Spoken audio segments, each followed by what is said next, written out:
More than ever, MSBA is the home for legal professionals in Maryland. Tens of thousands of our members are engaging more than ever and benefiting from more resources, more content, more community, more legislative presence, more research, more connections than ever.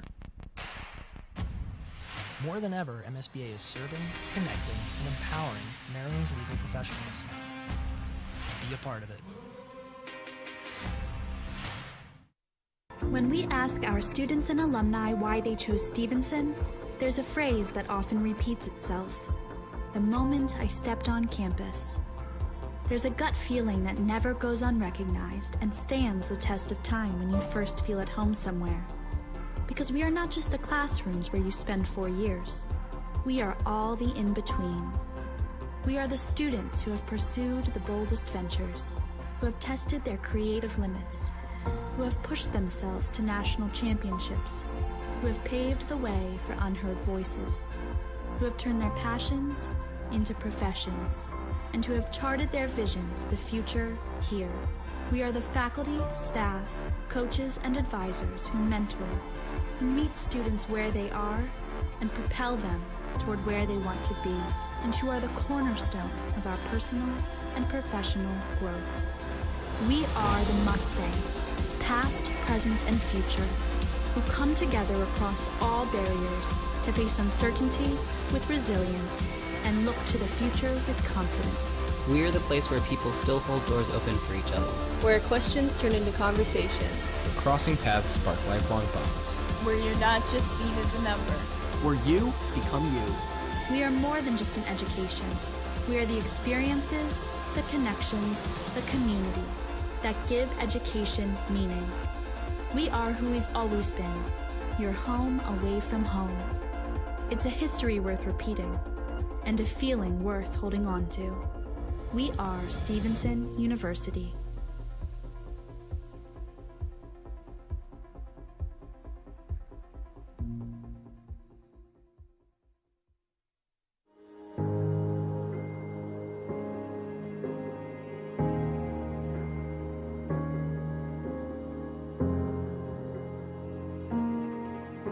For 125 years, the Maryland State Bar Association has been the home of the legal profession.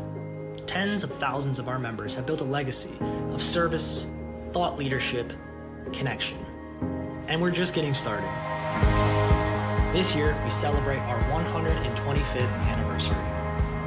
We're paving the way for continued innovation, growth, and impact.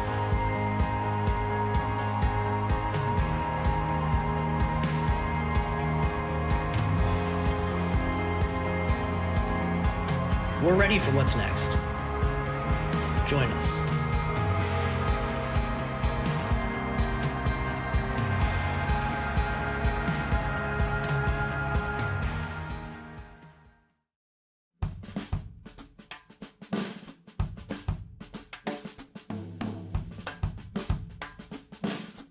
So ever since I've been here, I've had a lot of different opportunities to practice the law as well as learn about the law, whether that's in classes that are about different types of law and how to apply that in different cases, or whether that's in practical use like in mock trial where you're practicing arguments, cross-examining witnesses, or if they're helping you get internships in Baltimore City, in defense firms, or with the state's attorney's office. After my time at Stevenson, I'll be attending St. John's School of Law, which is in New York City. I'm actually going to be part of the scholarship program there as a Jon Baron scholar. I'm really excited to go to New York and take my experiences here and all of the skills and tools that I've learned and bring those to that school as well. The thing that makes Stevenson a great place for people that want to go to law school is because it will show you how to argue, it will show you how to look at the law differently, and it will show you how to use the law to help people that really need that help.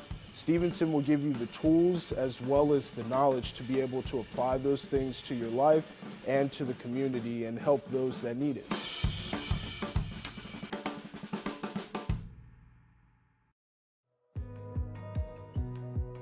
This year, we witnessed unprecedented change in the ways we work, learn, and connect with each other. Here at the Maryland State Bar Association, we've helped our profession rise to the occasion and meet these challenges head on. Your membership makes this possible.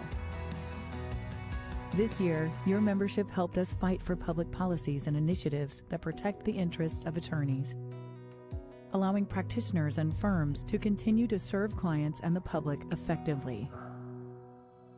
Your membership helped us keep the entire profession informed of breaking news related to COVID-19, providing information, context, and guidance.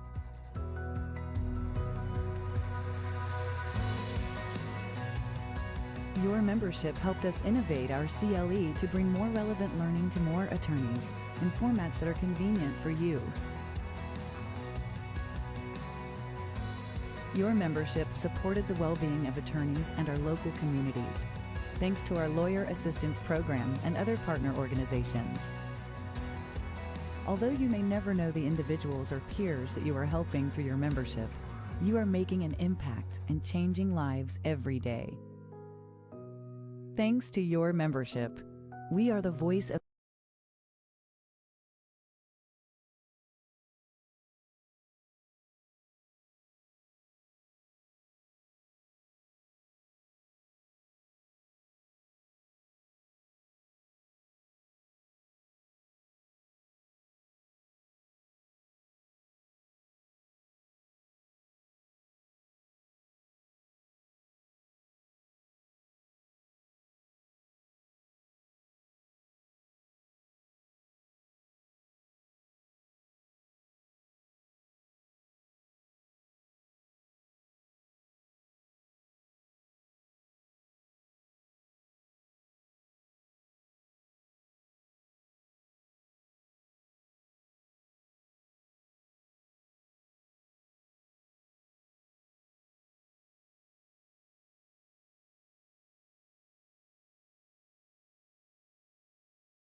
All right.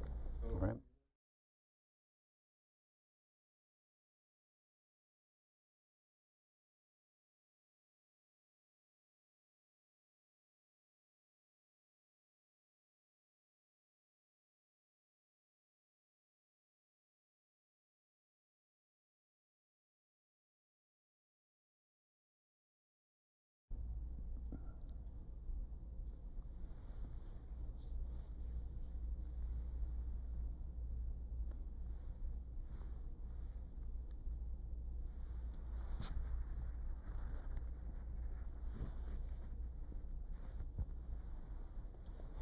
I'll have to tell you the story after this is over.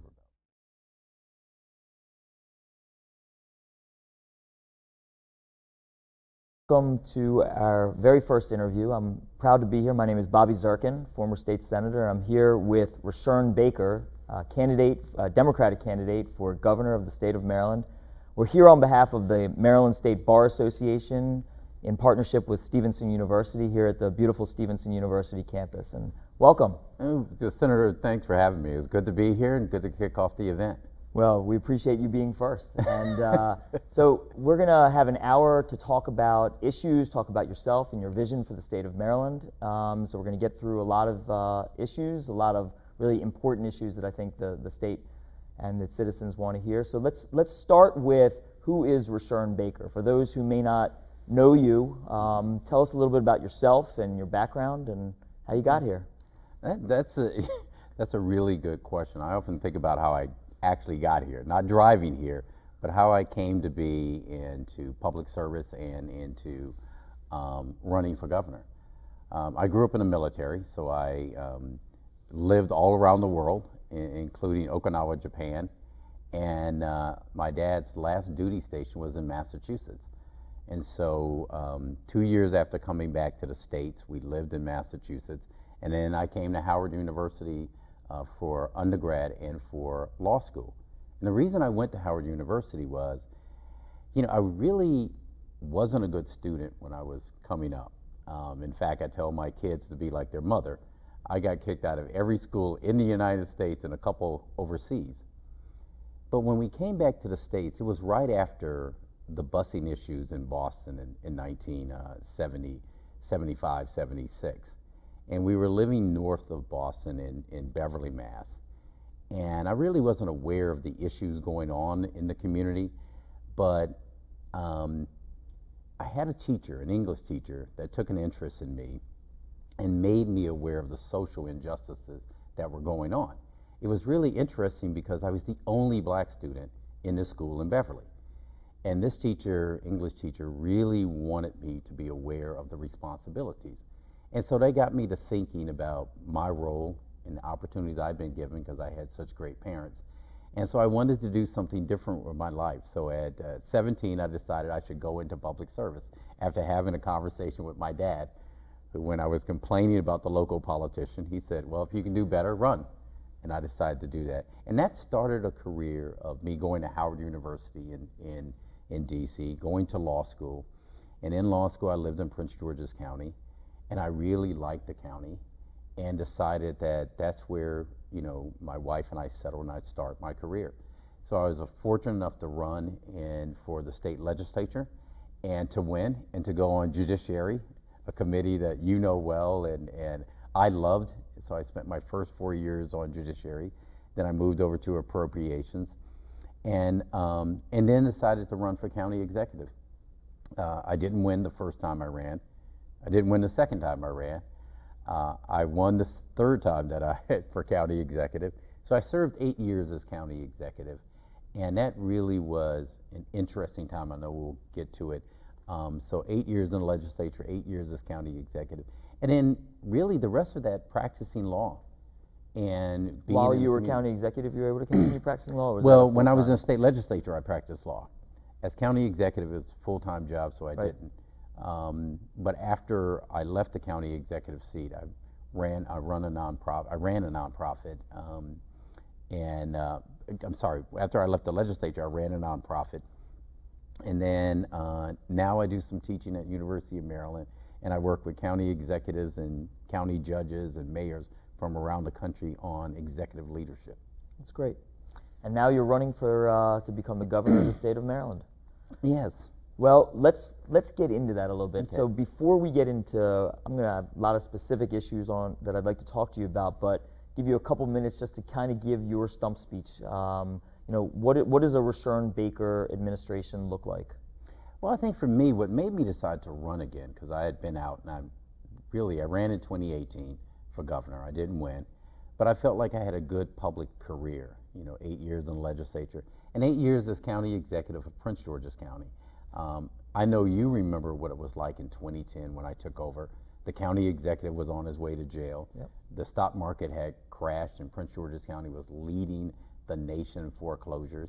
Our homicide rates were through the roof, and all of these issues hit at the time that I took over.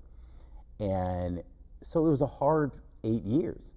But in those 8 years, we were able to bring crime down 50% at the same time we reduced the risk. We were able to turn our economy, which I've focused on, to not only being last in the state in terms of job creation, but actually leading the state 5 years in a row.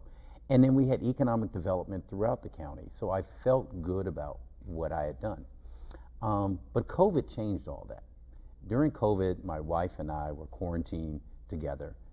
And I got a chance to just start looking at what was going on, not just in Maryland, but what was going on nationally. And I started thinking about Maryland's role in leading, not just the state, but leading the nation on how you do things right. One, disparities in healthcare, which I had dealt with. Racial injustice, something that I think we as a state, you know, can lead on. And I thought about the experiences that I learned as a legislator, both in judiciary and on appropriations, and 8 years leading the second largest jurisdiction in the state, which one of the biggest budgets in the state. And I just couldn't sit on the sideline. I thought the skills and things that I'd learned would help us lead our way out of this crisis and make Maryland not only just better, but also a leader in the nation.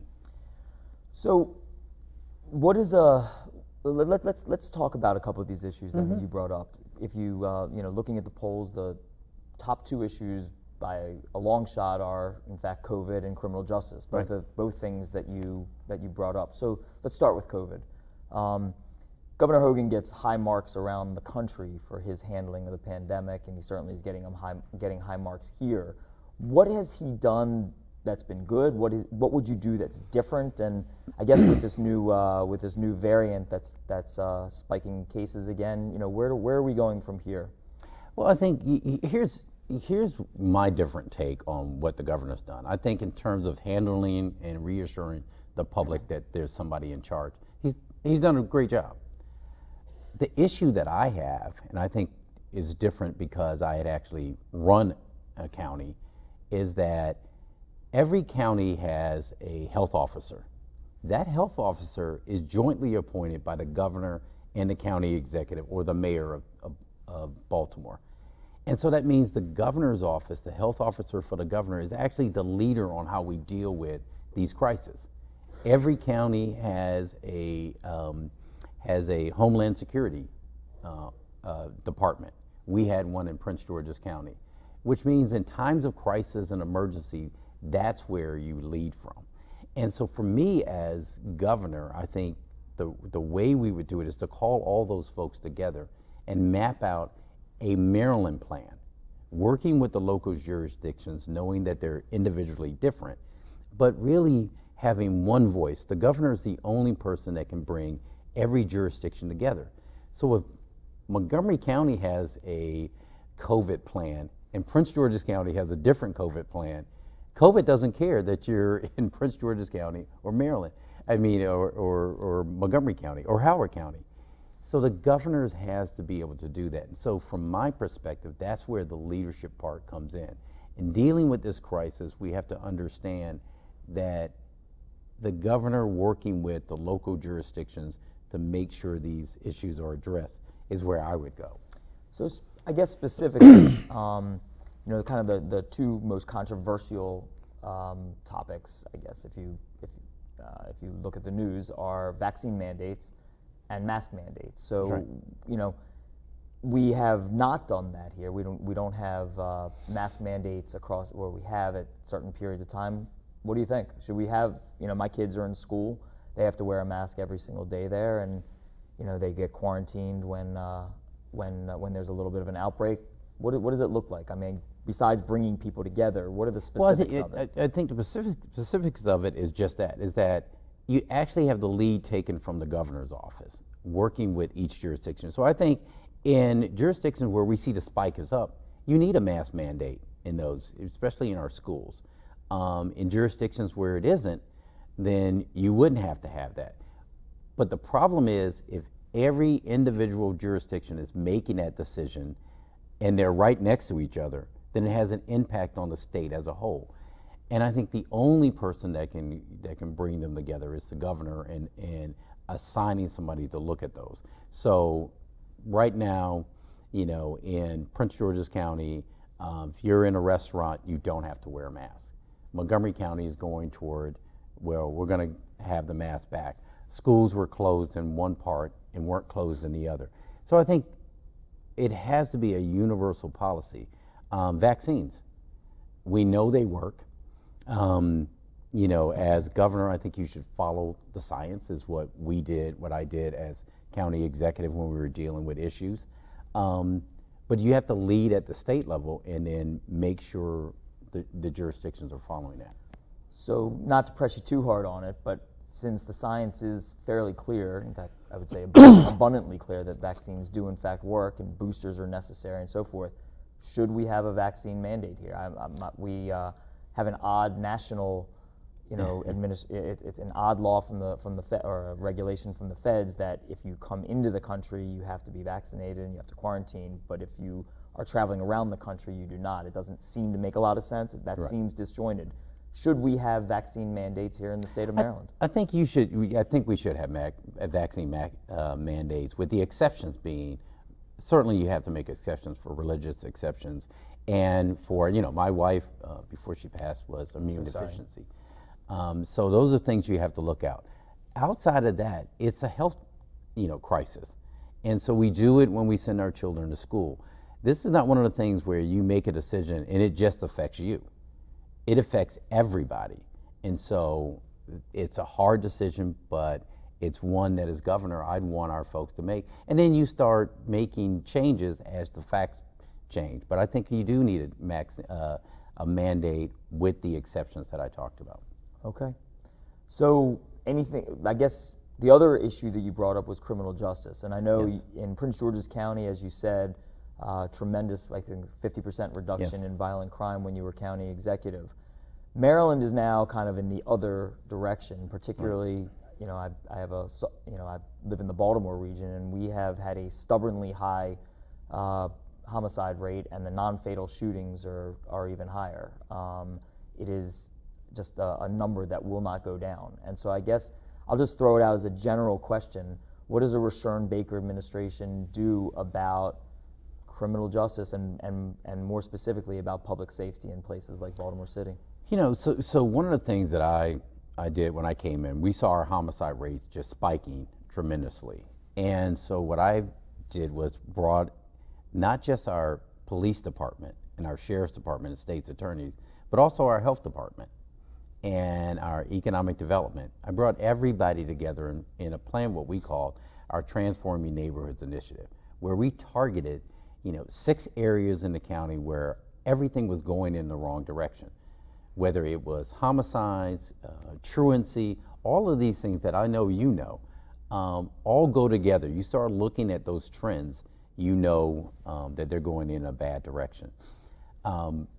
But you have to do 2 things at the same time. One, you have to deal with the crime, and 2, you have to prepare for the future. And so the way that we did it, this was before, Ferguson or Freddie Gray, we revamped our police department. We revamped training to get to more, to reduce violent encounters from the police department and citizens. But we didn't reduce the police force. We didn't reduce the funding, but we did use technology and training. And we also brought in other things to help in the community. So the police department wasn't acting as the social workers or the health department. And we used the governor's office, Governor O'Malley at the time, to come in and say, well, here's how you can help us. Provide us with more money for the sheriff's department so they can go out and serve outstanding warrants. 2, give us more money for state's attorney so that office is better. Give us money for training in the state's attorney's department. And let's use the state police with helicopters to help us to track these things. And then the governor's office was meeting with us every Monday. For the first year, we had what we call our crime meeting. Every Monday, it was not just the police department, the state's attorney, the sheriffs. It was the governor's office. It was also our school system, our superintendent. It was our health officer. It was everybody coming together and saying, how do we deal with these issues? And so what I see in Baltimore is the same thing, or any other part of the state, and that is the governor's office coming in as a partner and saying, okay, well, where are the things? So in Baltimore, I said this the other day, why don't we have a gun court? So if we know guns in the hands of folks out there, let's see if we can prosecute those things quicker. How do we make sure we use resources to staff up the state's attorney's office and to help that office so that they can prosecute better? And the other things that there are the intangibles for the mayor, just like for me as county executive, is how do we create job opportunities for these young folks? How do we make sure kids are going to school and truancy and that thing? And health. Health is one of the biggest factors in both our criminal justice system and our education system. Mental and behavioral health for individuals and for families. Well, we have the ability as a county, a city, but as the governor to deal with those issues. So it's working together with all of them. And when people say, well, how do we know it will work? Well, the reason we know it will work is in Prince George's County, we had 105 going to about 106 homicides when I took over. By the time we left, we were down to less than 50. And it's because we didn't look at it as a short-term strategy, that how do you get it down today? Like some people have hot spots, but that only works for a short period. What we did was took the long view. We attacked crime where it was in the short term, but we also planned for the long view, which is something I know, another area I know you're going to want to talk about, and that's our returning citizens. What we started to do was work with returning citizens before they returned. Right, in the prisons. In the prisons. So I do want to get there. I want to take a step back though in terms of the short term and some of the things that are being talked about right now. Governor Hogan has come out with, again, a plan which is obviously focused on the short term, but two of the hallmarks of it are, two of the kind of linchpins are what he calls judicial transparency, so putting more of a spotlight onto the decisions that are being made when there are violent criminals, and also to increasing penalties for illegal possession of guns. It's something that the legislature has fought, and President Ferguson came out and said that this was reactive. Right. I guess the question is, when you have so many cases that are getting, that there are individuals that are kind of coming in and out of the court system and are getting slaps, why is that a bad idea in your opinion? And if so, why? Yeah, it's a bad idea because it doesn't work. I mean, and if you've ever, run a major municipality, you could tell right away it wasn't. If you'd have brought that to me as county executive, I'd say, well, yeah, that's not going to help me. Which part of it? Both? Actually, both. Because what we found is, one, you do need to have effective prosecution. That is a given. You want to make sure that there are strong cases that you can get convictions and that you can get long-term convictions there. The laws are already in place. But that's none of the things that the governor is talking about will help with that. What would help with that is, one, you have a strong office in the state's attorney where you give more prosecutors, you provide more training for those prosecutors so they can put together better cases. Police training, so we have better policing where we actually get evidence and things of that nature so that once we do get a conviction, they're gone. And we look out at outstanding records. We have a number, for us in Prince George's County, it was, outstanding warrants, felony warrants, how do we get that backlog up? Those are the things that are going to help you build a better case, have a longer sentence, which you can already do right now, and have some impact. The other thing that would have an impact is better policing. Making sure that you had information before, these crimes occur. And the police used to tell us is that they're really good at solving crimes and responding to crimes. They're not good at preventing crimes. So what we do know is that a lot of the things that we have, when I talk about health, it really is prevention. A lot of the folks that interact with us either are health problems. You think about whether it's Baltimore City or Prince George's County, you look at drug abuse, mental health. So folks are talking about, people with mental health and behavioral health. All of those things we could pinpoint, especially since COVID, pinpoint right now. Those are the things that would be helpful. A gun court, not something I would have thought about as county executive, but given the number of, cases we have with folks with illegal guns, being able to streamline that process where we could actually, prosecute them quickly. In our case, in the 2000s in Prince George's County, it was drug courts. How do we get these individuals who are clogging up our courts, quickly, dealt with so that we can get to the violent criminals?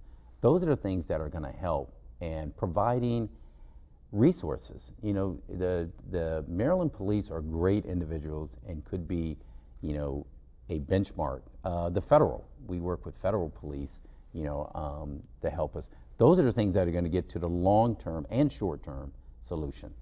So, just not to get away from, I just want to ask it one, maybe in a different way.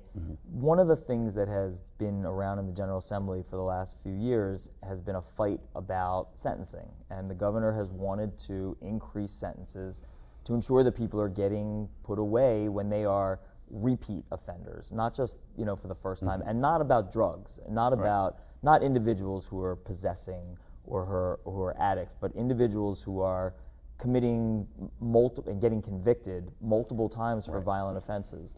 It's something that the Senate has passed, the House is not. Your thoughts on that? And if that's not a good idea, then I guess my question is why? Like, why shouldn't why should or should not individuals who are committing repeat violent crimes get put away for longer sentences? Well, the ability to do that is already in the hands of the judges now. They could actually, we have pretty good laws, and I served on judiciary, so I know this, pretty good laws where you can get a long sentence. The question becomes, is it really just, to me, that's more of the reactionary. If we have if you have it on the books and they can give a longer sentence, then you solved it. Well, no, you really haven't. It's probably a couple of things that we should be doing, and that is repeat offenders, which we know they're going to repeat. Recidivism, I know you know this as a chair, and I saw it when I was on judiciary. There are folks we could spot who are going to commit this crime with a gun right now. They're going to go to prison for a short time, and they're going to come out, and they'll commit a violent crime. Well, if we know that already, then we should know how to deal with them while we have them in our custody. And we know where they're going to return to. So what do we do on that end? So for me, you could have a longer sentence. It doesn't mean they'll get a longer sentence. It means what does the case look like?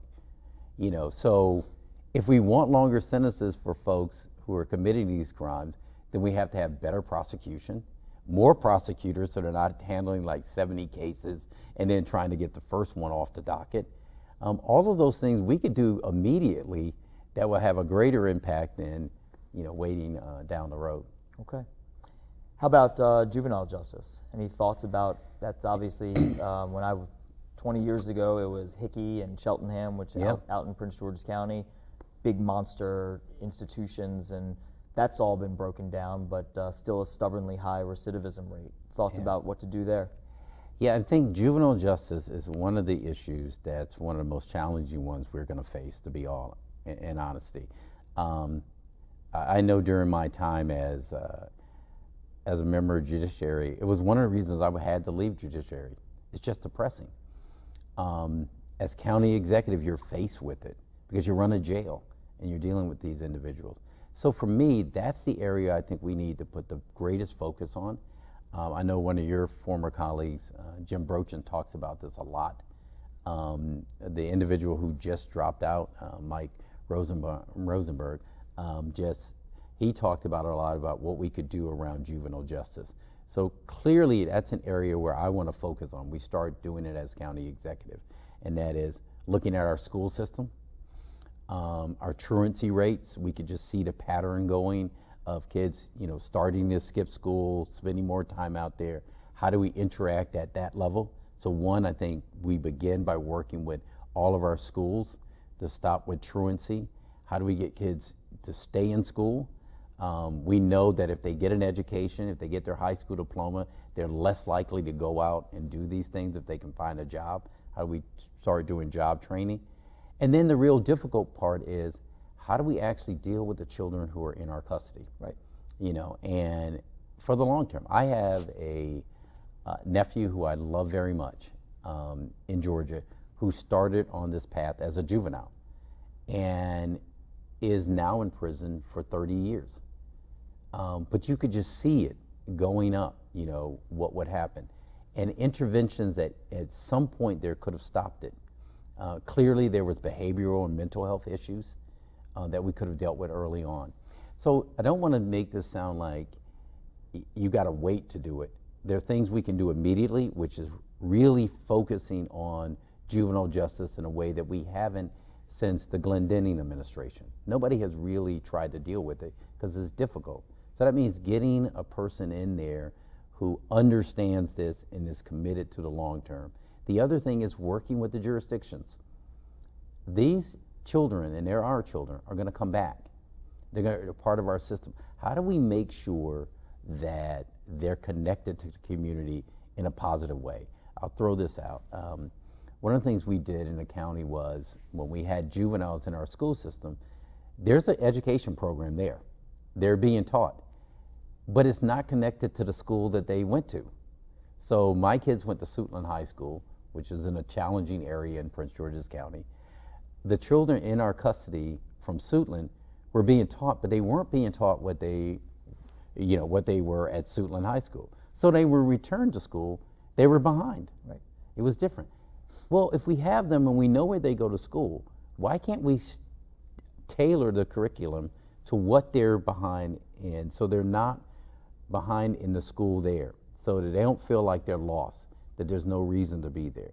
Small things like that could have an impact on whether that child graduates or goes in another career. We have them in our custody. Why don't we talk about alternatives for them to get employment? Things that really work. If they're not going to go to college, there are some workforce development things that we could do while we have them. But that's going to be a critical area that I want to spend time on. One of the controversies, it's interesting you brought that up, because there was legislation that went back and forth between, should there be a Department of Juvenile Services education system with its own superintendent, or should it be within MSDE, and it's kind of gone back and forth.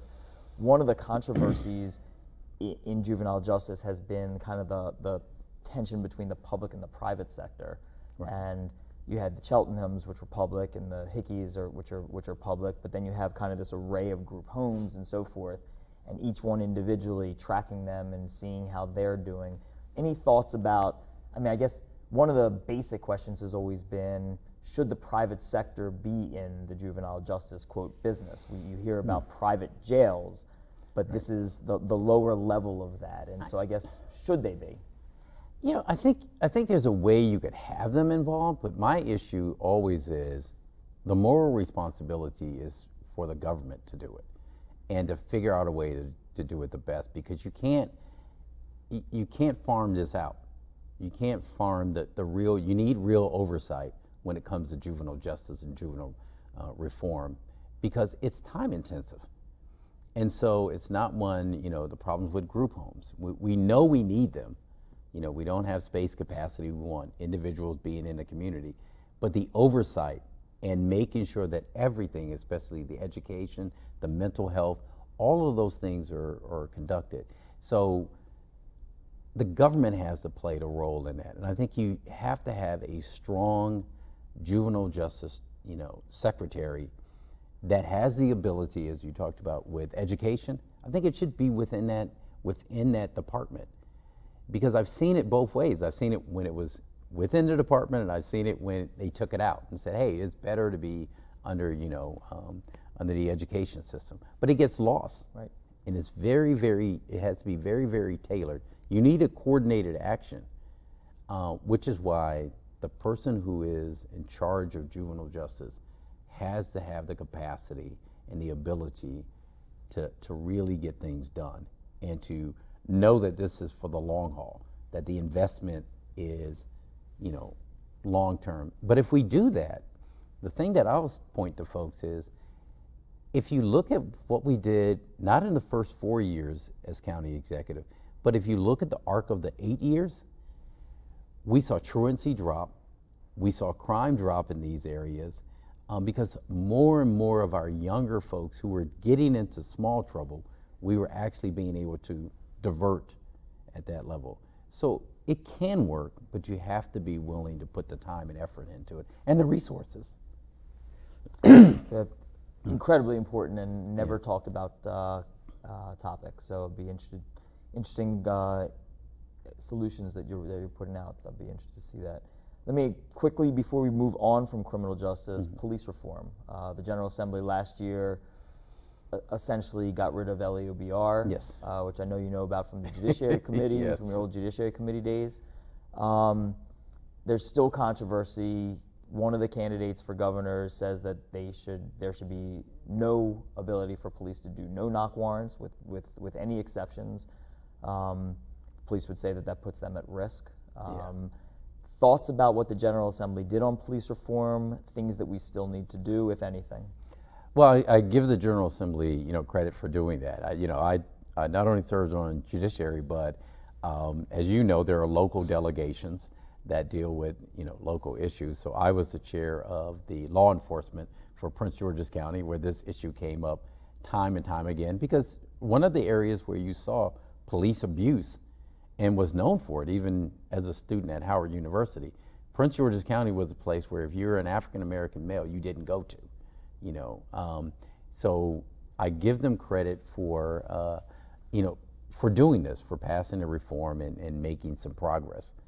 But I also caution people, you know this probably better than anybody else, real police reform is at the local level.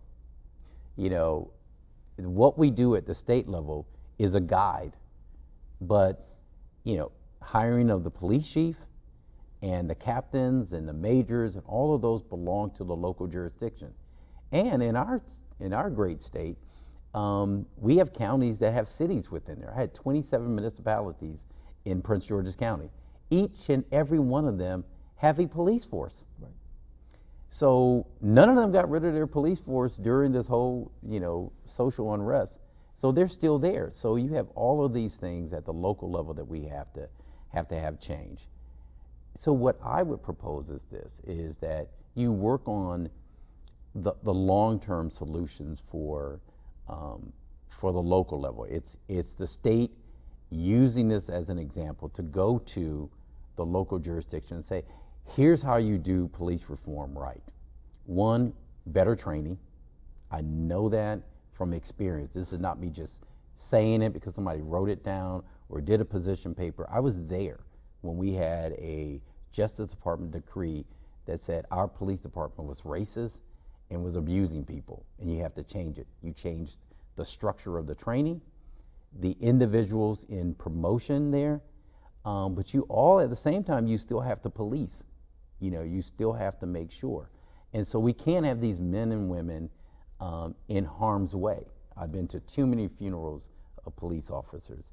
So there's a way you can strike a balance where the training and the policing, understanding you're there to help the community, you're part of the community, and to make sure that it's very, very clear, we did this in the county, is when a police officer, when there was misconduct, that we immediately took action. We also set up an independent inspector general for our police department that had the power to prosecute cases that was outside of the police department, that could go in there if they investigate any inkling. We also increase, our citizen oversight review. So there are things that we can do to make sure we're on there and that we continuously observe it. At the same time, making sure the community is safe and that the women and men who we put in these uniforms, who we want diversity in our ranks.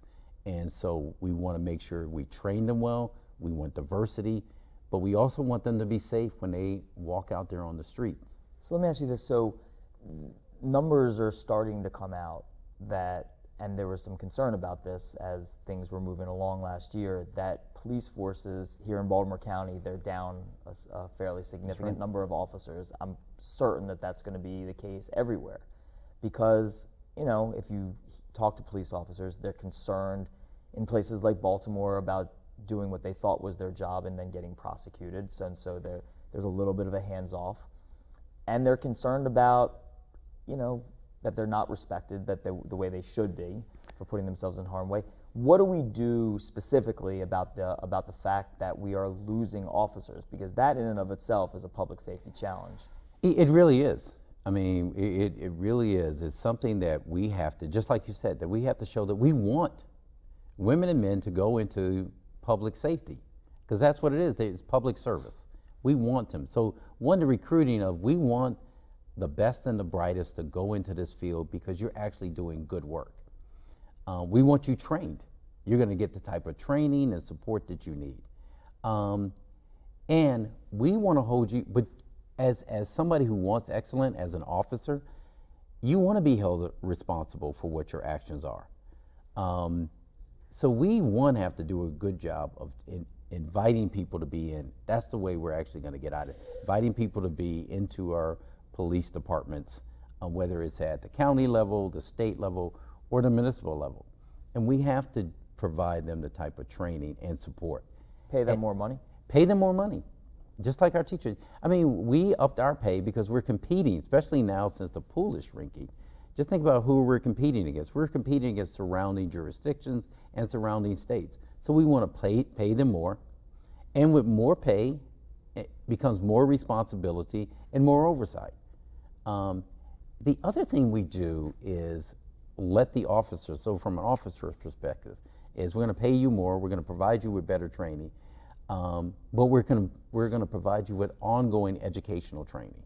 So we started the first implicit bias training in Prince George's County pre-Ferguson because we wanted our officers to go through this process, not just for the police department, but for our fire department. But we started with the police. We continuously want to do evaluations of the officers. We continuously want to do education and oversight. But we also want to educate the public. This is not a one-way street. So what we said to our police chief was, it doesn't matter whether I have confidence in you. It doesn't even matter whether your officers have confidence in you. It does matter whether the public has confidence in you. Because if they don't, what we find out is the public won't trust you with the information they have. And the police can't be everywhere. So it's the citizens that have to provide that information. If they think that they're not going to get what they should out of it, then they're not going to provide it. So we did a thing where it was engaging real community policing, not this quote thing where people say it, but you actually have to be in the community, be where they are at these meetings that they have, whether it's the faith community, whether it's the coffee club. We want you engaged in that, not just once a week for National Night Out or once a year. So I'm going to ask you just a specific question, then I'm going to move on because we have so much to cover here today and so little time. There has been legislation introduced to do away with what I thought was a community policing initiative. Here in Baltimore County, we have a very robust school resource officer program. In fact, one of our school resource officers was the National School Resource Officer of the Year. They are coaches and teachers and the like. Not to slant the question, but there's been legislation to do away with the school resource officer program, or at least to allow jurisdictions, I guess, or make it easier for them to do so in certain jurisdictions. What are your thoughts about that? Yeah, no. Here's the thing. I mean, if you've been in our public schools, if you've talked to parents, like I said, all three of my children went through our public school system. And we were in some challenging areas. and some were not. But every parent I talked to wanted a school resource office in that school, you know, especially in our high school. They wanted, this is what the community and the parents asked me as county executive. In fact, it was the school and the parents that asked us to put our officers in the schools because they had a relationship in the community. So I think, you know, we can swing too far to, you know, to one side and not understand it's necessary. I mean, we just saw what happened in a school in Michigan. So having the school resource officers there, well-trained, acclimated, you know, not like a police force where they're dictating, but actually as part of the community is important. In our case in the county, we had the sheriffs that were in the schools at first, and then we had our police officers because the school asked us. Because they were building a relationship with the community at large. It wasn't as if it was a police force. So no, I think you'll find more and more jurisdictions that will say, we don't want to get rid of our resource officers because they provide, you know, a critical need for us. Okay. All right, we're going to take a break from that topic and move on to one that is coming up in the General Assembly. It certainly is the most high-profile issue that they're going to be dealing with maybe this year and next year, maybe just this year, and that's the issue of marijuana legalization, recreational legalization. So just to set up the question, Maryland has a robust medical program now, as do most states in the country. Maryland also decriminalizes small amounts of marijuana. It's not a criminal offense anymore, but a civil one. Now they're talking about recreational use the way that some number of states have done, starting with Colorado and all making its way to the East Coast. Thoughts about what the General Assembly should do on marijuana recreational use? Yeah, I'm proud to say that as a delegate in Judiciary, I signed on to the first you know, medical marijuana bill. A Republican from Baltimore County introduced it. Don Murphy. Don Murphy, you know, and I signed on. And it, you know, at the time, you know, it made sense to me that we were eventually going to go down this way. The same thing with, you know, recreational use. I mean, we have recreational use now in the state of Maryland across all demographics. We know that. So the question becomes, how do we do this in a way that makes sense? One, I think they should move toward, you know, putting it on the ballot so the voters get a chance to deal with this issue. Let me stop you there for a second. Why? Why does that, I mean, putting it on the ballot in Maryland, I'm going to ask everybody this question because I am curious about it. Like putting something in the ballot in Maryland makes it go into the Constitution. Why should the General Assembly, this issue above all others, put marijuana in the Constitution? Because, and I'll answer it this way. Both of us served in the legislature, so we understand that the best way is that we send legislators down there, they should take a vote on it. But the political reality is, what's the way that it's going to actually get done? And I think you're going to find more legislators. You know, if I thought the legislature would pass it, I think they should. I think we should move to legalizing recreational use. If that can be done in a legislative session, that's great. I'd be for that. I think the easier way, I think the more likely way, based on my background, is going to be to put it on the ballot. But I'd be for, you know, taking a vote on it. I think the main thing is one is getting it done, and two, looking at the laws and regulations that go along with it. One of the big things that we found out of the medical marijuana use was the fact that we weren't prepared, especially for inclusion in this. So you know this from working in the General Assembly. A number of, especially the Maryland Black Caucus, said, hey, you know, African Americans and people of color are not involved in this industry or not involved in it, weren't getting some of the businesses out of this. So how do we make sure that doesn't happen with, you know, legal cannabis? That we actually look at the regulations now, we make sure that it's included in that. And then what do we do with the resources that come out of it? We know that the war on drugs, our so-called war on drugs, had a devastating impact on communities, especially look at Baltimore City and places like that. Well, some of those resources should go back into those communities that were decimated by, marijuana, especially, communities of color. So what do we do with the resources? So I'm for legalizing recreational cannabis use. I'm for regulating how we use the resources. But I'm not one of the folks, because I know this, is that everybody thinks once you legalize recreational marijuana that you now open up the floodgates and you have all this money that's going to continue forever. It isn't. That's not how our state works. So it's one in a tool of things. We have, MGM in Prince George's County. It didn't solve our financial problems. I mean, it helped. So we have to be realistic on what we could do with these resources and understand that this is just another tool. One has two purposes. One, to make sure we're not criminalizing and prosecuting people for stuff that we shouldn't be doing. And two, that we regulate the industry and actually be able to get some of those tax resources back to us. And three, that it's an opportunity to provide businesses.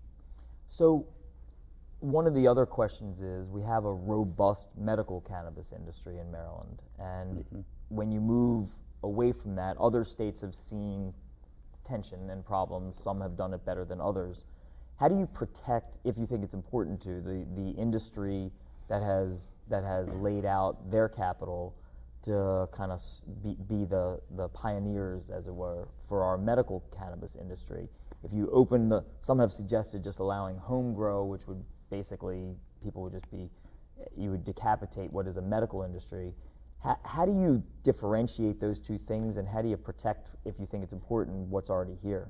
Well, I think you just hit on a key point, and that is you got to protect the medical is for a particular reason, for medical use, and so you want to have that industry there and make it affordable so that people can actually take advantage of it, because it's for medical use. Recreational is different. I don't think we have to reinvent the wheel. I've said to folks, even when I'm talking to legislators or executives from around the country, look to the areas that, for Maryland, to me, I'd always look to Massachusetts. The population is about the same. The square footage of the states are about the same. And they were doing it first. So what are some of the issues that, and more importantly, what are some of the pitfalls that you see in a Massachusetts that we can take advantage of here in Maryland? So I think, making sure that, as I said, that we take care of the industry that's here, the people who've invested, because it's for a particular purpose, and then see what's the fairest way to make sure that people have an opportunity, to participate in this new industry that we're going to regulate, and make sure we don't go the way of some of the other states that have made mistakes, or the district. Well, we'll see if you're right, if it's going to go into our Constitution along with gambling or not. So you have been a proponent of campaign finance reform. That's right. There have been efforts at the state level on public financing, which I would have some questions about, but I'm interested to hear your thoughts about, at the state level, what we should be doing in terms of campaign finance. I know that was a big thing on your website, and something you talked about widely. It was. I mean, this time running for governor, I decided to run the campaign that I want to run. As a legislator, I was for campaign finance reform. How do we do it? But it's hard to do when you actually get out here and you're running against people you need to raise money. As county executive, like everybody else in my races, I raise money from developers. That's where you get your money from. But I always talked about campaign finance reform.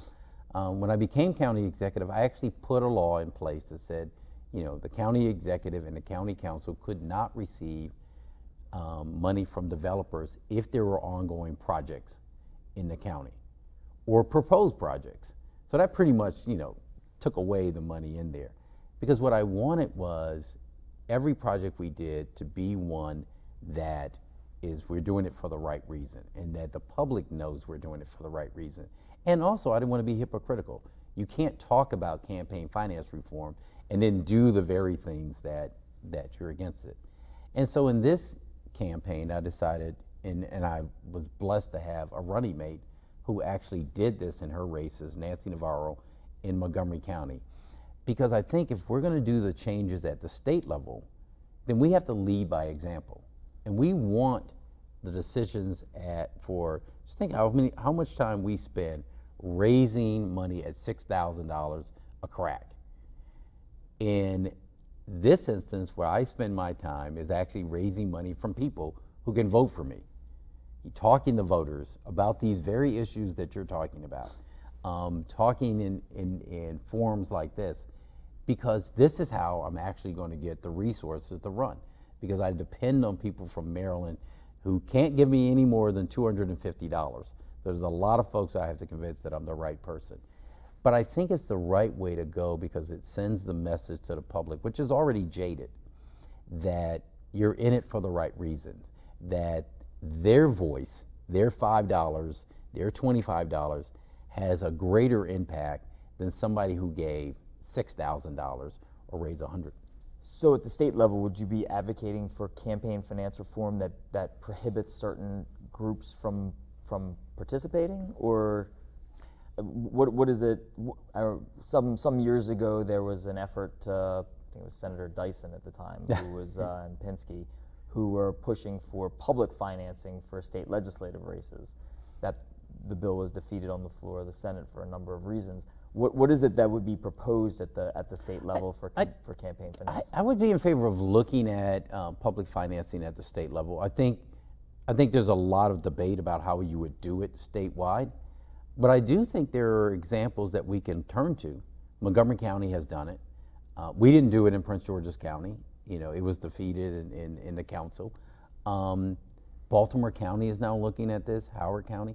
So there are going to be some examples that we can see that might be of use. But I think the main thing, and this is something that you worked on and I worked on, and that is we want to make sure that politics is as clean as can be. We don't want to take away people's voice in politics because it's important. Right. But we also want to make sure that one side doesn't have a heavier voice than the other. That was always a question, because you would hear people saying, and you would hear that corporations or PACs shouldn't be able to participate, but you never heard that, about unions, for example. Exactly. Which are the same. It's very similar. I mean, I would think no, you I agree it should be I agree one with size you. fits all, right? That's right. I mean, you can't have it one way or the other. Either you believe in the reform that it has to be individuals, or you don't. One of the reasons I like what we're doing now, it's individuals. It is not a PAC, it is not the union, it's the individuals. I'm not saying that has to be the way the state legislature goes, but as you were saying, it's got to be one that is clear and consistent, but also make sure that everyone has a voice in there. Corporations that do business in this state should have a voice in what's going on. Unions that employ people should, have a voice in what's going on. We just have to make sure it's not a single outside. I think for me, money outside of the state is big money outside of the state. Is one of the things that we have to pay strict attention to. But I do think there's a way of doing it. But it's hard to have that discussion in an honest way after you've just raised, $6 million from 3 people in California. I understand. So switching topics again, lot to cover. Right now, as we sit here, the General Assembly is back in special session, dealing with redistricting, which is incredibly important to a lot of politicians, but doesn't really register for most citizens. But it is an important issue and it certainly is an important national issue. Right now, they're dealing with the congressional maps. Soon they'll deal with the legislative ones. Let me ask a general question to you. The governor has, from day one, talked about an independent commission, a nonpartisan independent commission, and all indications are that's exactly what he put together, whether people like the maps or not. Right. Doesn't that make sense to have a nonpartisan independent group put together these maps rather than have politicians do it themselves for their own jobs? Well, I think, here's the thing, and we've both been through this a number of times. When we say, a nonpartisan independent commission that's appointed by politicians, there's politics involved in it. I think the end result is what we want to look at. What are these maps looking like, and are they fair to the residents? And do citizens understand how important redistricting is? You're absolutely right. This is not going to register on the polls as the number one issue facing voters out there, but it should. I went to court suing the Trump administration over the census. That suit for undercounting in certain areas in Prince George's County was about redistricting, was about the ability to have representation for folks. The same thing with redistricting maps at the local level and at the state level and at the congressional level are important, whether your voice is heard or your voice isn't heard. And if you don't believe that, just ask Texas. So for me, it's making sure that the committee that's put together on this understands and gets a map that then the public is educated on as to whether it's fair or not fair. Okay. It's a nice general answer. We will see how it rolls. That was a non-answer. That's a legislative answer. So I am getting the high sign, but I have about 10 minutes left in this thing. So I'm going to do a little bit of a rapid round, okay, and then we're going to just give you a couple minutes just to kind of sum up. This hour is going quickly. These are rapid round yes/no-y type questions, which I'm sure I will not get. The governor did an executive order back in 2017, talked about corporations doing business with the state. Legislation by Senator Ben Cramer, dealing with kind of this corporations that were involved in boycotting the state of Israel, something that Maryland, you would think that's not a big issue here. The governor did an executive order saying that if you as a corporation are involved in that boycott of one of our sister states, Israel, that you cannot do business with the state of Maryland, and so you're prohibited from getting contracts and being involved in our pension system and so forth. That's held for multiple years, hasn't been challenged by the General Assembly, and just to be perfectly frank, was based on a bill that I was involved in as well. The question that I would ask is, as governor, will you commit to keeping that executive order in place? I certainly will look at all executive orders, but it sounds like one I would keep in place. And I'd say, I know it's a yes or no, but I put bills in for us to not do business with South Africa when I was, so certainly we want to look at that. Okay, it's close. All right, judicial elections. Yes. Something important to the members of the bar. It's a bill that's been around forever. I'm sure you've seen it when you were on Judiciary Committee. Should Maryland has appointed district court, appointed court of appeals, appointed court of special appeals, elections for circuit court judges. Should we keep that in place? Okay, I probably just lost, lost votes here, but no. We should go to an appointed. Yeah, I think I'm in favor of, and that's a longer yes or no answer, because I'm in favor of having the Senate, reevaluate the appointments. I'm not for judges, running for election. I think I know why it was at the time. I could probably spend an hour telling you why the Maryland Legislative Black Caucus supported that when I was in the General Assembly, but I think that times have changed, and I'm not in favor of judges, running for office. All right, I'm getting the wave behind you, so I'm gonna stop my questions here, although I have so many more. Members of the bar, let me just ask you this, and then I'll give you a chance to sum up everything before we end this conversation. Members of the bar have sent in questions ranging from things like access to justice, which is a specific issue that's of great importance to the bar, immigration, things of that. Would it be okay if we sent you questions that could be answered? Specific sections of the bar have sent in really interesting detailed questions. I hope it's okay if we send you some questions. That would be great. And I will answer them, yes. Fantastic. Well, Rushern Baker, former Prince George's County executive, former delegate, you have the floor now. You know, a couple minutes as to why should the members of the bar look to you to be our next chief executive officer of the state of Maryland? Yeah, I think this is an important time for the state and the nation. And I think it's not about what you believe in or what you even say. It's really about what you can get done. I think this is a time when we need experience in the executive office because we face tough issues, whether it's what we talked about today, a lot of criminal justice reform, whether it's housing, whether it's healthcare. All of those things are going to have a great impact on Maryland and on the nation. We need somebody who actually has done this before.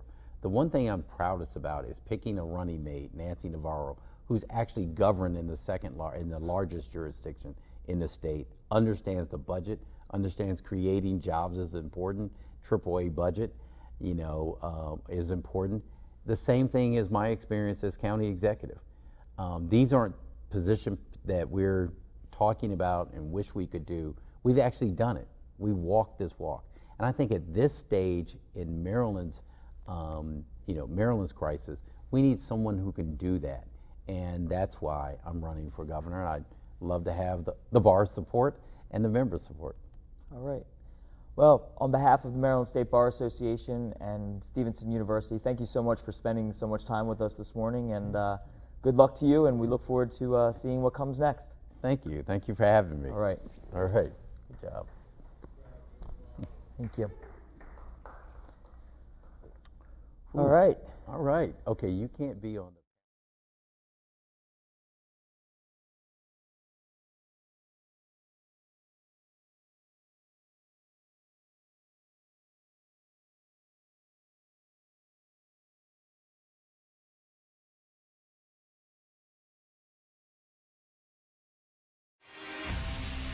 More than ever, MSBA is the home for legal professionals in Maryland. Tens of thousands of our members are engaging more than ever and benefiting from more resources, more content, more community, more legislative presence, more research, more connections than ever. More than ever, MSBA is serving, connecting, and empowering Maryland's legal professionals. Be a part of it. When we ask our students and alumni why they chose Stevenson, there's a phrase that often repeats itself: the moment I stepped on campus. There's a gut feeling that never goes unrecognized and stands the test of time when you first feel at home somewhere. Because we are not just the classrooms where you spend 4 years. We are all the in-between. We are the students who have pursued the boldest ventures, who have tested their creative limits, who have pushed themselves to national championships, who have paved the way for unheard voices, who have turned their passions into professions, and who have charted their vision for the future here. We are the faculty, staff, coaches, and advisors who mentor, who meet students where they are and propel them toward where they want to be, and who are the cornerstone of our personal and professional growth. We are the Mustangs, past, present, and future, who come together across all barriers to face uncertainty with resilience and look to the future with confidence. We are the place where people still hold doors open for each other. Where questions turn into conversations. Where crossing paths spark lifelong bonds. Where you're not just seen as a number. Where you become you. We are more than just an education. We are the experiences, the connections, the community that give education meaning. We are who we've always been, your home away from home. It's a history worth repeating and a feeling worth holding on to. We are Stevenson University.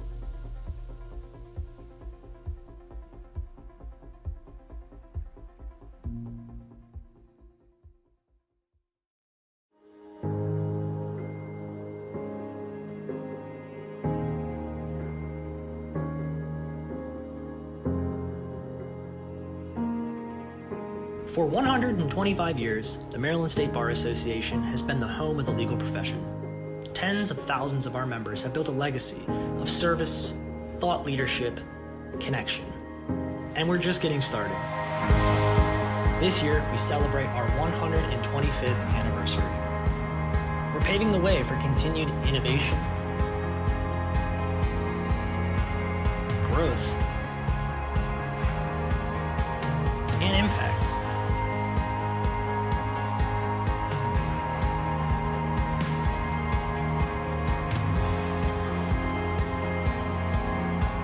We're ready for what's next. Join us.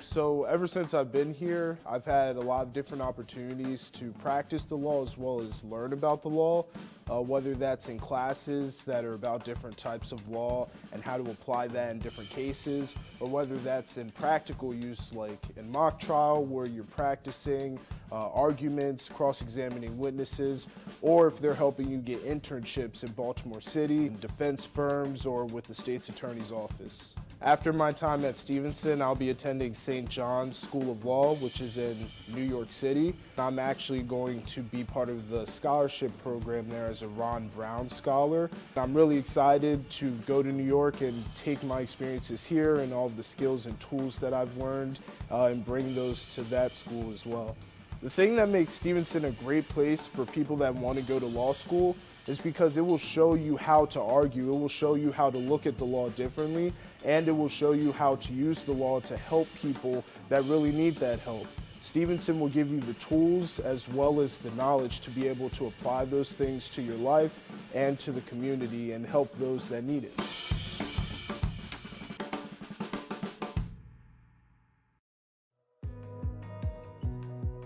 This year, we witnessed unprecedented change in the ways we work, learn, and connect with each other. Here at the Maryland State Bar Association, we've helped our profession rise to the occasion and meet these challenges head on. Your membership makes this possible. This year, your membership helped us fight for public policies and initiatives that protect the interests of attorneys, allowing practitioners and firms to continue to serve clients and the public effectively. Your membership helped us keep the entire profession informed of breaking news related to COVID-19, providing information, context, and guidance.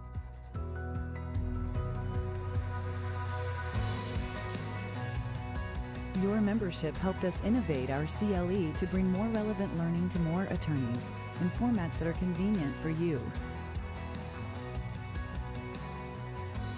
Your membership supported the well-being of attorneys and our local communities, thanks to our Lawyer Assistance Program and other partner organizations.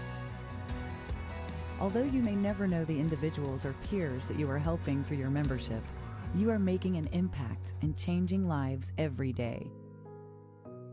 Thanks to your membership, we are the voice of Maryland's legal profession, uniting attorneys, law firms, the judiciary, and our communities in the pursuit of justice. Your membership makes this possible. Let's build on our success in the year ahead.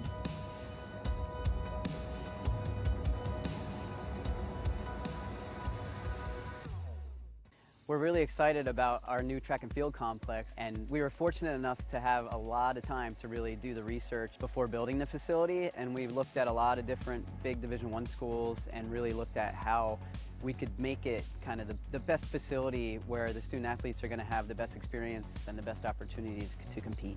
This facility is going to allow Stevenson to host large-scale meets and become a regional hub for track and field competitions.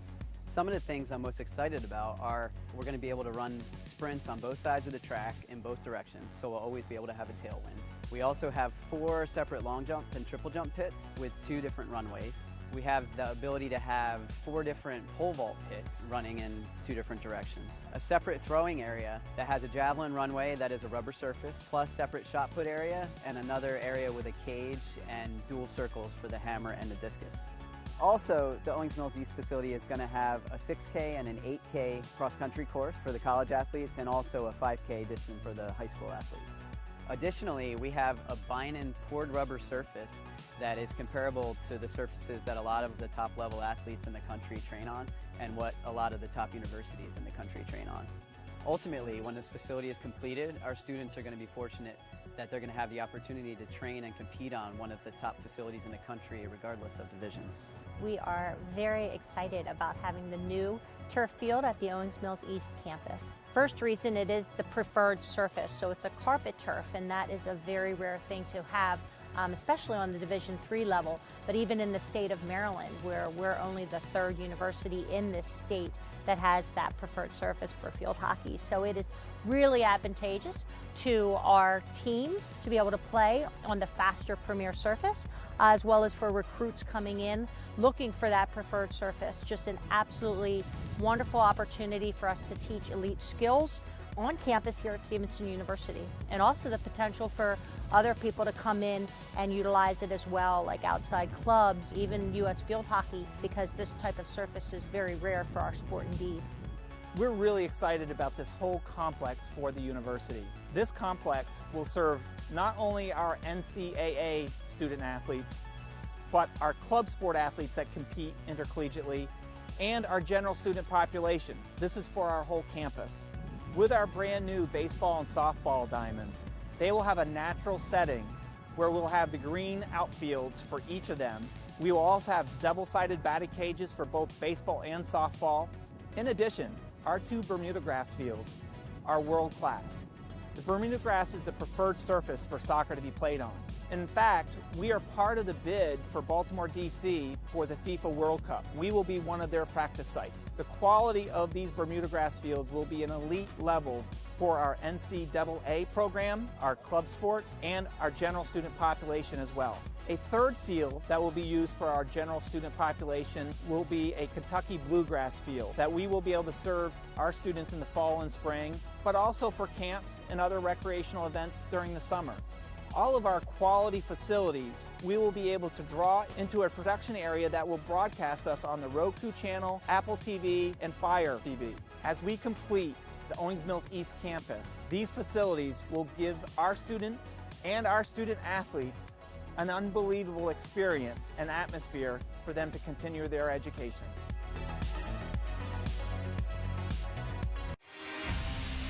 More than ever, MSBA is the home for legal professionals in Maryland. Tens of thousands of our members are engaging more than ever and benefiting from more resources, more content, more community, more legislative presence, more research, more connections than ever. More than ever, MSBA is serving, connecting, and empowering Maryland's legal professionals. Be a part of it.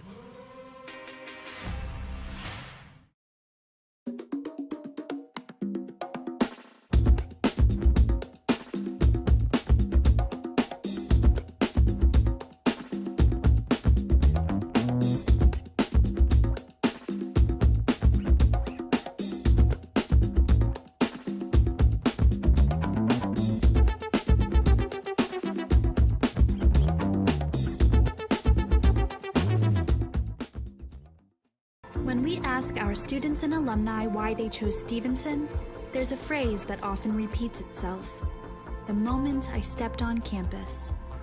There's a gut feeling that never goes unrecognized and stands the test of time when you first feel at home somewhere.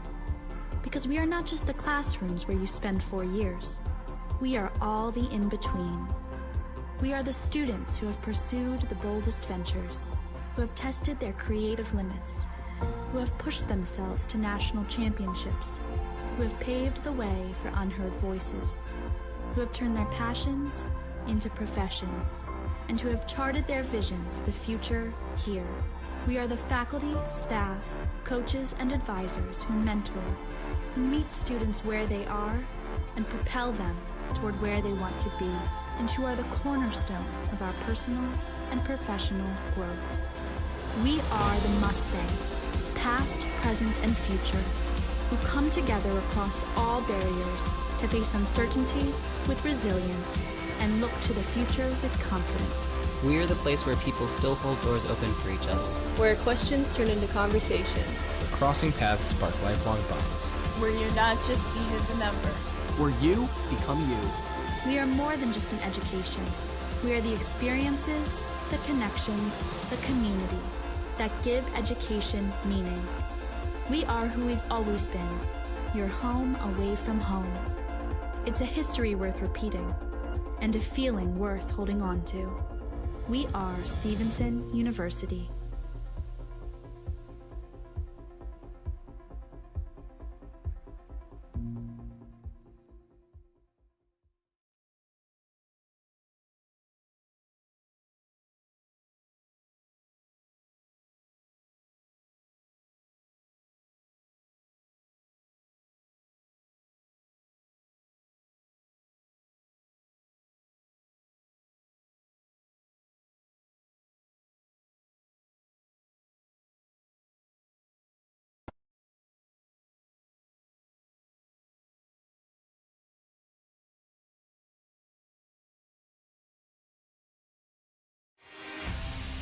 More than ever, MSBA is the home for legal professionals in Maryland.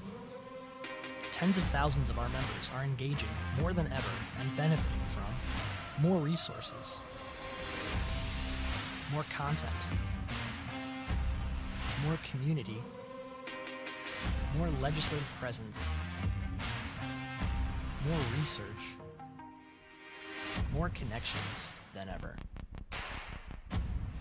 More than ever, MSBA is serving, connecting, and empowering Maryland's legal professionals. Be a part of it. When we ask our students and alumni why they chose Stevenson, there's a phrase that often repeats itself: the moment I stepped on campus. There's a gut feeling that never goes unrecognized and stands the test of time when you first feel at home somewhere. Because we are not just the classrooms where you spend 4 years. We are all the in-between. We are the students who have pursued the boldest ventures, who have tested their creative limits, who have pushed themselves to national championships, who have paved the way for unheard voices, who have turned their passions into professions, and who have charted their vision for the future here. We are the faculty, staff, coaches, and advisors who mentor, who meet students where they are and propel them toward where they want to be, and who are the cornerstone of our personal and professional growth. We are the Mustangs, past, present, and future, who come together across all barriers to face uncertainty with resilience and look to the future with confidence. We are the place where people still hold doors open for each other. Where questions turn into conversations. Where crossing paths spark lifelong bonds. Where you're not just seen as a number. Where you become you. We are more than just an education. We are the experiences, the connections, the community that give education meaning. We are who we've always been, your home away from home. It's a history worth repeating and a feeling worth holding on to. We are Stevenson University.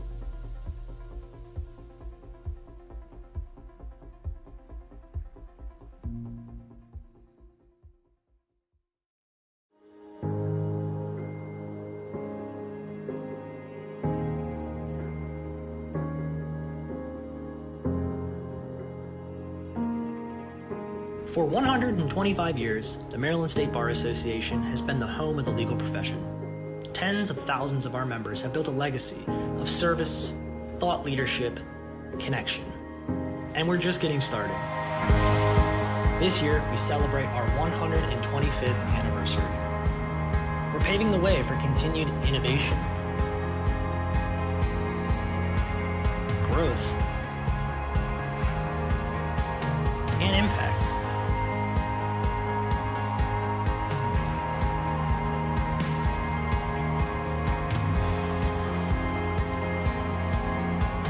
We're ready for what's next.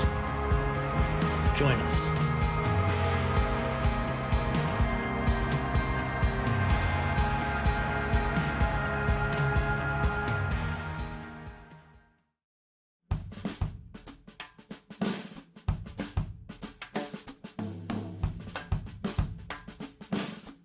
So ever since I've been here, I've had a lot of different opportunities to practice the law as well as learn about the law, whether that's in classes that are about different types of law and how to apply that in different cases, or whether that's in practical use like in mock trial where you're practicing arguments, cross-examining witnesses, or if they're helping you get internships in Baltimore City, in defense firms, or with the state's attorney's office. After my time at Stevenson, I'll be attending St. John's School of Law, which is in New York City. I'm actually going to be part of the scholarship program there as a Jon Baron scholar. I'm really excited to go to New York and take my experiences here and all of the skills and tools that I've learned and bring those to that school as well.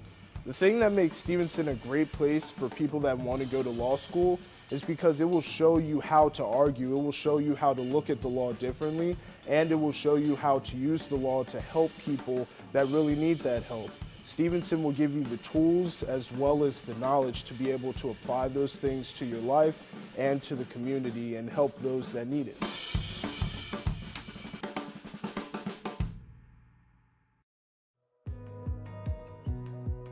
This year, we witnessed unprecedented change in the ways we work, learn, and connect with each other. Here at the Maryland State Bar Association, we've helped our profession rise to the occasion and meet these challenges head on. Your membership makes this possible. This year, your membership helped us fight for public policies and initiatives that protect the interests of attorneys, allowing practitioners and firms to continue to serve clients and the public effectively. Your membership helped us keep the entire profession informed of breaking news related to COVID-19, providing information, context, and guidance.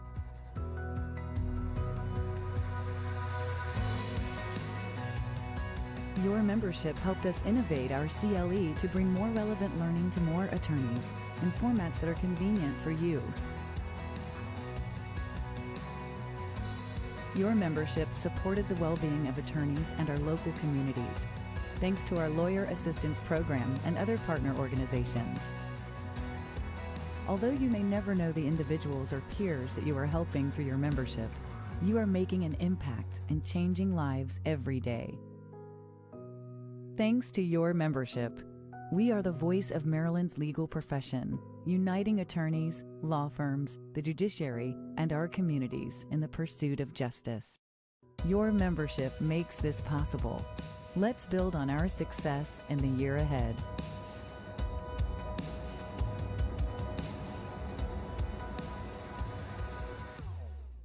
We're really excited about our new track and field complex, and we were fortunate enough to have a lot of time to really do the research before building the facility, and we looked at a lot of different big Division I schools and really looked at how we could make it kind of the best facility where the student athletes are going to have the best experience and the best opportunities to compete.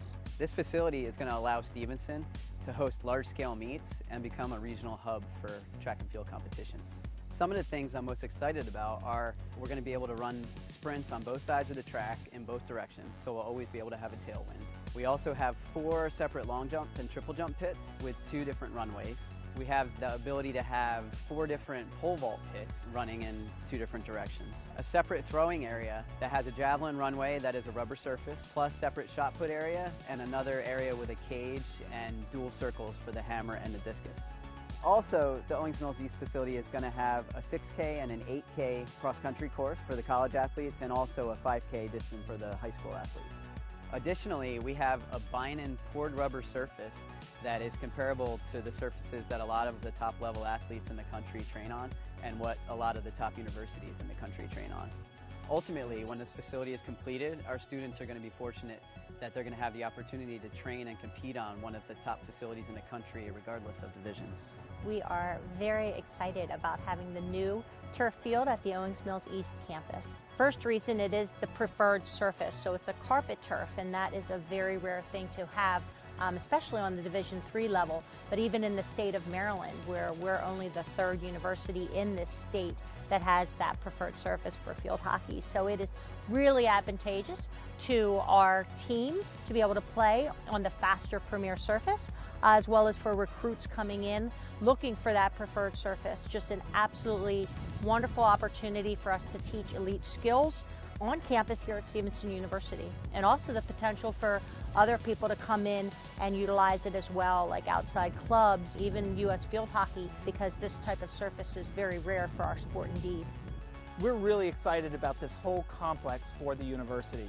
This complex will serve not only our NCAA student athletes, but our club sport athletes that compete intercollegiately, and our general student population. This is for our whole campus. With our brand new baseball and softball diamonds, they will have a natural setting where we'll have the green outfields for each of them. We will also have double-sided batting cages for both baseball and softball. In addition, our two Bermuda grass fields are world-class. The Bermuda grass is the preferred surface for soccer to be played on. In fact, we are part of the bid for Baltimore, D.C. for the FIFA World Cup. We will be one of their practice sites. The quality of these Bermuda grass fields will be an elite level for our NCAA program, our club sports, and our general student population as well. A third field that will be used for our general student population will be a Kentucky bluegrass field that we will be able to serve our students in the fall and spring, but also for camps and other recreational events during the summer. All of our quality facilities, we will be able to draw into a production area that will broadcast us on the Roku channel, Apple TV, and Fire TV. As we complete the Owings Mills East campus, these facilities will give our students and our student athletes an unbelievable experience and atmosphere for them to continue their education.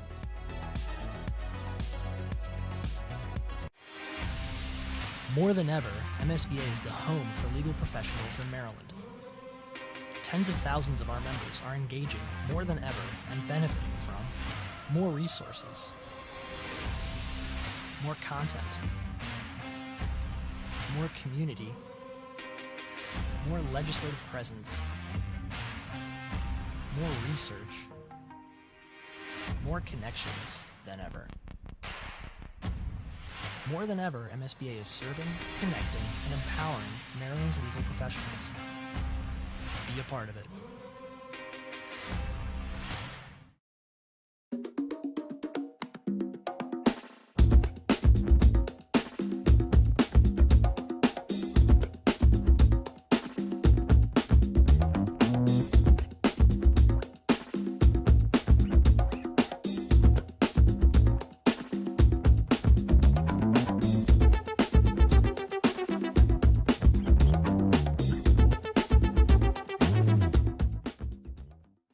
When we ask our students and alumni why they chose Stevenson, there's a phrase that often repeats itself: the moment I stepped on campus. There's a gut feeling that never goes unrecognized and stands the test of time when you first feel at home somewhere. Because we are not just the classrooms where you spend 4 years. We are all the in-between.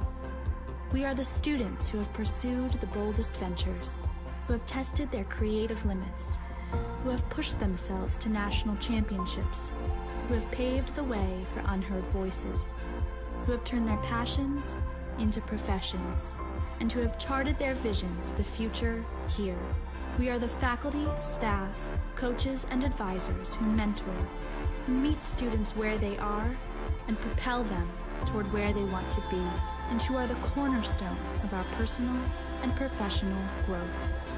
We are the Mustangs, past, present, and future, who come together across all barriers to face uncertainty with resilience and look to the future with confidence. We are the place where people still hold doors open for each other. Where questions turn into conversations. Where crossing paths spark lifelong bonds. Where you're not just seen as a number. Where you become you. We are more than just an education. We are the experiences, the connections, the community that give education meaning. We are who we've always been, your home away from home. It's a history worth repeating, and a feeling worth holding on to. We are Stevenson University.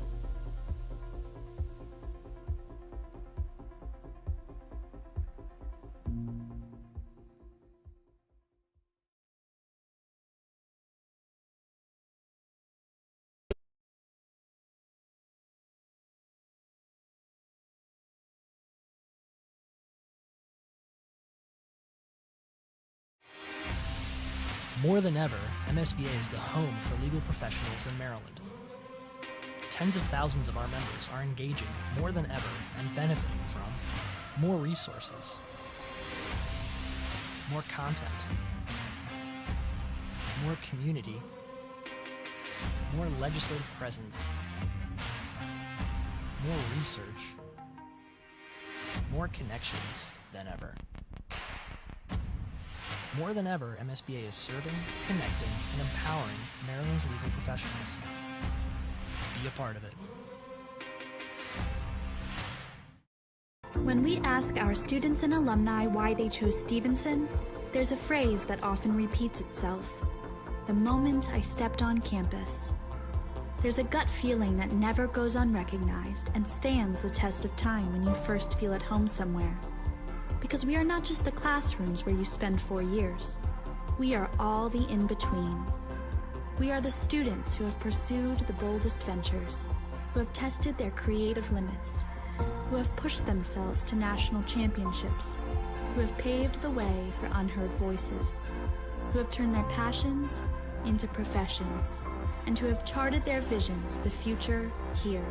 We are the faculty, staff, coaches, and advisors who mentor, who meet students where they are and propel them toward where they want to be, and who are the cornerstone of our personal and professional growth. We are the Mustangs, past, present, and future, who come together across all barriers to face uncertainty with resilience and look to the future with confidence. We are the place where people still hold doors open for each other. Where questions turn into conversations. Where crossing paths spark lifelong bonds. Where you're not just seen as a number. Where you become you. We are more than just an education. We are the experiences, the connections, the community that give education meaning. We are who we've always been, your home away from home. It's a history worth repeating, and a feeling worth holding on to. We are Stevenson University.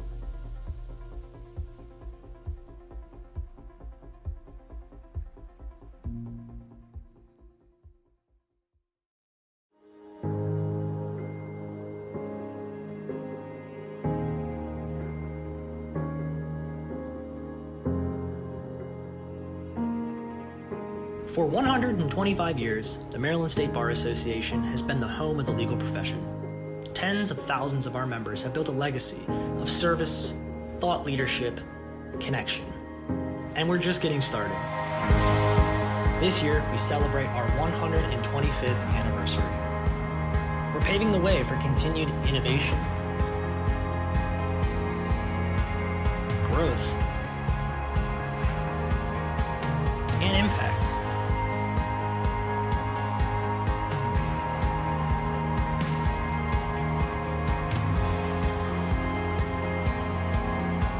We're ready for what's next. Join us.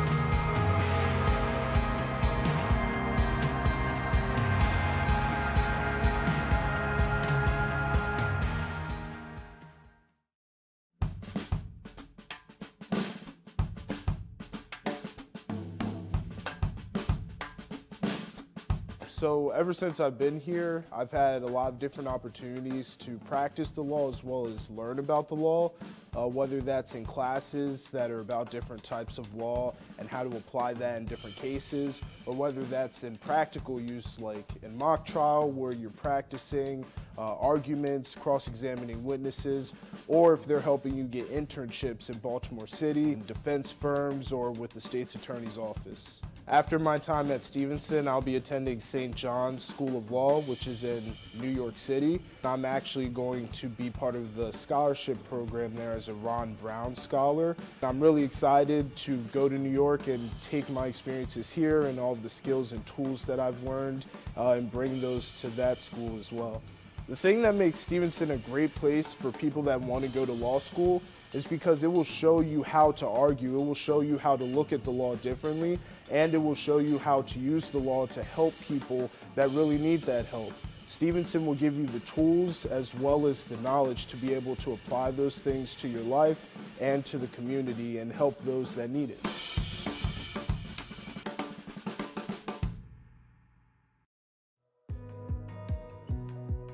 This year, we witnessed unprecedented change in the ways we work, learn, and connect with each other.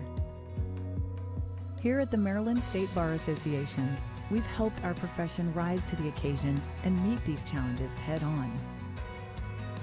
Your membership makes this possible.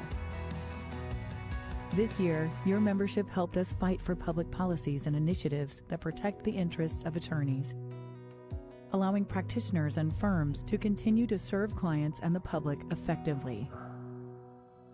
Your membership helped us keep the entire profession informed of breaking news related to COVID-19, providing information, context, and guidance.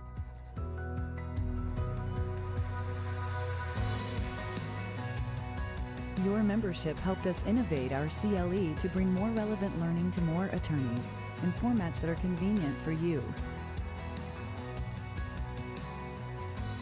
Your membership supported the well-being of attorneys and our local communities, thanks to our Lawyer Assistance Program and other partner organizations. Although you may never know the individuals or peers that you are helping through your membership, you are making an impact and changing lives every day. Thanks to your membership, we are the voice of Maryland's legal profession, uniting attorneys, law firms, the judiciary, and our communities in the pursuit of justice. Your membership makes this possible. Let's build on our success in the year ahead.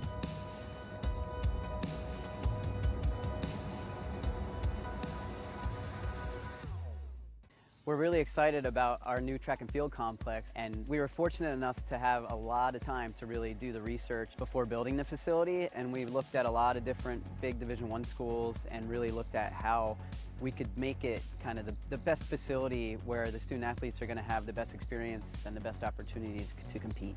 This facility is going to allow Stevenson to host large-scale meets and become a regional hub for track and field competitions. Some of the things I'm most excited about are we're going to be able to run sprints on both sides of the track in both directions, so we'll always be able to have a tailwind. We also have 4 separate long jump and triple jump pits with 2 different runways.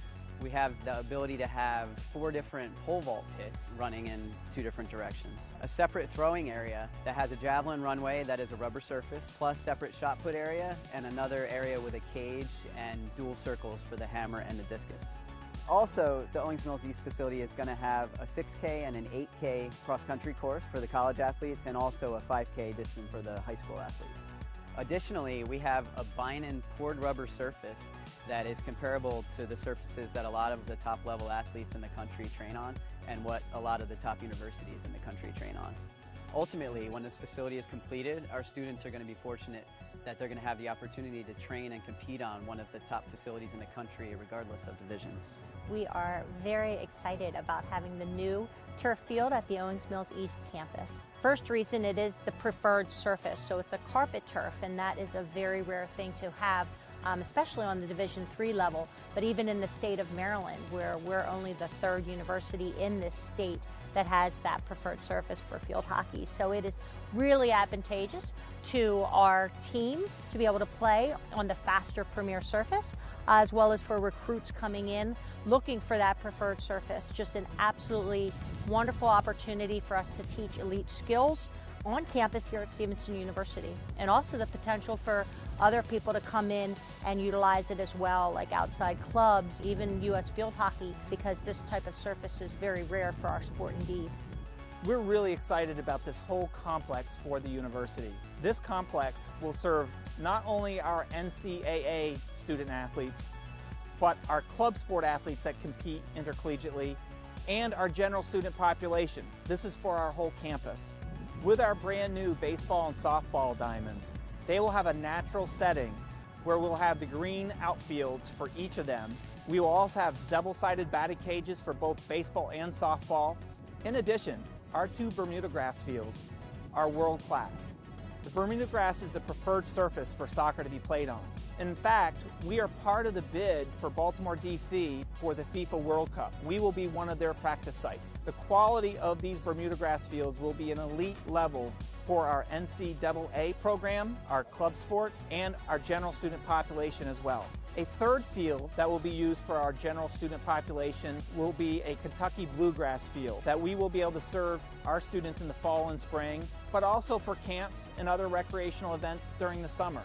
All of our quality facilities, we will be able to draw into a production area that will broadcast us on the Roku channel, Apple TV, and Fire TV. As we complete the Owings Mills East campus, these facilities will give our students and our student athletes an unbelievable experience and atmosphere for them to continue their education.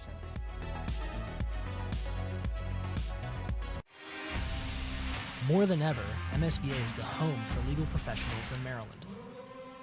Tens of thousands of our members are engaging more than ever and benefiting from more resources, more content, more community, more legislative presence, more research, more connections than ever. More than ever, MSBA is serving, connecting, and empowering Maryland's legal professionals. Be a part of it.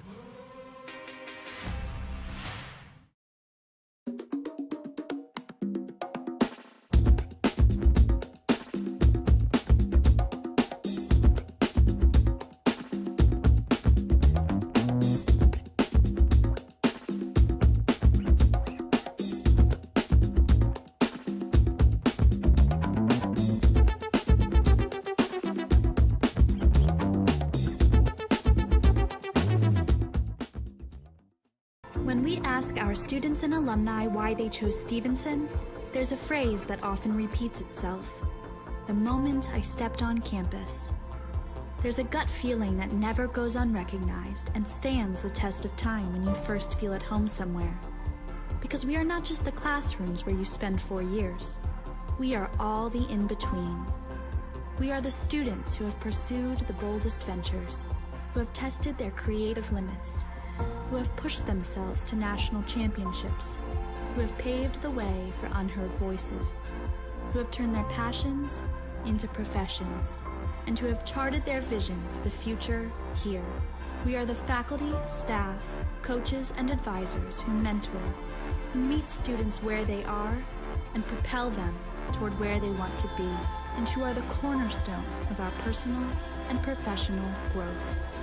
We are the Mustangs, past, present, and future, who come together across all barriers to face uncertainty with resilience and look to the future with confidence. We are the place where people still hold doors open for each other. Where questions turn into conversations. Where crossing paths spark lifelong bonds. Where you're not just seen as a number. Where you become you. We are more than just an education. We are the experiences, the connections, the community that give education meaning. We are who we've always been, your home away from home.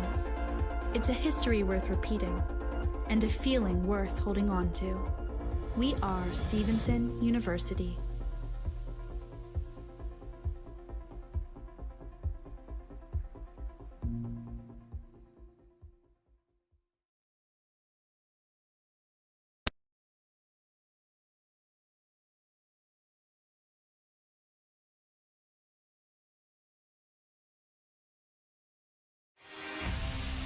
More than ever, MSBA is the home for legal professionals in Maryland. Tens of thousands of our members are engaging more than ever and benefiting from more resources, more content, more community, more legislative presence, more research, more connections than ever. More than ever, MSBA is serving, connecting, and empowering Maryland's legal professionals. Be a part of it. When we ask our students and alumni why they chose Stevenson, there's a phrase that often repeats itself. The moment I stepped on campus. There's a gut feeling that never goes unrecognized and stands the test of time when you first feel at home somewhere. Because we are not just the classrooms where you spend 4 years. We are all the in-between. We are the students who have pursued the boldest ventures, who have tested their creative limits, who have pushed themselves to national championships, who have paved the way for unheard voices, who have turned their passions into professions, and who have charted their vision for the future here. We are the faculty, staff, coaches, and advisors who mentor, who meet students where they are and propel them toward where they want to be, and who are the cornerstone of our personal and professional growth. We are the Mustangs, past, present, and future, who come together across all barriers to face uncertainty with resilience and look to the future with confidence. We are the place where people still hold doors open for each other. Where questions turn into conversations. Where crossing paths spark lifelong bonds. Where you're not just seen as a number. Where you become you. We are more than just an education. We are the experiences, the connections, the community that give education meaning. We are who we've always been, your home away from home. It's a history worth repeating and a feeling worth holding on to. We are Stevenson University.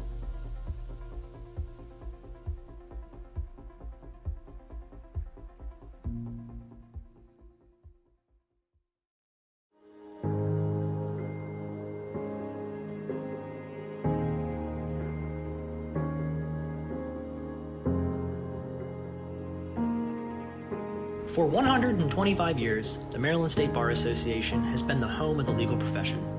Tens of thousands of our members have built a legacy of service, thought leadership, connection. And we're just getting started. This year, we celebrate our 125th anniversary. We're paving the way for continued innovation, growth, and impact.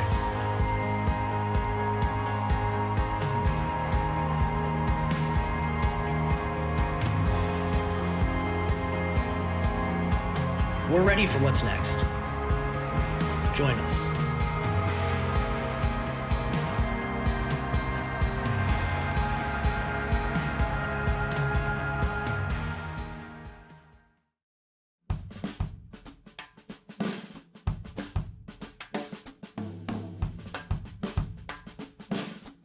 So ever since I've been here, I've had a lot of different opportunities to practice the law as well as learn about the law, whether that's in classes that are about different types of law and how to apply that in different cases, or whether that's in practical use like in mock trial where you're practicing arguments, cross-examining witnesses, or if they're helping you get internships in Baltimore City, in defense firms, or with the state's attorney's office. After my time at Stevenson, I'll be attending St. John's School of Law, which is in New York City. I'm actually going to be part of the scholarship program there as a Jon Baron scholar. I'm really excited to go to New York and take my experiences here and all of the skills and tools that I've learned and bring those to that school as well. The thing that makes Stevenson a great place for people that want to go to law school is because it will show you how to argue, it will show you how to look at the law differently, and it will show you how to use the law to help people that really need that help. Stevenson will give you the tools as well as the knowledge to be able to apply those things to your life and to the community and help those that need it.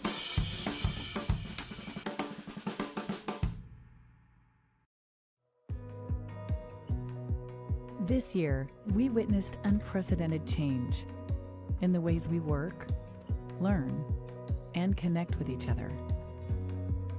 Here at the Maryland State Bar Association, we've helped our profession rise to the occasion and meet these challenges head-on. Your membership makes this possible. This year, your membership helped us fight for public policies and initiatives that protect the interests of attorneys, allowing practitioners and firms to continue to serve clients and the public effectively. Your membership helped us keep the entire profession informed of breaking news related to COVID-19, providing information, context, and guidance.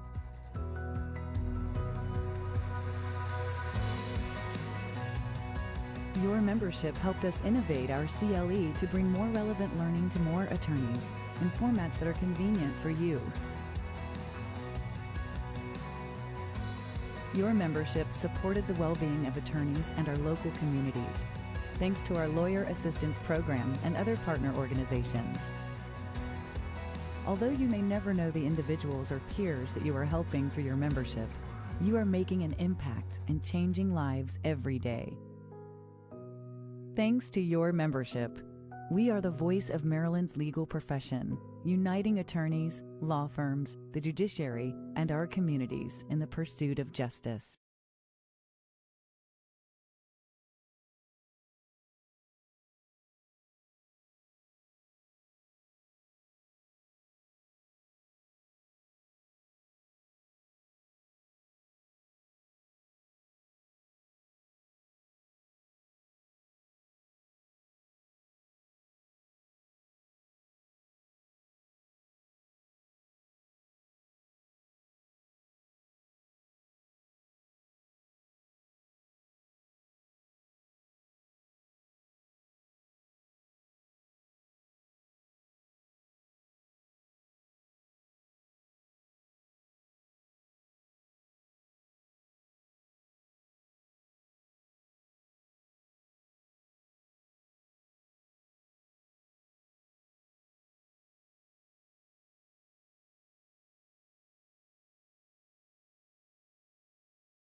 camera? Oh, I guess I'll. Okay. All right. Well, good morning, and thanks for being here with us. My name is Bobby Zirkin. I'm former state senator, and I'm proud to be here on behalf of the Maryland State Bar Association in partnership with Stevenson University, interviewing all of the gubernatorial candidates who are seeking to become the next governor of the great state of Maryland. So I'm here with Jon Baron, Democratic candidate for governor. And Jon, thanks so much for being here with us today. It's a pleasure to be here. Thanks very much for doing this, and thanks to the State Bar Association for hosting, and to Stevenson University. Sure. And so let's get started. I'm going to ask a lot about issues today, but before we do that, for those who may not know you, or can you talk a little bit about yourself? Who is Jon Baron, and how did you get here to become a candidate for governor for Maryland? So I am a longtime Maryland resident. Let's start there. I've lived in Montgomery County, my wife and I, for 27 years, and I spent most of my childhood here. I actually went to the same public elementary and middle school that my kids went to, and I live 2 miles down the street from the house where I grew up. Career-wise, I'm a government reformer. I've led the charge to increase the effectiveness of government through rigorous evidence about what actually works to improve people's lives. So as a Clinton administration official, I headed roughly $1 billion technology program, and I won awards for reinventing government. Later, I founded a nonprofit that worked with the Bush and Obama administrations to get some major reforms in social spending programs, like in education and other areas, enacted into law. Most recently, I headed the largest philanthropic initiative in the nation that identifies and expands proven effective social programs. I've been an appointee of Democratic and Republican presidents, and I've twice been confirmed by the Senate. And I should mention, given the audience and the forum here, I am a lawyer. Yes, I'm a All right. I'm a lawyer. Well, good. Well, and we're going to talk a lot about legal. And one of the questions I'll be asking later on is about the kind of the rise of hyperpartisanship. So it's interesting that you've been involved with administrations of both parties. Correct. Not an easy task to get confirmed by the United States Senate these days. So we'll get to that later on. We'll welcome, and let's just start with kind of the Jon Baron stump speech. What is, you've never held elected office before, so why should Marylanders vote for you for governor? What is it that you would bring to Maryland? So I'm running because I believe Maryland can do so much better in education, wages, and health care. And I'm the one to get us there, because unlike others, I would expand programs and policies that don't just sound like good ideas, but have been tested in the real world and shown to make a big difference in people's lives. So I'll give you some concrete examples in a moment, but first let me just outline the problem. In the first area I mentioned, education. More than a quarter of middle school students in our state can't read at a basic level. More than a third can't do basic math. Those numbers are no different than they were 20 years ago. In the second area, wages and poverty. Poverty rate today in Maryland is 9%. You want to take a wild guess what it was in 1995? No. Who's doing the interviewing here? I would assume it's a 9%. It was 9%. Because for low and moderate income Marylanders, basically the bottom 40%, they've seen flat wages for decades, while income inequality has been growing. In the third area, health care, more Marylanders are covered by health insurance, thanks to Obamacare, but costs keep rising year after year. The average Maryland family pays 50% more in out-of-pocket medical expenses than they did 10 years ago after adjusting for inflation. All the problems that I just described are that much worse for Marylanders of color. It seems like everybody's had a new plan to solve these problems, but it's been decades. You're still mired in the same problems that are harming the lives of millions of people in Maryland. Clearly, we need to do something very different. That's what I'm offering. So I've been on a mission, as I described in my career, through my work in government, with government, and in philanthropy, to expand a new approach to problem solving. The idea, and this was what my nonprofit was devoted to, and we sparked a government-wide movement in the federal government, the idea that you test many different solutions to these problems, you rigorously test them, and then you expand those that are most effective. And that concept has guided my career, and it's been embedded in a number of pieces of legislation, as I've mentioned, in education and early childhood and other areas that we got enacted. Now it's time to bring this evidence-based approach that I've spearheaded to the state of Maryland. So, when I'm the governor of Maryland, we're going to do what's proven to work. I'll give you two quick examples. Number one, we will provide high-quality tutoring to every struggling first and second grader in the entire state, because it has been shown to move them up toward grade level early before their problems become serious in later grades. And we're going to do it by engaging the community, including retirees and recent college graduates, to become tutors for a modest stipend as a public service. Okay. Second example, statewide partnership with businesses across Maryland to provide effective job training to every young adult in Maryland who wants to advance. If it's done right, job training can be extremely effective, increasing earning. It's been shown to increase earnings as much as 40%, but the key is to focus that training on fast-growing industries like IT and healthcare, and to work very closely with local employers who provide paid internships to the trainees. So under my plan, the state will pay for the training, the businesses will pay for the internships, the economy gets skilled workers, everyone benefits from this. Those are two illustrative examples. I got a closet full. I could keep you here all afternoon, but I won't. Let me mention this. The key theme is this, that if we simply continue on our current path, we're going to be here in another 20 years and nothing will have changed. To make progress, we have to zero in on solutions that are tested and shown effective. That's why I'm running for governor. Let's do what works. Okay. So the General Assembly did a long study, and I was there for most of it, which was the blueprint for education. And so that was what they had done. They I assume, I wasn't in those meetings, but assumed that they had looked at what they thought worked and didn't work and came up with what is a pretty expensive but a robust new education system. And it's not funded fully, Right. But do you agree or disagree with, I guess I wasn't going to start with education, but you went there first, Right. and I know that that's where you wanted to go, so let's start there. Do you agree or disagree with what the recommendations of the blueprint? And beyond the two proposals that you just stated, is there anything else that they shouldn't be doing that they have in that, or that they should be doing? Well, I support the overall framework of Blueprint, including an increase in education spending. The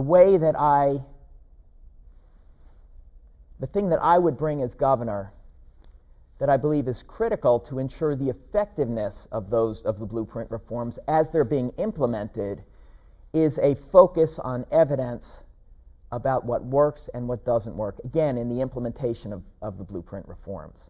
So let me just ask you this about that, Yeah. about evidence-based, because I used to do things in juvenile justice, and we talked about evidence-based. Right. And that obviously makes sense, because you want to do things that have some data behind it. But in terms of like education spending, for instance, my recollection was that class size reduction, real class size reduction, not minimal, not going from 24 to 22, but really going from 24 to 12 or 13. When other states had done things like that, that was evidence-based to work. But it also cost, $7 billion to do that in the state of Maryland. And so what are the specific things that are evidence-based that you, beyond tutoring and job training, that either are good or bad within the blueprint? So let me get to that in 1 second, but first let me say why that focus on what works is so critical. Because we've had a major increase in education spending before. During the 2000s, Maryland saw a major rise, about a 40% rise in spending statewide per pupil after adjusted for inflation. And as the Kirwan Commission found, that did not result in improved outcomes for students. So this time, as we look at new resources and all that, it really is absolutely critical that we focus like a laser beam on programs and policies that have been tested and shown effective. One thing we could do, as I mentioned, is tutoring in the early grades, provided to every struggling student. That would cost a relatively modest amount given the state budget, even including education budget, about $200 million a year. But that is a specific approach that could be, it's a point of intervention, early elementary school, where if you can get kids on track reading by 3rd grade, you can have an enormous impact on downstream outcomes, long-term outcomes. There are other examples, to give you concrete examples. Career academies in high-poverty high schools, for instance, that have a career theme like biotech or healthcare or IT or something like that, have been shown to be very effective at increasing long-term earnings. About 10 years later, these youth, now young adults, are earning about $2,500 more than they would have otherwise without the Career Academy. How about charter schools? Charter schools, there are certain types of charter schools that have been shown to be very effective, and I would support a major expansion of them. KIPP charter schools in particular. That's one of the initiatives that I worked with the Obama administration to get a major expansion, a $50 million grant. They have been shown to increase, for heavily minority students, very low income areas, to increase reading and math achievement school-wide by about 5 to 10 percentile points, and to have long-term effects, increasing college attendance by about 6 percentage points. So proven effective charter schools I would also expand. So let me just, before we move off of education, because I want to move into criminal justice and COVID and some other issues. Yes.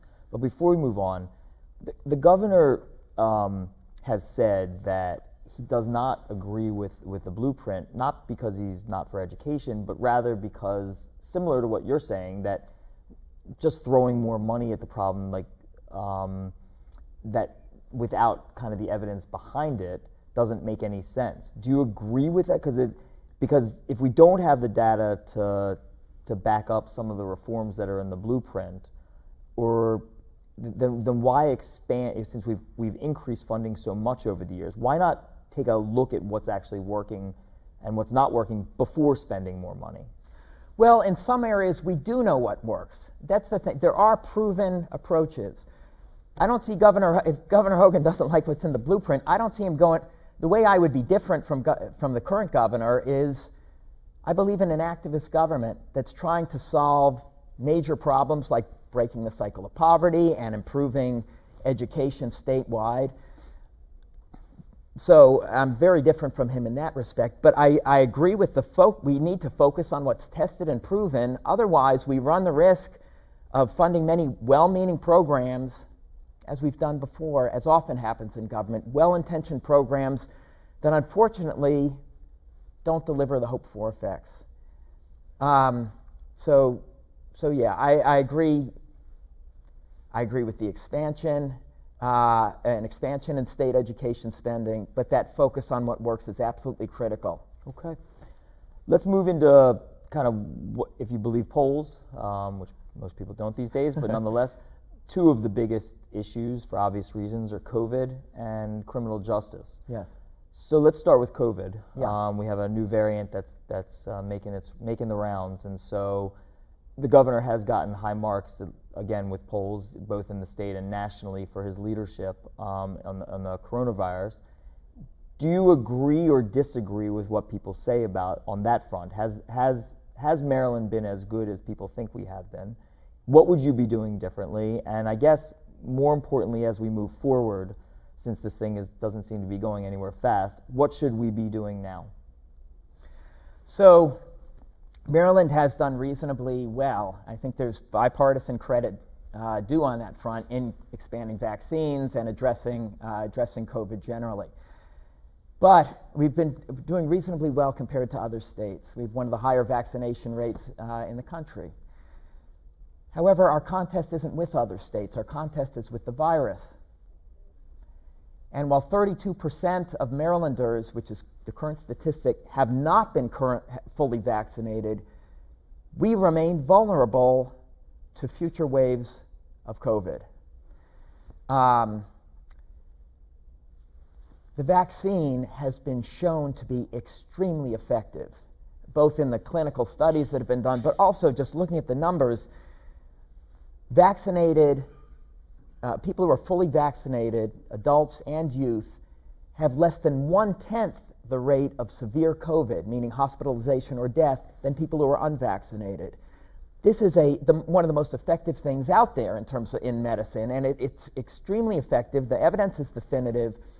We should be pulling out every stop we have to expand use of vaccines. So I have, back in August, I called for vaccine requirements for all healthcare workers in the state because, I mean, they're around people who are immunocompromised. This is not a close call.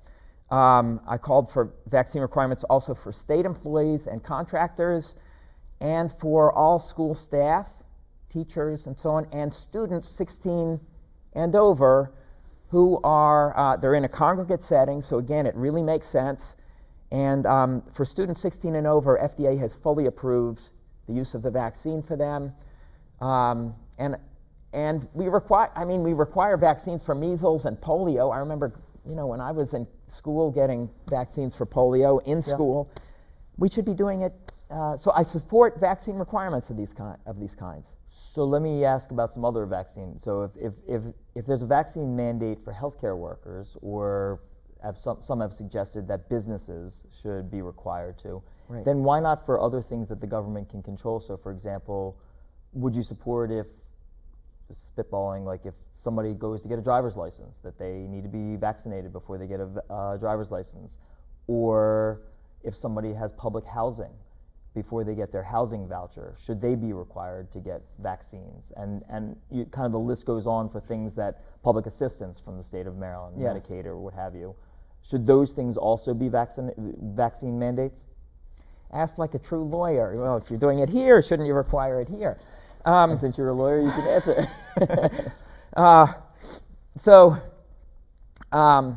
The reason I think those things should be looked at, depending on how requirements in those areas should be considered. The reason I started and initially called for healthcare settings and schools is because those are areas where, again, people are in a congregate setting, and for healthcare workers, I mean, nursing homes and the rest, they're around people who are vulnerable because many of them are immunocompromised. Same thing with schools. You're in a congregate setting. Many of the younger kids until recently could not get vaccines. And so again, there's a very strong public health argument for requiring vaccines in those areas. State employees and contractors, I called for it there as well because the state, these are people who are working for the government. I also called... Let me stop you there for a second, though, on that one. So if a state employee themselves, I understand from the healthcare, my brother's a doctor, and just for full disclosure, my brother-in-law passed away from COVID. I'm sorry. So it's a personal issue, but from a public policy standpoint, a state employee or somebody that works at a big business is no more or less likely to help spread the virus than somebody who is getting their driver's license. I don't mean to pick on the poor 18-year-old going or 17-year-old going to get their driver's license, but those are people that the state gives something to, and if we're looking to vaccinate everybody, because that really is, as you said, the only way to do it, shouldn't we be casting that net as wide as possible? So a state employee, yes, but somebody who gets public assistance or a housing voucher, we have some ability to influence that individual as well. So there are a few things. The value, I think, is we need to do it where it's most needed. Healthcare workers, I think the example is clear. And schools, same thing. There's a very strong, in terms of spread, people are in congregate settings. Many students don't yet have vaccines. Every reason to do it there. Also, the lever that's available, that's another consideration here. So with state employees and contractors, they work for the government. We can have a requirement there. We're on strong legal ground. I would support exploring its expansion to these other areas. Legally, it might be a little bit more of a stretch. I don't know. But in general, I am receptive to the expansion of vaccine requirements using whatever levers we have. Okay. mean to get into more controversy, but how about mask mandates? My kids go to school, and I don't know how they do it, but they have masks on all day long. For me, I have to take it down and up. It's very challenging. Yes. It's obviously a controversial topic. Do you think that Maryland should have a mask mandate for its kids in schools, or should that be a local decision, or some combination thereof? Well, the reason I focus on vaccines is that vaccines are our one-way ticket out of the pandemic, unless something unexpected occurs with the Omicron variant. But as far as what we've known existing, we have the solution at hand, and we should be using it. We can all go back to a normal life if everybody were to get vaccinated. For mask mandates, the evidence is strong there. It's not, as nearly 100% efficacious against severe COVID disease and all the rest. But I would support both at the state level and the local level following public health guidance on it, which often depends on the level of spread in a particular community. So if Garrett County doesn't have a particularly high spread, then they can make their own determination. So it shouldn't be the state board making the decision, it should just be the local boards of education? Well, I think the state board, it might be, Garrett County, is next to Allegheny County, and so, it's not like everyone's a kingdom unto themselves. Right. So there might be a role for this. There's a role for the state also, if there's need at the state level to do this, across Maryland. Challenging question, challenging issues, obviously, things that right. 5 years ago we would never have been talking about. That's for sure. Interesting. Let's move on. Criminal justice. Yes. And by criminal justice, it's an all-encompassing type of an issue. Obviously, you have police reform, you have public safety, sentencing, parole, probation. I mean, the list is endless. I guess let's just start with a general question. The murder rate in Baltimore City continues to be stubbornly high, and I think it's true for other jurisdictions as well. I just happen to live near Baltimore City, and so I follow it more closely. Right.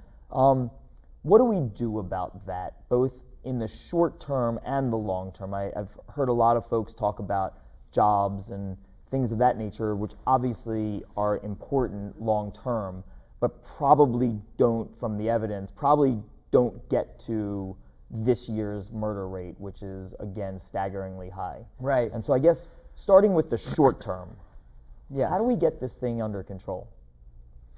Well, I agree with the urgency of this issue. This is a very high priority and would be a top priority for me as governor, to partner with Baltimore and other jurisdictions that are experiencing public safety problems. The reason is, as you pointed out, we're at 7th year in a row of more than 300 homicides per year, which is back where we were during the crime wave of the 1990s. People deserve to, this is a matter of, people deserve to be able to go about their daily activities without fearing, and send their kids to school, have them come home and all the rest, without fearing for their safety. It's a basic quality of life and safety issue. So I agree fully with the importance. And whether businesses want to locate in Baltimore City, it affects the economy. What I would do is seek a partnership with Baltimore, including Mayor Scott, the police chief, and others, to bring proven and promising programs for crime reduction from around the country, the very best, to Baltimore, with the state providing many of the resources to help ensure it's successful. So it would be a partnership. I'll give you one example. There is a crime reduction strategy called Focused Deterrence, which is actually being launched now by Police Chief Harrison and Mayor Scott. And as governor, we would help provide the resources to ensure it's successful. So I really support what they're doing. But it basically recognizes that the majority of violent crime in a city like in Baltimore and other cities is carried out by a relatively small number of individuals. Often they're repeat violent offenders and are gang involved.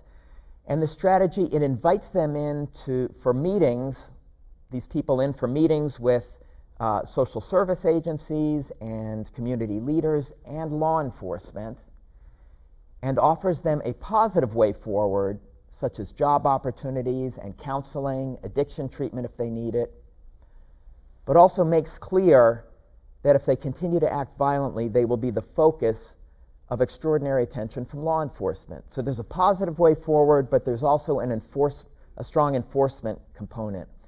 Now, in other cities, including New Orleans and the one I'm most familiar with in Oakland, California, this approach was associated with a 50% reduction in homicides over a period of about 10 years. It's very promising. This is something we should be expanding, trying out here in Baltimore, potentially other jurisdictions. If it works, do it even more widely. So Governor Hogan has a proposal. It was in the newspaper some weeks ago, and this has been an issue in the General Assembly for years about what to do about repeat violent offenders, where unfortunately it seems like there's a revolving door of repeat violent offenders, not drug addicts, not individuals, although there are probably addiction issues that are interrelated, but somebody who picks up a gun and shoots at somebody and may not have hit them, but these individuals that kind of come in and come out of the court system and back out onto the streets. His proposal included significantly more jail time for people that are convicted a second, third, fourth time of repeat violent crimes, particularly with the use of a handgun. Would you support that proposal, and if not, why? Well, I would want to look more carefully at that particular proposal. I do support, at least as an initial step, this focused deterrence approach that I described, because there is an important enforcement component to it. Meaning this is a relatively modest number of individuals apart from the penalties you're talking about, the idea that, we want to give them a chance. I mean, they're not currently behind bars. We want to give them a chance, a positive way forward. But a policy that also, if they continue to act violently, makes them the focus of attention from law enforcement, including prosecution and policing and all of that, that's where I would start. Because that is something, setting aside the penalty issue there, because that is something where there's evidence behind it. So there's really very promising evidence that it would actually work. That's the piece of it where I would start. I guess just to follow up with that though, what of the individuals that don't take up the carrot, right? Like at the end of the day, there are, beyond the 300 plus murders, there are well over 1,000 non-fatal shootings that just thankfully didn't end up in the 300 plus category, ended up in the 1,000 because they just couldn't shoot straight. So. Right. At some level, there are unfortunately people that are committing violent crimes on the street. Don't you think what we've seen is that those individuals are somewhat in a revolving door for one reason or another, whether it's getting, plea deals or the prosecution doesn't get the right case. There's a million reasons why that happens, but don't those individuals, shouldn't at some level we be saying to those folks who just keep getting convicted multiple times, you just don't belong in society at some point in time, right? Well, I think it depends on the particular circumstance. It's hard to but again, I would start by making sure that we know who these individuals are, and by making clear to them and to prosecutors and to police that if they continue to act violently, they will be the focus of law enforcement. How about the judicial transparency part of that? There was an article some weeks ago about something in my county, in Baltimore County, not related, was related to a violent crime, and just the governor has talked about for several years about a legislation that would increase the transparency of what's going on in the court. So have much more data coming out about the types of plea bargains that are going on in particular courtrooms and so forth. Any thoughts on that particular proposal? I don't know about the particular proposal, but I support the goal of transparency. Okay, interesting. Anything else on the criminal justice front that you'd yes. that would be in a Baron administration? Yes. did you say would be or will be? I think you said will be in apparent. I hope whichever you said way that. you want to say. All right. So yes, there are other strategies that have been crime prevention approaches that have been tested and shown effective. One of them, I support a major expansion of drug courts. These are for people who are convicted of non-violent drug offenses like heroin possession. And they are given an alternative to, they've been convicted, they're offered an alternative to incarceration, which is mandatory participation in drug treatment, frequent drug testing, and close community supervision. Baltimore was one of the pioneers. Baltimore City was one of the pioneers of drug treatment courts. And they have been shown to not only be more humane, because you're not it's a partial answer to the over-incarceration problem, but there was an excellent study that came out recently showing that over a 15-year period, it reduced subsequent criminal activity by about a third. So it's more humane and you're getting less crime. This is something we should be doing on a much larger scale.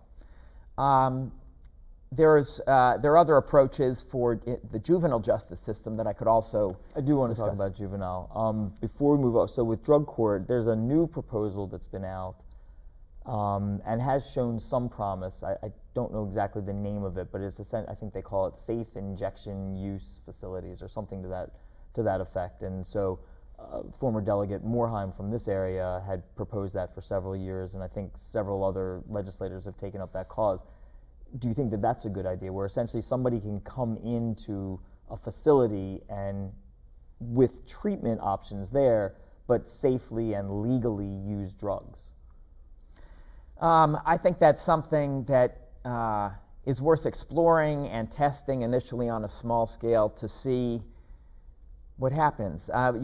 Does it actually result in safer outcomes, less crime, and all of that? So I support testing it on a pilot basis. The advantage of the drug court approach is the people have been convicted. There is a threat of incarceration, and a lot of folks need, and to get this alternative to incarceration, you have to participate in drug treatment and frequent drug testing and so on. So it requires a decision, and it really forces a decision on the part of the person who's been convicted and offers them a way out of this whole drug addiction thing. So that's why, and the evidence supports it. That's why that's the one I would expand. So you did bring up juvenile justice. It's something right.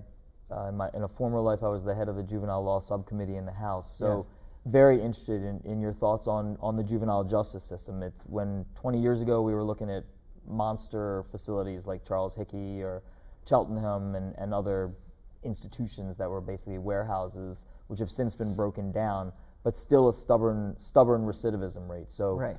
What does the Baron administration do on juvenile services? Well, there are, in this area also, again, my overall focus is on expanding programs either promising or proven to work. So in juvenile justice, one approach that has been shown to be very effective is something called they're called functional family therapy. It's for youth who are involved in the criminal justice system. They've been arrested or convicted. And it pairs them and their families with a therapist who works with them on a time-limited basis to increase family functioning, because a lot of these kids come from families where there's intense negativity, and often there's no communication between the parent or caregiver and the child, and it's a completely dysfunctional situation. So the therapist works with the family, including the parents, with parent training and the rest, and communications techniques. It was shown in an excellent study in Philadelphia to reduce the rate of subsequent criminal activity by these youth by about 40%. That's a very big effect. It was a small study, so we need to see whether it works also. But this is the kind of thing we should expand in Maryland, at least on an initial basis, test it, see if it works here, and then expand it statewide. Are these kids that you're talking about the ones that are in custody, so they're in out-of-home placement, or are these kids that are back in their community? So are these interventions for individuals who are already back in their community, or are you talking about bringing the family to the facilities themselves, or both? It's mostly kids who are who are in the community already, but they're justice involved. They've been arrested, convicted, and a decision has to be made about where to send them, and this is a program that is very effective for them. Okay. And how about kids that are in custody now, or not now, but kids that are within the system that are not deemed to be fit to go back to their homes? What do you do about that subset of individuals? Because that's the group that is really committing, those are the ones who are getting out, and if you believe, the stats would tell you, those are the ones who are most likely to recidivate. What do we do on them? So that's an area where we need to test innovative new ideas, including some that are promising. There was, in Chicago, there was an excellent test of what's called cognitive behavioral therapy. It's, having these kids think differently and teaching them how to think more slowly rather than respond immediately if there's so they think in a more, thoughtful way about what the outcomes are going to be and so on. That was shown to be promising. There are things like that, different kinds of therapy. There are also different kinds when they are eventually released to the community, certain kinds of foster care in families that are trained in behavior management that are shown to be that have been found to be very promising. But this is an area where we should be trying a lot of different approaches, testing them, see what works. For those that work, we expand them. For those that don't, we move on to something else. Okay. All right, so I'm going to switch gears. I want to make sure and hit as many topics as we can in this hour. There was an article, I think just yesterday or 2 days ago, having to do with a court case, and the issue is renters. And renters, regardless of what the Court of Appeals did. It's obviously a big issue, particularly during COVID and evictions, and there was a whole lot of legislation around this right to counsel. I'm just throwing a lot of things at you. One of the things that was thrown out yesterday, or in the article, was a delegate had talked about having a system where you could not be evicted. Not be evicted, but the landlord would have to re-let to you unless they had good cause to do otherwise. So essentially, your lease keeps going on in perpetuity unless there's a good cause not to lease to the individual. I throw that out to you, that specific issue, but also just in general, what does the Baron administration do on this very hot topic? So, on this particular issue, I'd want to look at that more carefully. But here's how I would think about it, okay, and the lens through which I would view it. Right now we're in a crisis, both renters and landlords. And the Hogan administration has done with a very high percentage. I think there are over 100,000 renters across the state of Maryland that are in arrears right now. And that affects them, it affects the landlord. It is a major problem because of COVID. And the Hogan administration has done a poor job in this area of getting out a substantial amount of relief that's provided by the federal government for renters and landlords.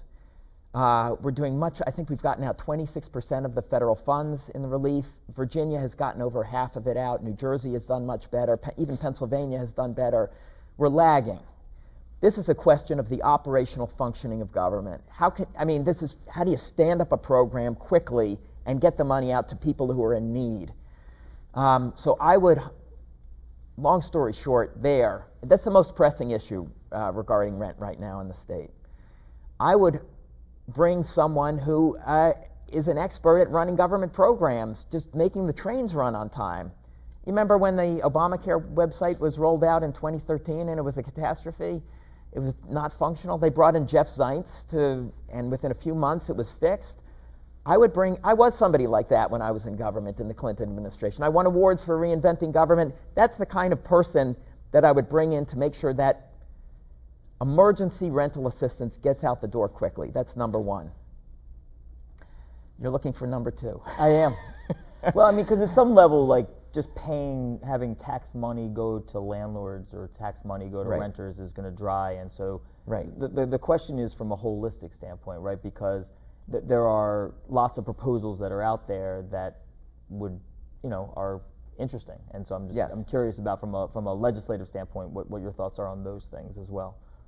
Well, I do support the right to counsel, for instance, for renters, because landlords almost invariably have it. It should be a level playing field, and I would support use of some of the new federal money that's available to help pay for that. Okay. One thing in terms of the specific question you asked, it is very important to provide rights to renters. I agree entirely with that, but you can't do it's a balancing act, because landlords, we need landlords to be in the business to be in this area, to be participating in the economy, making properties available. The supply has to be there. So it can't be a system that is so onerous for landlords. So yes, there should be that top priority is fairness for the renter, but it also has to be something that works for landlords as well. That's the balance. I guess the question is, based on that specific quote in that specific piece of legislation, is why should a landlord have to be forced to rent to somebody when their lease is up? I'm trying to wrap my head around what that would mean if I was a landlord and I wanted to turn my apartment building into a basketball court, which I certainly would. Why should I be prohibited legally from doing? I'm not sure it's even legal, but why should I be prohibited legally from doing that? Well, again, on the landlords, I think we have to make sure. I don't know the specifics of this particular proposal, but I do think this has to be something that is fair to the landlords as well, and doesn't discourage people, landlords, from being landlords. Okay.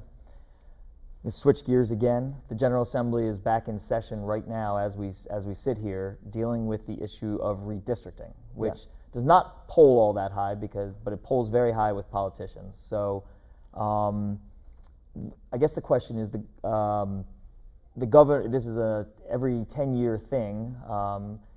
The governor has talked about and put together his own independent commission, nonpartisan commission, which for all intents and purposes seems like it was fairly free from influence from the outside. They have their maps, and the state does, and the legislature does its maps, and the court will have their say.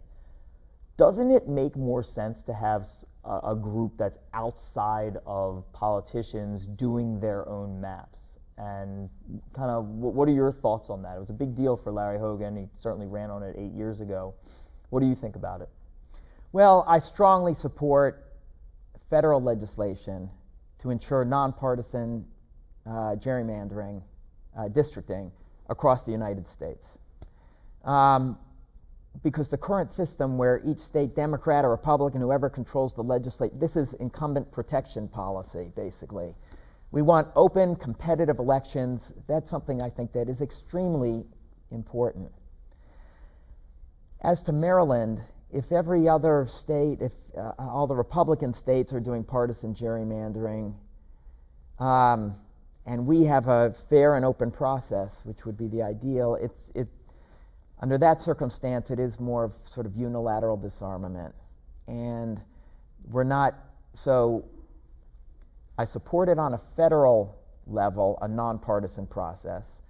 I would also support Maryland partnering with another Republican state, where both, Maryland is a largely Democratic state, the other state is largely Republican, but reaching a bilateral, or maybe there could be a few states involved in this, agreement to do nonpartisan gerrymandering across the state so that no one is unilaterally disarming, no party is unilaterally disarming, and we can get fairness across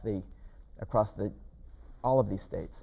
So Maryland should not on its own do this, but rather only do this if you have partnerships with other states. So keep doing political gerrymandering until others also decide not to do political gerrymandering. Yeah, but you make it sound like a passive player in all of this. The governor can make this their priority, try to find partners in other states, other governors who will do this. There are Republican governors who have supported this in the past. How about at the Maryland state level? So one where we don't need to deal with other states. So the legislature itself doing its own maps. And to be fair, although I never really was involved in it, I certainly had voted on the maps a couple times when I was down there. Should, at the very least, for Maryland's own maps, for the legislative districting maps, should it be a more independent commission, nonpartisan, rather than politicians kind of choosing their own neighborhoods and trying to get additional neighborhoods in their districts? In those cases, yes, I'm more receptive to that approach. Okay. All right. Well, I got one. All right. Another big issue that's going to be down there, certainly this year, and we could talk forever on this, is the issue of marijuana. That's going to be a big ticket issue in the General Assembly this session. Yes. Maryland has a robust medical cannabis program, which took a long time to get to, and also has decriminalized at least small amounts of marijuana. Now the new look is recreational use. Thoughts on that issue, and what would the Baron administration do on this? I think you meant to say, what will the Baron administration? Okay. So you are a lawyer. I would. I support the decriminalization that's been done. I also support what's been proposed, which is putting it up to a referendum on whether to legalize recreational marijuana, and the polls, at least currently, show that that would pass. All right, so I'm not going to let you end there. Why? I've always asked this question, and I dealt with this issue with fracking, which people wanted to also put up for referendum, which I thought was a terrible idea. Yeah. And we just banned it. Why should anything in Maryland that is referendum goes into our Constitution? If the polls are so overwhelming in the General Assembly, like, why should this be something that goes to referendum and not just the General Assembly to do or not to do? I'm not sure why marijuana itself should be in the Maryland Constitution. And putting aside the referendum, do you support the legalization, not just the referendum itself? So the referendum is a path that has been, proposed by Speaker Jones and others. So it is sort of the current proposal that's on the table, and I support that path forward on how to make a decision. In terms of, that's the most straightforward way, I think, that's out there to get it, for people to get an answer. I guess I'm just curious, just in following that, like, why that issue goes on referendum, but a myriad of hundreds of other pieces of legislation which are equally big or important don't go to referendum. Gambling went that way. Right. And there was an attempt to put fracking that way. Why marijuana over all other issues? Because, something like fracking and marijuana and also gambling is more a question about, to a large extent, not about values. Sort of what kinds of behaviors are we going to condone or not condone, and so on. That is, and people, the voters, are fully informed in making that because they know their own. They can think about what they value. There are questions, about does marijuana lead to, other drugs and so on, as a gateway drug and all of that. But most of the issue is a question of values that I think the voters are, appropriately empowered to make. So not assuming, what do you think about it? Do you think that we should have recreational use of marijuana in the state of Maryland? Well, let's just make the assumption the voters pass it. I understand the answer could be, well, I'll do what the voters say. But before that happens, if the General Assembly passed the bill this year, yes, and you were the governor right now, would you sign that piece of legislation? So I would be favorably inclined. You're not going to get me on this. I would be favorably inclined to sign it, based on what I would want to look into it further. In general, this is a matter of personal liberty and decision about how to, control one's, life and decisions and body. So the one thing I would want to look at a little bit more closely is the evidence about, is this a gateway to other kinds of drugs and so on. That's how I would think about it, but based on what I know, would be favorably inclined to sign it. It takes a while. All right, sorry. All right, so we have about 10 minutes left, and I definitely want to give you an opportunity at the end just to kind of wrap up and anything that we haven't covered, because there's a million issues that we haven't, and I'm sorry about that, but the hour goes quickly. I wanted to do a couple of kind of lightning round type stuff, see if I can get some yes/nos on some issues, particularly some issues that are important to the bar. Judicial elections is an issue that keeps coming up every session, and it kind of gets a little further and then it takes a step back. Maryland, as you know, appoints district court, appoints court of special appeals, appoints court of appeals, elects judges in the circuit court. There's an appointment and then there's an election. I guess just the general question is, should Maryland elect its judges in the circuit court, or should we do away with judicial elections? That's an issue I want to look at further before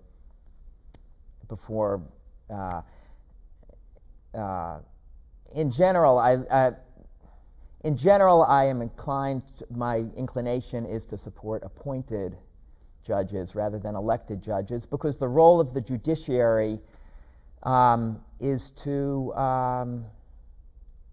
protect individual rights. It's not and sometimes be anti-majoritarian. So you want people who are sort of insulated from the political process as much as possible. That being said, I want to look at that specific issue a little bit further, but that's the general lens through which I would view it. Yeah. Another one is, I guess, I'm not even sure how to ask this question, but last session, some overly aggressive activism was taking place, and there's this rise where legislators were having their houses protested, and I mean, just things that I never saw before in the general, just awful things. And I guess, just any thoughts that you have on the rise of this hyper-partisanship, things we have not seen in Maryland really ever until now, and certainly it's going on all over the country. Yes. Well, I know that's an issue you've thought a lot about, and a part of politics that you have been very concerned about. I am as well. I mean, my background really, I've been a lifelong Democrat because I believe in an activist government. I believe in advancing racial and social equality and opportunity for all, not just the privileged few. But I've always, throughout my career, worked very well with Republicans, with the Bush administration, Republicans in Congress, and Democrats. And that's, I mean, I've been I was an appointee of President Bush, for instance, as well as President Clinton. A lot of people worked with, just the issue of whether I was a Democrat or just didn't come up a lot of the time. So I support a problem-solving approach. In my own communications, one of my goals, I think every candidate and every elected official has a responsibility to tone down the rhetoric. That's one of the things I really like about President Biden. Not to be overly partisan, not to be out there trying to score political points.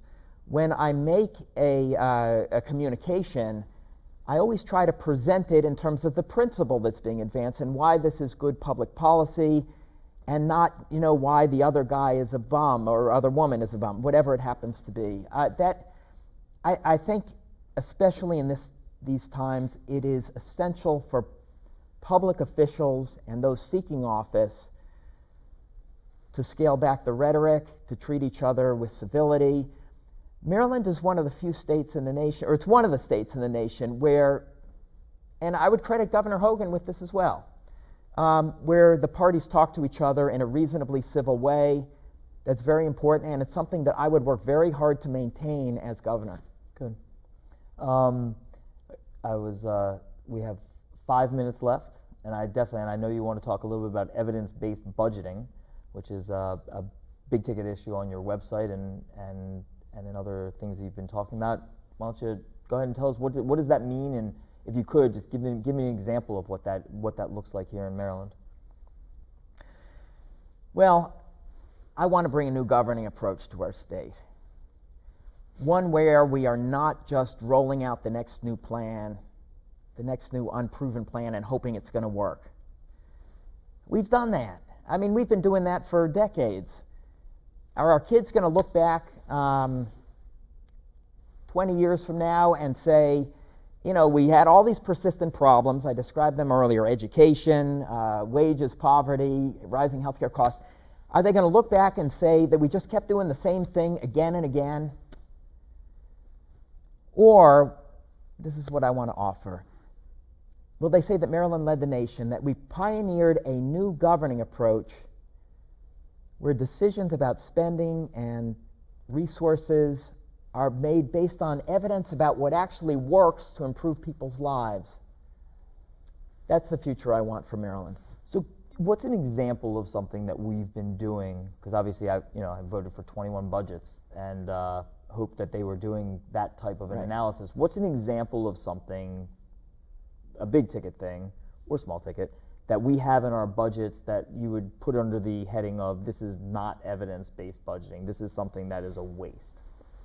So the largest job training program for adult and dislocated workers in the United States there's a federal program. It's a multi-billion-dollar Department of Labor program. In Maryland alone, it's tens of millions of dollars a year.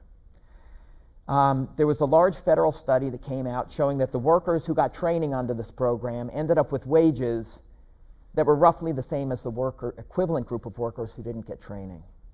So this is a classic program that is well-intentioned. It is not improving economic outcomes for these workers who are devoting their time and energy to it. There are proven effective job training programs that are far more effective. One of them, my philanthropy funded, my philanthropic team funded to move, it originated in the Bronx. We funded its expansion to Silver Spring. It's since expanded to Baltimore. It's called Perscolis, but that's just one example. These are programs that, as I described earlier, are focused sharply on fast-growing parts of the economy, like IT and healthcare. And there's they partner with local employers both in the design of the training so that it meets the employer's needs, and the employers they provide paid internships to the trainees and actually pick up half the bill. Those have been shown to increase earnings by 20 to 40%. So we should be using that existing money that is not achieving the objectives on things that could really make a difference in people's lives and economic outcomes. Okay. It's a good, I'm going to segue into our last 2 minutes, to give Jon Baron a chance to talk to the 27,000 members of the Maryland State Bar Association as to why should, after all of this, come Election Day, why should they elect you, Jon Baron, to be our next governor? So should I talk to you or to the Bar Association? Either way. Okay, well,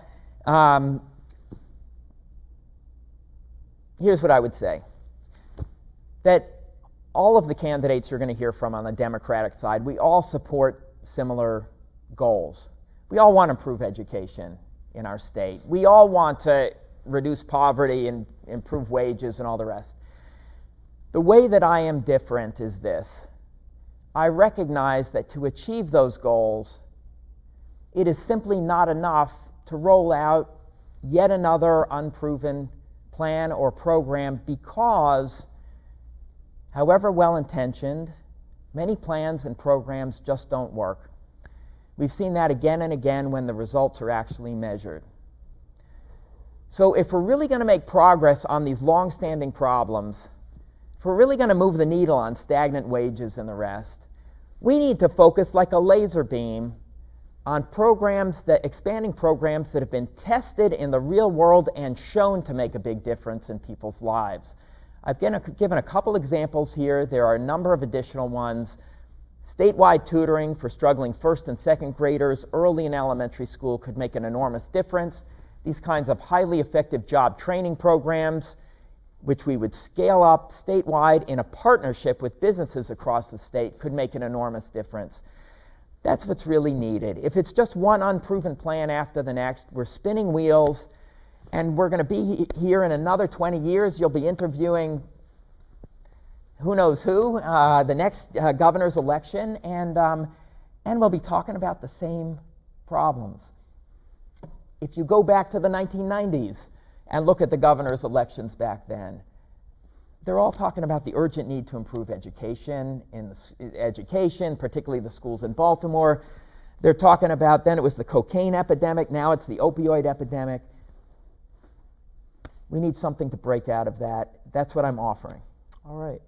Well, Jon Baron, thank you for this hour. It's gone quickly. I just want to say thank you for joining us here. Again, Maryland State Bar Association partnering with Stevenson University on this beautiful Stevenson campus.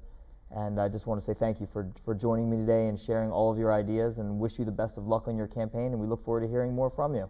Well, I want to say you're welcome, and thank you in return. Thank you for moderating here, and to the host and the Bar Association and to Stevenson as well. Great. Thank you so much. And on behalf of the Maryland State Bar Association, thank you so much for joining us here today.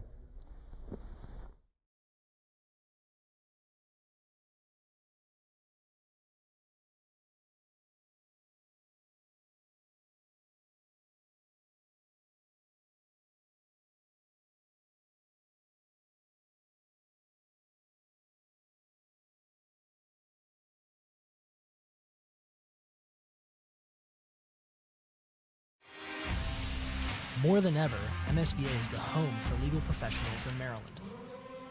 Tens of thousands of our members are engaging more than ever and benefiting from more resources, more content, more community, more legislative presence, more research, more connections than ever. More than ever, MSBA is serving, connecting, and empowering Maryland's legal professionals. Be a part of it. When we ask our students and alumni why they chose Stevenson, there's a phrase that often repeats itself: the moment I stepped on campus.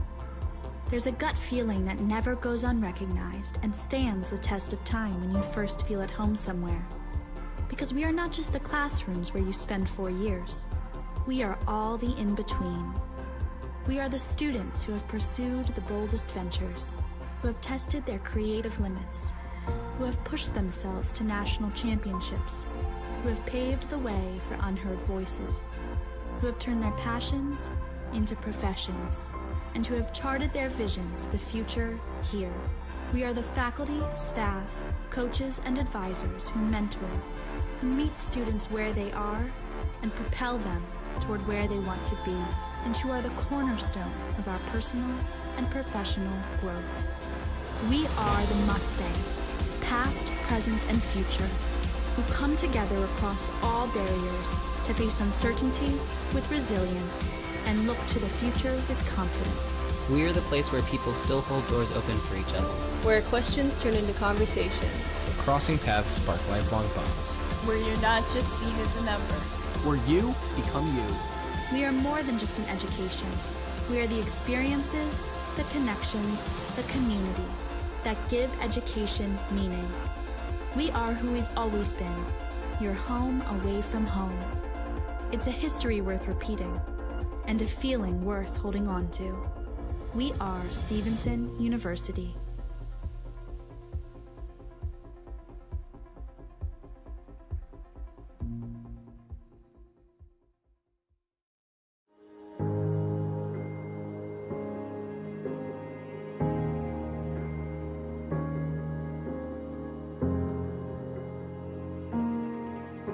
For 125 years, the Maryland State Bar Association has been the home of the legal profession. Tens of thousands of our members have built a legacy of service, thought leadership, connection. And we're just getting started. This year, we celebrate our 125th anniversary. We're paving the way for continued innovation, growth, and impact.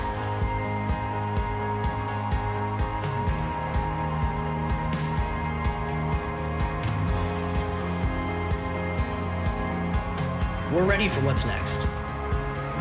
Join us.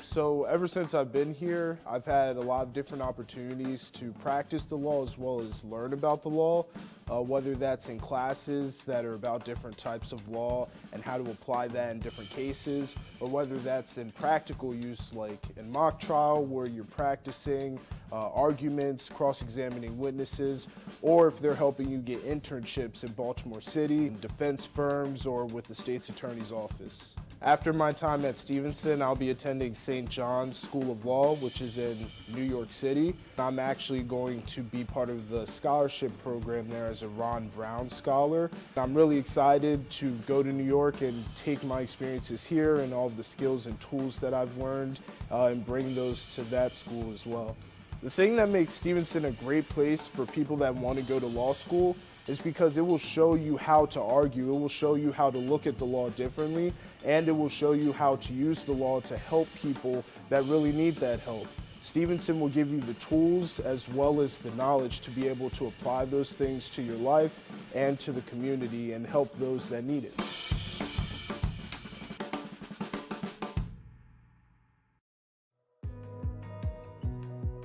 This year, we witnessed unprecedented change in the ways we work, learn, and connect with each other.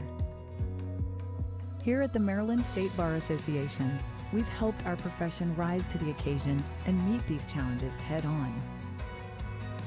Your membership makes this possible.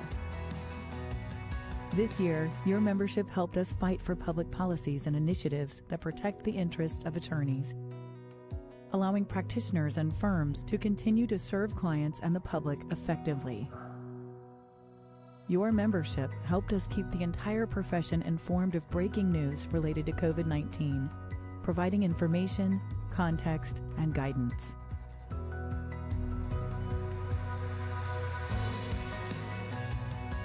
Your membership helped us innovate our CLE to bring more relevant learning to more attorneys in formats that are convenient for you. Your membership supported the well-being of attorneys and our local communities, thanks to our Lawyer Assistance Program and other partner organizations. Although you may never know the individuals or peers that you are helping through your membership, you are making an impact and changing lives every day. Thanks to your membership, we are the voice of Maryland's legal profession, uniting attorneys, law firms, the judiciary, and our communities in the pursuit of justice. Your membership makes this possible. Let's build on our success in the year ahead.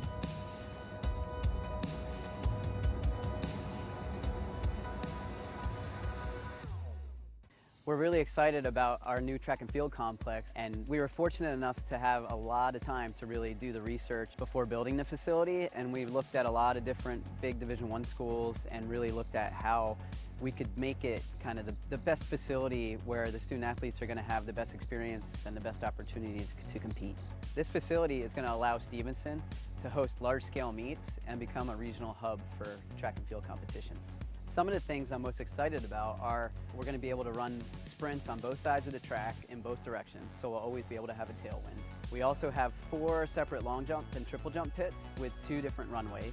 We have the ability to have 4 different pole vault pits running in 2 different directions. A separate throwing area that has a javelin runway that is a rubber surface, plus separate shot put area, and another area with a cage and dual circles for the hammer and the discus.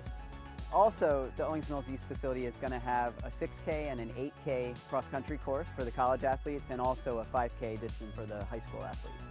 Additionally, we have a Binen poured rubber surface that is comparable to the surfaces that a lot of the top level athletes in the country train on and what a lot of the top universities in the country train on. Ultimately, when this facility is completed, our students are going to be fortunate that they're going to have the opportunity to train and compete on one of the top facilities in the country regardless of division. We are very excited about having the new turf field at the Owings Mills East campus.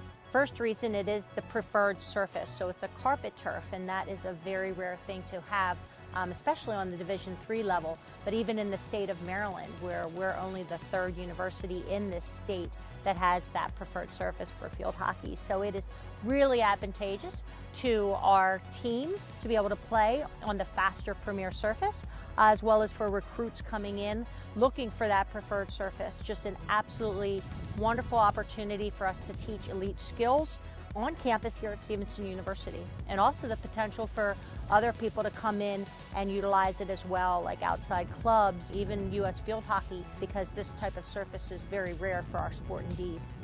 We're really excited about this whole complex for the university. This complex will serve not only our NCAA student athletes, but our club sport athletes that compete intercollegiately, and our general student population. This is for our whole campus. With our brand new baseball and softball diamonds, they will have a natural setting where we'll have the green outfields for each of them.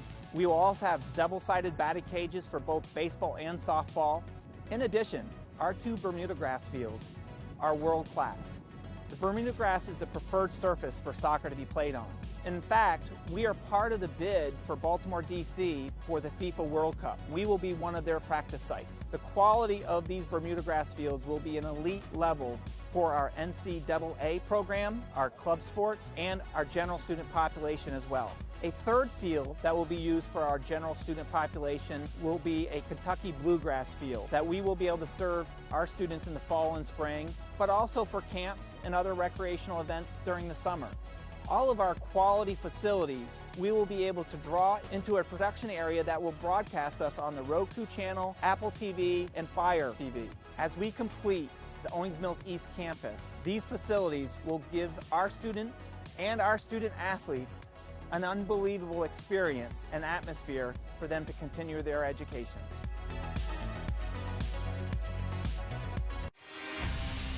More than ever, MSBA is the home for legal professionals in Maryland. Tens of thousands of our members are engaging more than ever and benefiting from more resources, more content, more community, more legislative presence, more research, more connections than ever. More than ever, MSBA is serving, connecting, and empowering Maryland's legal professionals. Be a part of it.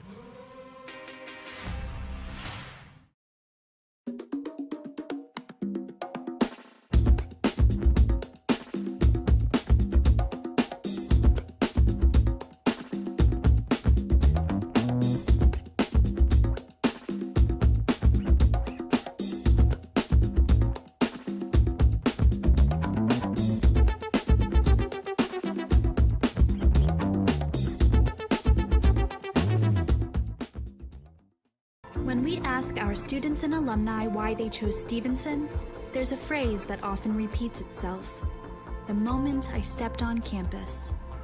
There's a gut feeling that never goes unrecognized and stands the test of time when you first feel at home somewhere. Because we are not just the classrooms where you spend 4 years. We are all the in-between.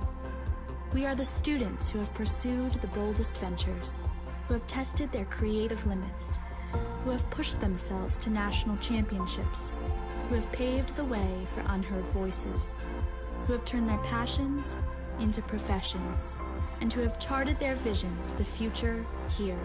We are the faculty, staff, coaches, and advisors who mentor, who meet students where they are and propel them toward where they want to be, and who are the cornerstone of our personal and professional growth. We are the Mustangs, past, present, and future, who come together across all barriers to face uncertainty with resilience and look to the future with confidence. We are the place where people still hold doors open for each other. Where questions turn into conversations. Where crossing paths spark lifelong bonds. Where you're not just seen as a number. Where you become you. We are more than just an education. We are the experiences, the connections, the community that give education meaning. We are who we've always been, your home away from home. It's a history worth repeating and a feeling worth holding on to. We are Stevenson University.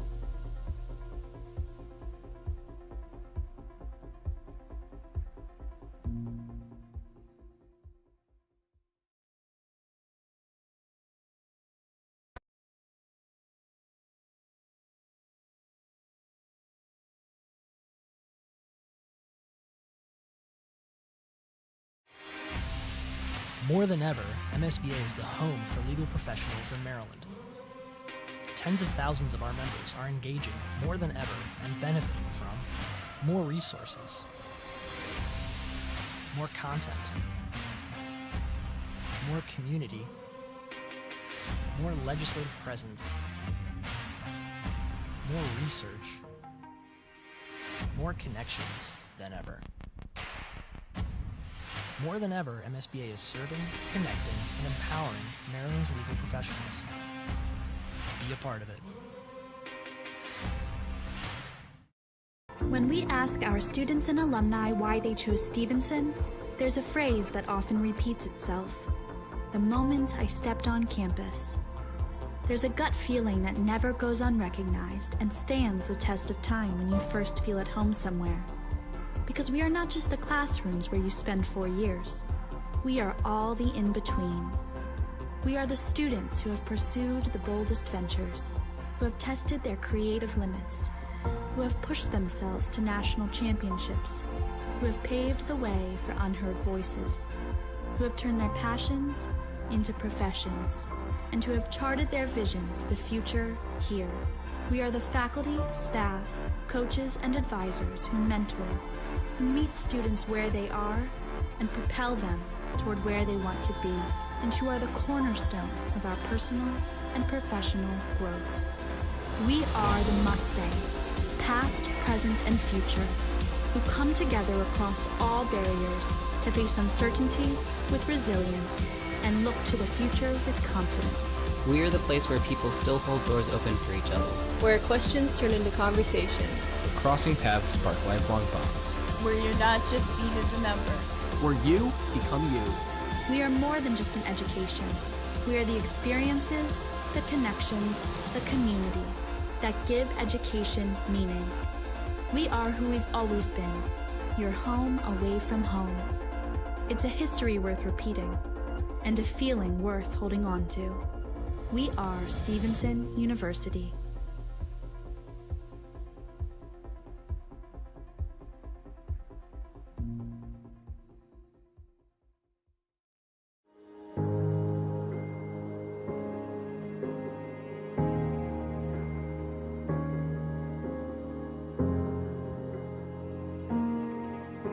For 125 years, the Maryland State Bar Association has been the home of the legal profession. Tens of thousands of our members have built a legacy of service, thought leadership, connection. And we're just getting started. This year, we celebrate our 125th anniversary. We're paving the way for continued innovation, growth, and impact.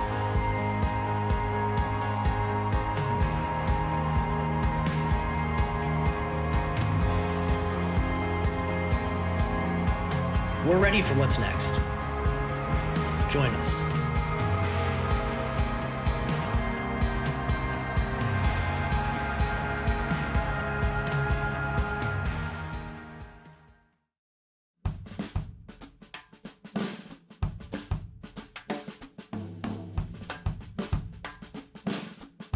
So ever since I've been here, I've had a lot of different opportunities to practice the law as well as learn about the law, whether that's in classes that are about different types of law and how to apply that in different cases, or whether that's in practical use like in mock trial where you're practicing arguments, cross-examining witnesses, or if they're helping you get internships in Baltimore City, in defense firms, or with the state's attorney's office. After my time at Stevenson, I'll be attending St. John's School of Law, which is in New York City. I'm actually going to be part of the scholarship program there as a Jon Baron scholar. I'm really excited to go to New York and take my experiences here and all of the skills and tools that I've learned and bring those to that school as well.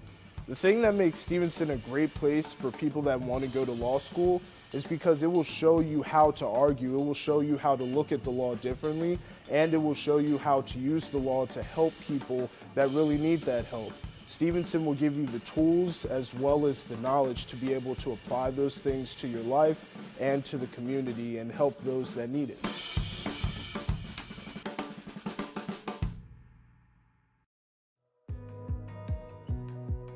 This year, we witnessed unprecedented change in the ways we work, learn, and connect with each other. Here at the Maryland State Bar Association, we've helped our profession rise to the occasion and meet these challenges head-on. Your membership makes this possible. This year, your membership helped us fight for public policies and initiatives that protect the interests of attorneys, allowing practitioners and firms to continue to serve clients and the public effectively. Your membership helped us keep the entire profession informed of breaking news related to COVID-19, providing information, context, and guidance.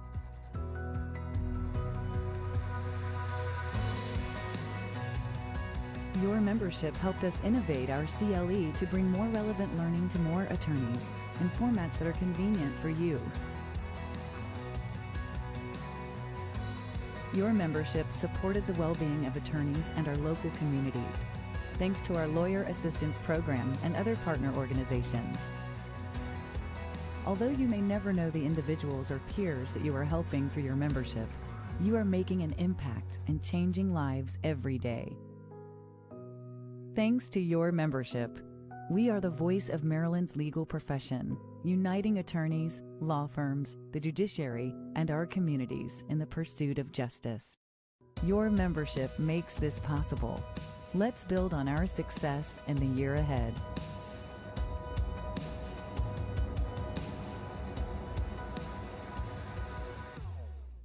We're really excited about our new track and field complex, and we were fortunate enough to have a lot of time to really do the research before building the facility, and we looked at a lot of different big Division I schools and really looked at how we could make it kind of the best facility where the student athletes are going to have the best experience and the best opportunities to compete. This facility is going to allow Stevenson to host large-scale meets and become a regional hub for track and field competitions.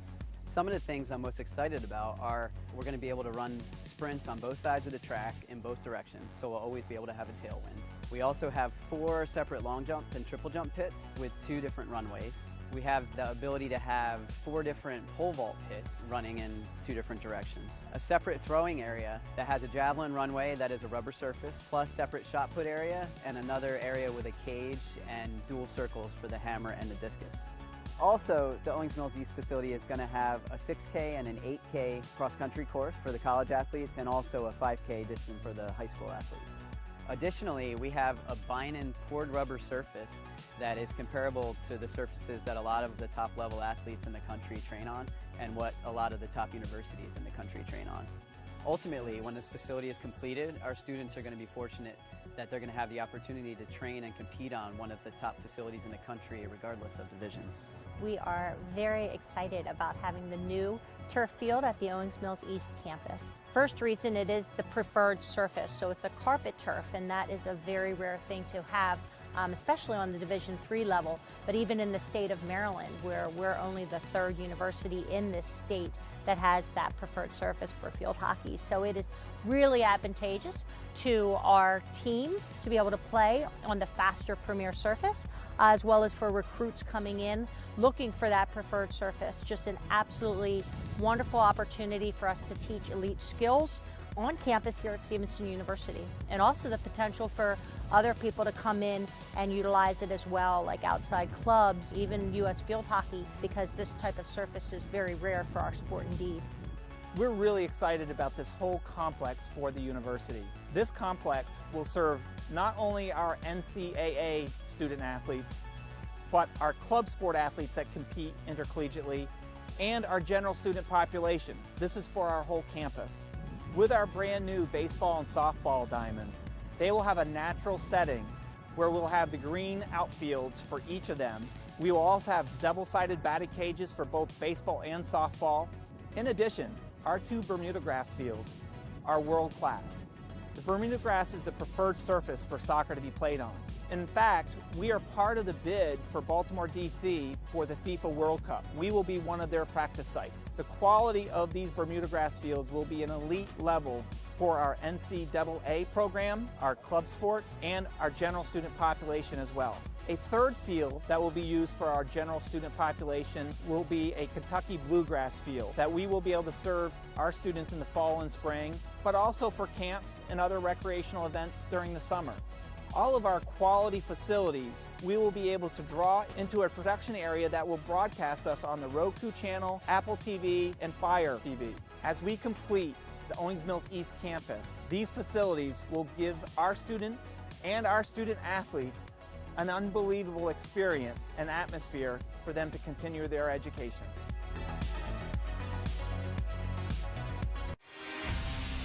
More than ever, MSBA is the home for legal professionals in Maryland.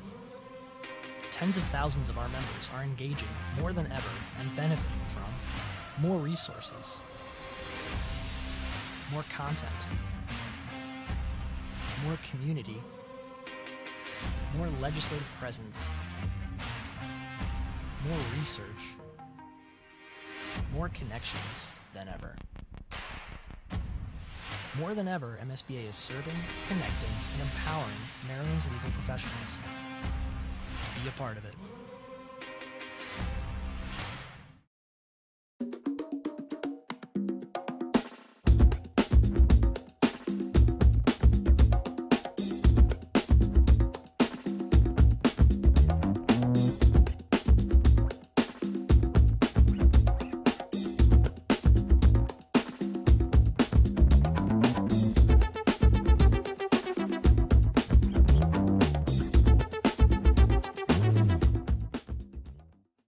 When we ask our students and alumni why they chose Stevenson, there's a phrase that often repeats itself: the moment I stepped on campus. There's a gut feeling that never goes unrecognized and stands the test of time when you first feel at home somewhere. Because we are not just the classrooms where you spend 4 years. We are all the in-between.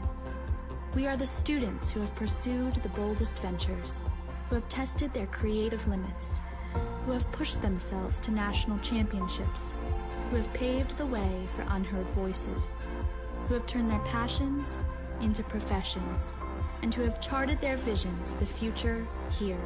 We are the faculty, staff, coaches, and advisors who mentor, who meet students where they are and propel them toward where they want to be, and who are the cornerstone of our personal and professional growth. We are the Mustangs, past, present, and future, who come together across all barriers to face uncertainty with resilience and look to the future with confidence. We are the place where people still hold doors open for each other. Where questions turn into conversations. Where crossing paths spark lifelong bonds. Where you're not just seen as a number. Where you become you. We are more than just an education. We are the experiences, the connections, the community that give education meaning. We are who we've always been, your home away from home. It's a history worth repeating and a feeling worth holding on to. We are Stevenson University.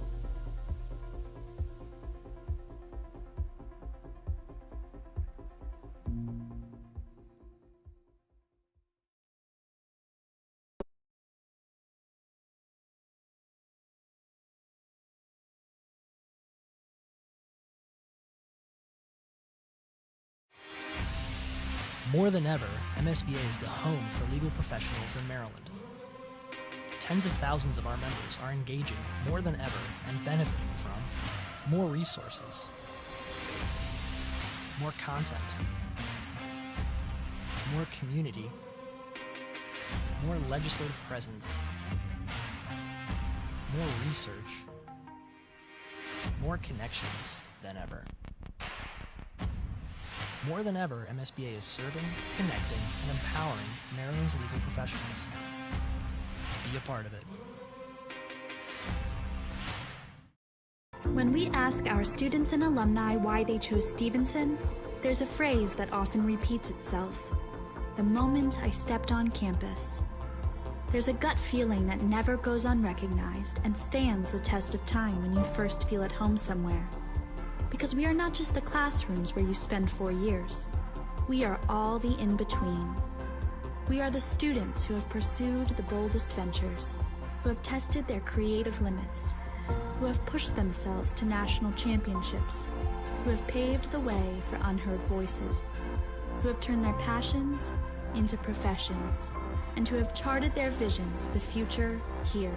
We are the faculty, staff, coaches, and advisors who mentor, who meet students where they are and propel them toward where they want to be, and who are the cornerstone of our personal and professional growth.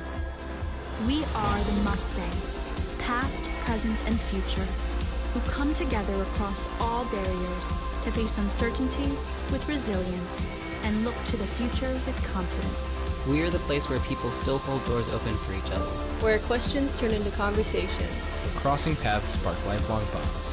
Where you're not just seen as a number. Where you become you. We are more than just an education.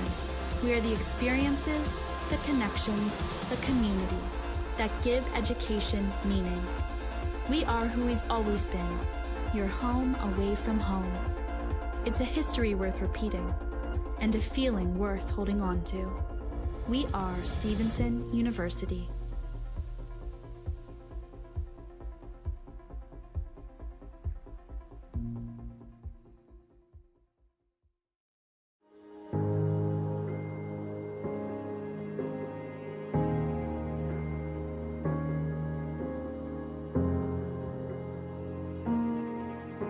For 125 years, the Maryland State Bar Association has been the home of the legal profession. Tens of thousands of our members have built a legacy of service, thought leadership, connection. And we're just getting started. This year, we celebrate our 125th anniversary. We're paving the way for continued innovation, growth, and impact.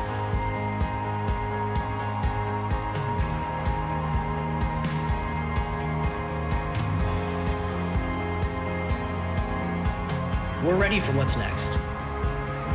Join us.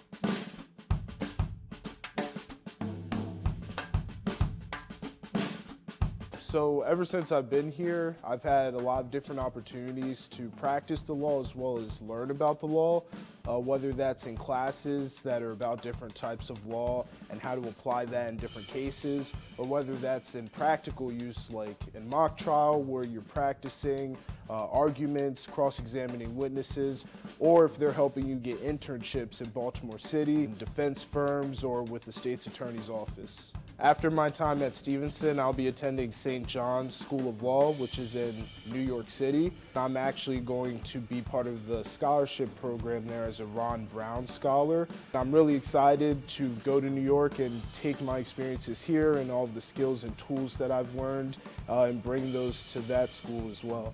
The thing that makes Stevenson a great place for people that want to go to law school is because it will show you how to argue, it will show you how to look at the law differently, and it will show you how to use the law to help people that really need that help. Stevenson will give you the tools as well as the knowledge to be able to apply those things to your life and to the community and help those that need it.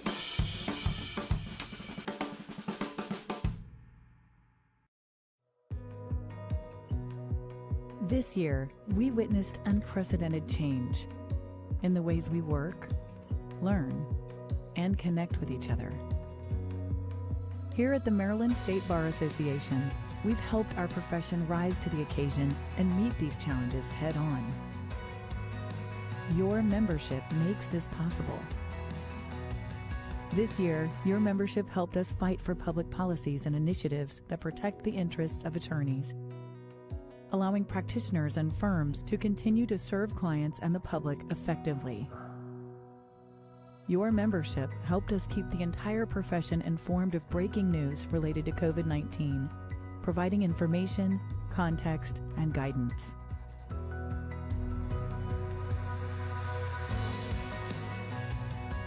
Your membership helped us innovate our CLE to bring more relevant learning to more attorneys in formats that are convenient for you.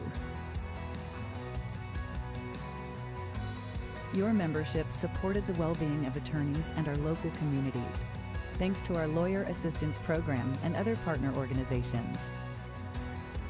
Although you may never know the individuals or peers that you are helping through your membership, you are making an impact and changing lives every day. Thanks to your membership, we are the voice of Maryland's legal profession, uniting attorneys, law firms, the judiciary, and our communities in the pursuit of justice. Your membership makes this possible. Let's build on our success in the year ahead.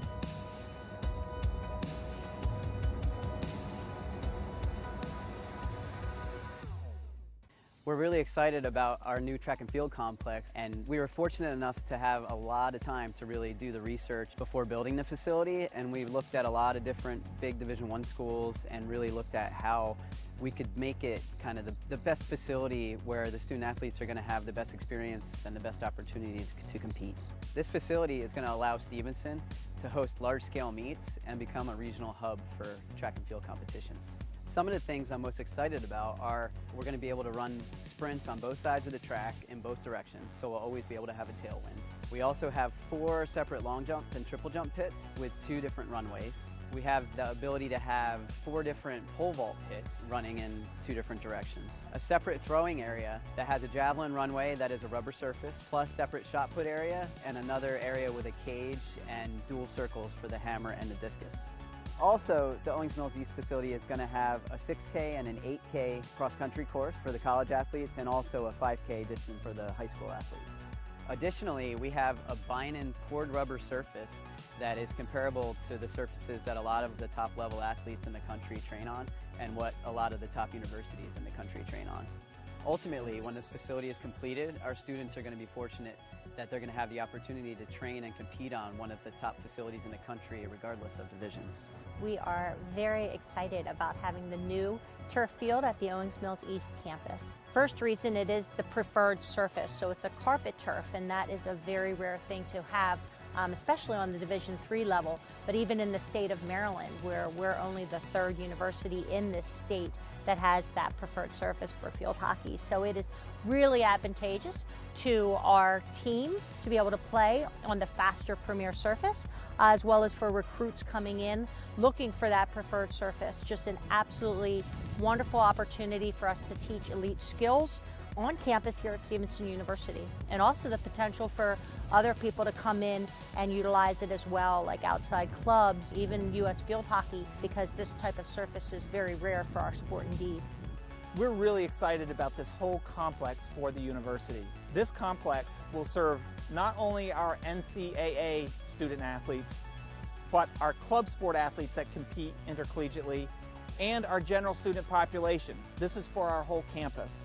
With our brand new baseball and softball diamonds, they will have a natural setting where we'll have the green outfields for each of them. We will also have double-sided batting cages for both baseball and softball. In addition, our 2 Bermuda grass fields are world class. The Bermuda grass is the preferred surface for soccer to be played on. In fact, we are part of the bid for Baltimore, D.C. for the FIFA World Cup. We will be one of their practice sites. The quality of these Bermuda grass fields will be an elite level for our NCAA program, our club sports, and our general student population as well. A third field that will be used for our general student population will be a Kentucky bluegrass field that we will be able to serve our students in the fall and spring, but also for camps and other recreational events during the summer. All of our quality facilities, we will be able to draw into a production area that will broadcast us on the Roku channel, Apple TV, and Fire TV. As we complete the Owings Mills East campus, these facilities will give our students and our student athletes an unbelievable experience and atmosphere for them to continue their education.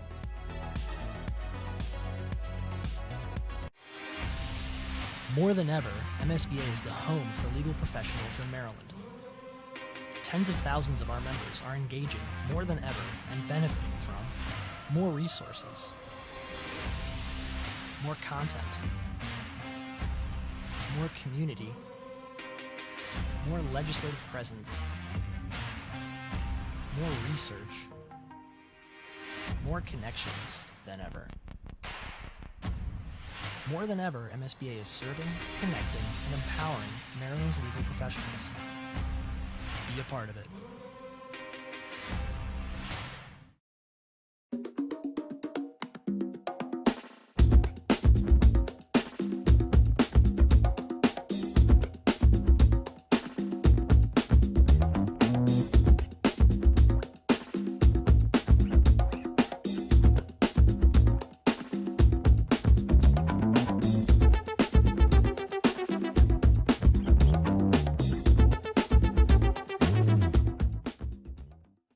When we ask our students and alumni why they chose Stevenson, there's a phrase that often repeats itself: the moment I stepped on campus. There's a gut feeling that never goes unrecognized and stands the test of time when you first feel at home somewhere. Because we are not just the classrooms where you spend 4 years. We are all the in-between. We are the students who have pursued the boldest ventures, who have tested their creative limits, who have pushed themselves to national championships, who have paved the way for unheard voices, who have turned their passions into professions, and who have charted their vision for the future here. We are the faculty, staff, coaches, and advisors who mentor, who meet students where they are and propel them toward where they want to be, and who are the cornerstone of our personal and professional growth. We are the Mustangs, past, present, and future, who come together across all barriers to face uncertainty with resilience and look to the future with confidence. We are the place where people still hold doors open for each other. Where questions turn into conversations. Where crossing paths spark lifelong bonds. Where you're not just seen as a number. Where you become you. We are more than just an education. We are the experiences, the connections, the community that give education meaning. We are who we've always been, your home away from home. It's a history worth repeating and a feeling worth holding on to. We are Stevenson University.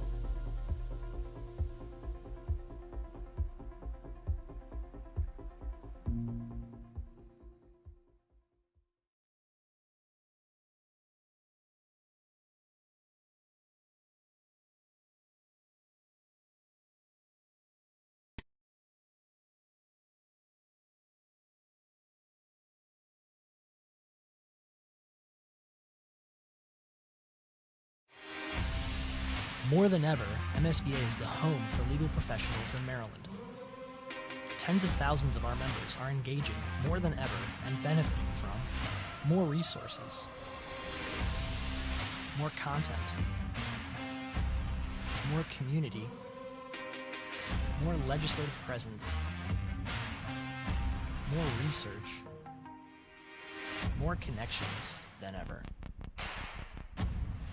More than ever, MSBA is serving, connecting, and empowering Maryland's legal professionals. Be a part of it. When we ask our students and alumni why they chose Stevenson, there's a phrase that often repeats itself: the moment I stepped on campus. There's a gut feeling that never goes unrecognized and stands the test of time when you first feel at home somewhere. Because we are not just the classrooms where you spend 4 years. We are all the in-between. We are the students who have pursued the boldest ventures, who have tested their creative limits, who have pushed themselves to national championships, who have paved the way for unheard voices, who have turned their passions into professions, and who have charted their vision for the future here. We are the faculty, staff, coaches, and advisors who mentor, who meet students where they are and propel them toward where they want to be, and who are the cornerstone of our personal and professional growth. We are the Mustangs, past, present, and future, who come together across all barriers to face uncertainty with resilience and look to the future with confidence. We are the place where people still hold doors open for each other. Where questions turn into conversations. Where crossing paths spark lifelong bonds. Where you're not just seen as a number. Where you become you. We are more than just an education. We are the experiences, the connections, the community that give education meaning. We are who we've always been, your home away from home. It's a history worth repeating and a feeling worth holding on to. We are Stevenson University.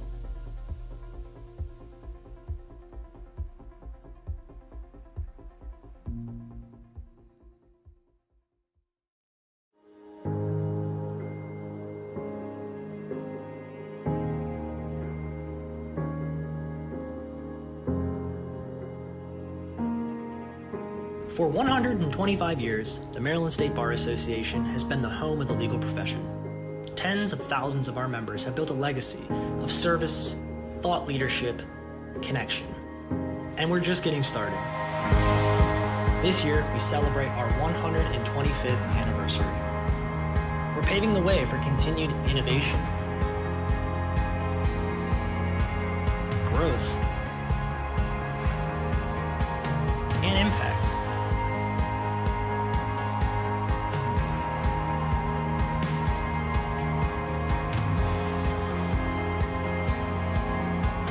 We're ready for what's next. Join us.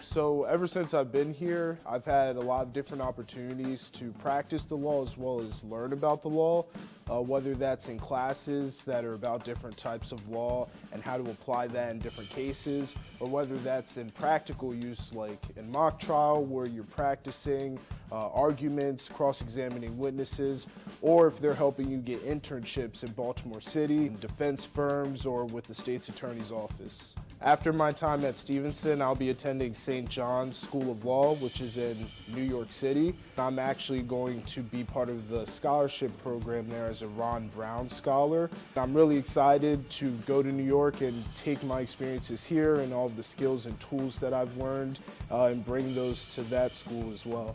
The thing that makes Stevenson a great place for people that want to go to law school is because it will show you how to argue, it will show you how to look at the law differently, and it will show you how to use the law to help people that really need that help. Stevenson will give you the tools as well as the knowledge to be able to apply those things to your life and to the community and help those that need it.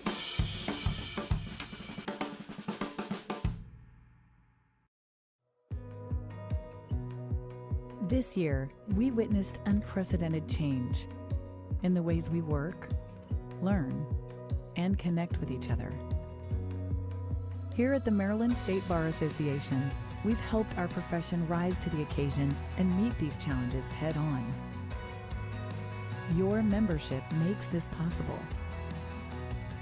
This year, your membership helped us fight for public policies and initiatives that protect the interests of attorneys, allowing practitioners and firms to continue to serve clients and the public effectively.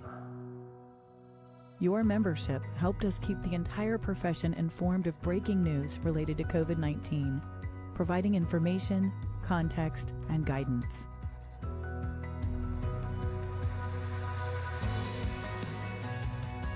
Your membership helped us innovate our CLE to bring more relevant learning to more attorneys in formats that are convenient for you. Your membership supported the well-being of attorneys and our local communities, thanks to our Lawyer Assistance Program and other partner organizations. Although you may never know the individuals or peers that you are helping through your membership, you are making an impact and changing lives every day. Thanks to your membership, we are the voice of Maryland's legal profession, uniting attorneys, law firms, the judiciary, and our communities in the pursuit of justice. Your membership makes this possible. Let's build on our success in the year ahead.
Good afternoon, everyone, and welcome to another interview with a candidate for Maryland Governor. Today, I am honored to be here with Maryland Comptroller Peter Franchot. And first of all, I just want to say thank you for being here on behalf of the Maryland State Bar Association in partnership with Stevenson University. Thanks for joining us today. Well, thank you, and thank you for your service. We served together in the legislature, and I always like to describe Senator Zirkin as a rational, functioning adult who is a Democrat, who is proud of the Democratic Party. You and I both endorsed President Obama very early on, but we're not robots. And you and I are independent thinking, like most people. And I just want to congratulate you on the success of your career, and hopefully you'll be back in elected office sometime in the future. Well, thank you for the first part of that. Yeah, I probably got your wife all mad at me. Right. Well, anyway, I wanted to thank you for being here. I'm excited to spend an hour with you talking about issues, substantive issues for the 27,000 members of the Maryland Bar Association. Before we get going, for those who don't know you, and I don't know how many there are out there, but those who may not know you, could you just tell a little bit about yourself, kind of just your personal background, how you have come to today running for governor of the state of Maryland? Well, I've lived in Tacoma Park, Maryland for 41 years. I've been married to my wife, Ann Marr, for 41 years. We have a daughter who's 40 and married and has a 5-year-old granddaughter and 2-year-old grandson. And my son is 37, and both of these kids are very successful, and he has a young granddaughter, Lily. So I like to identify myself as a very happy, content Maryland longtime resident, and just a happy family. Like everybody in this, many people in this state, we are blessed by our families. And people don't know that I dropped out of college early, 1968. I dropped out of Amherst College because I wanted to work against the war in Vietnam. That was raging back then. I worked for Clean with Gene, Senator McCarthy, who was challenging LBJ.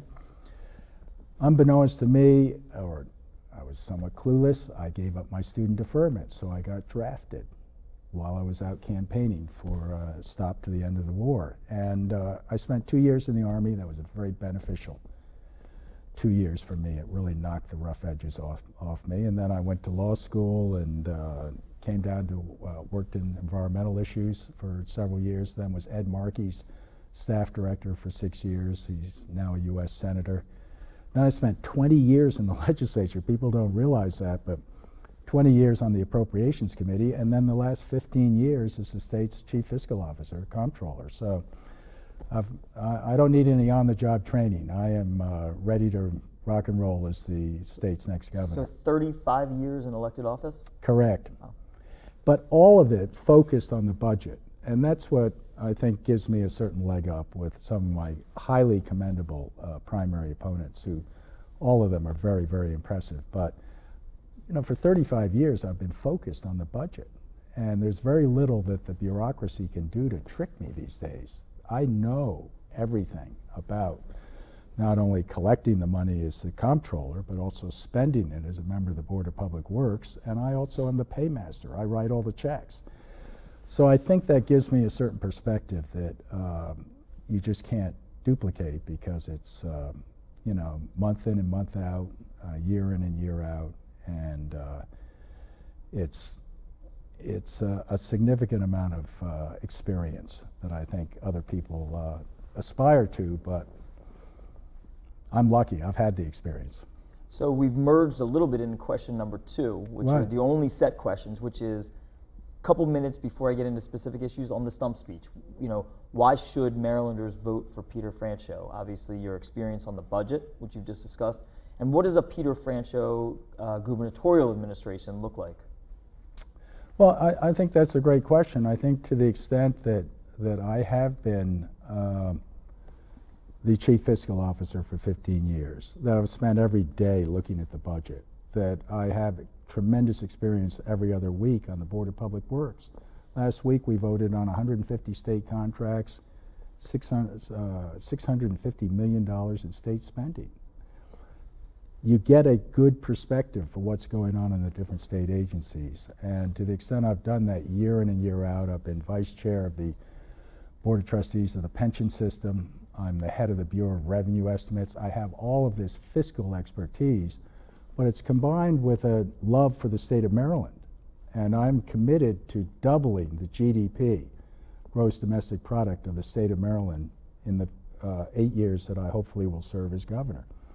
And we're going to make Maryland a go-to state. When I say safer, stronger, more prosperous, I mean it. We're going to improve the quality of living in every nook and cranny of the state. And you know, I've got a situation where a lot of people, when I show up, they say, we've seen you before, you've been here before. You know, every zip code of the state I've been in repeatedly. And I do that in order to connect with the voters.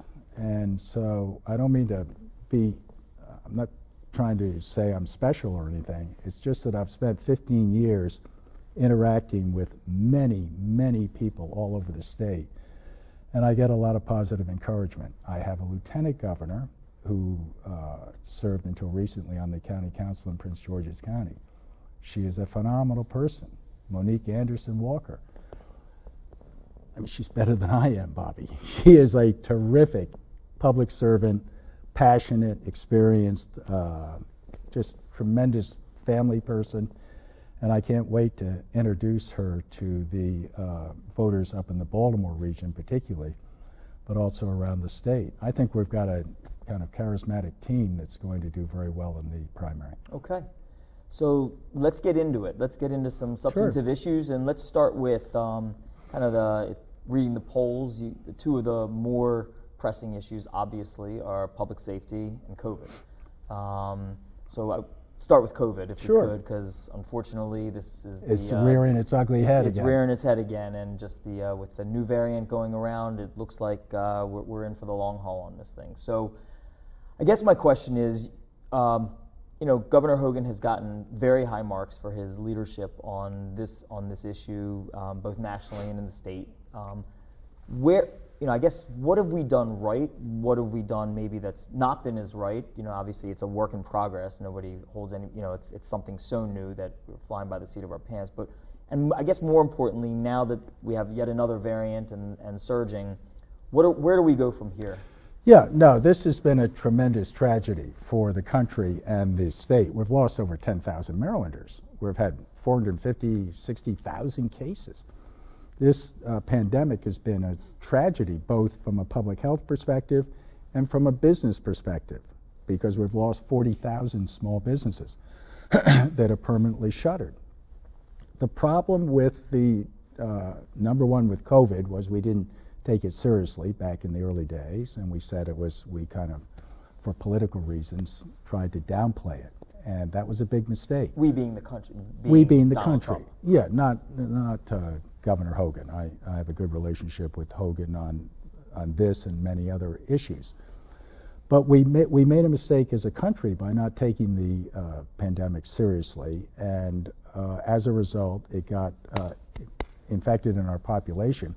And then the second mistake we made was when we shut down the economy, understandably because we wanted to protect people, we didn't link it up with immediate relief.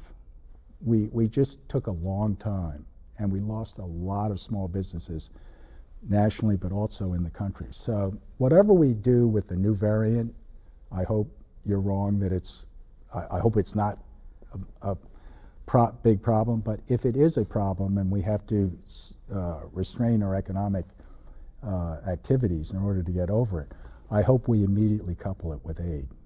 And I'm not talking about long applications. I'm talking about you're a small business. If we're telling people that you can't be open, we need to write you a check right now. That works.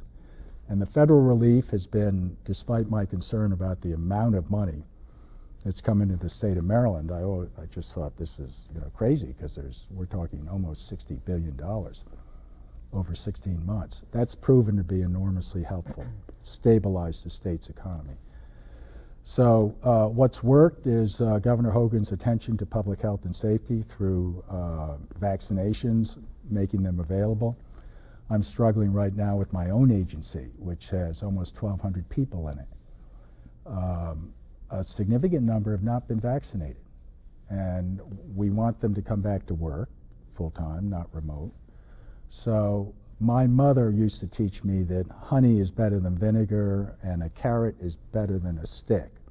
So I think what we're going to do is offer the ones that are not vaccinated the opportunity to get vaccinated at no expense and give them administrative time off to do that.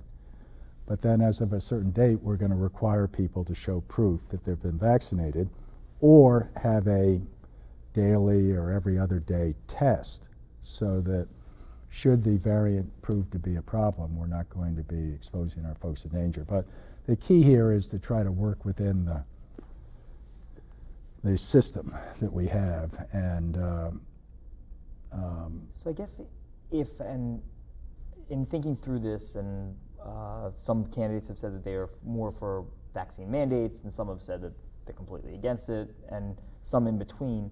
I guess the question is, if we are going to require it for state employees or healthcare workers or whoever, if that becomes a requirement, shouldn't we also extend it then to individuals who are acquiring services from the state, like, I don't know, I don't want to pick on kids, but like driver's licenses? Yeah, but don't get me wrong. I want everybody to be vaccinated. No vaccination means we're going to have problems with the economy. Forever. So we need to have it done. It's been politicized. So now people on the right and other, get all sorts of misinformation. And they say, we don't want our kids or we don't want us to have these vaccines. That's why I think honey is better than vinegar. Offer some incentives. And I think ultimately common sense will prevail and people will get vaccinated. The masks are another issue that we're struggling with a little bit, because I don't know about you, but when I wear a mask for a long time, sometimes I get a little sleepy because I'm not getting enough oxygen. Yeah, it's challenging. So hopefully everybody can get vaccinated. Down the road, I hope that the same vaccines that right now are mandated for K through 12, the measles, the polio, the mumps, the whatever it is that science and people are more or less comfortable with, you can require those. But I don't want to get into we're mandating this given people's emotions right now. I want them to understand there's still a threat, understand we want them to protect themselves and other workers. We're willing to give them incentives, and just hold off on the stick. So at what point in time, though, I mean, within an agency it's one thing, and within schools it's another, because obviously that precedent's already there. But at some point in time, these variants continue to move because there's a significant unvaccinated population. Better in Maryland than maybe any other state, or certainly most states. But at what point in time do we have to say, look, if you are to acquire state services, not just if you're working for the state, or if you're to work in these particular jobs, do we say enough is enough here? Yeah, no, I think first of all the science has to be bulletproof.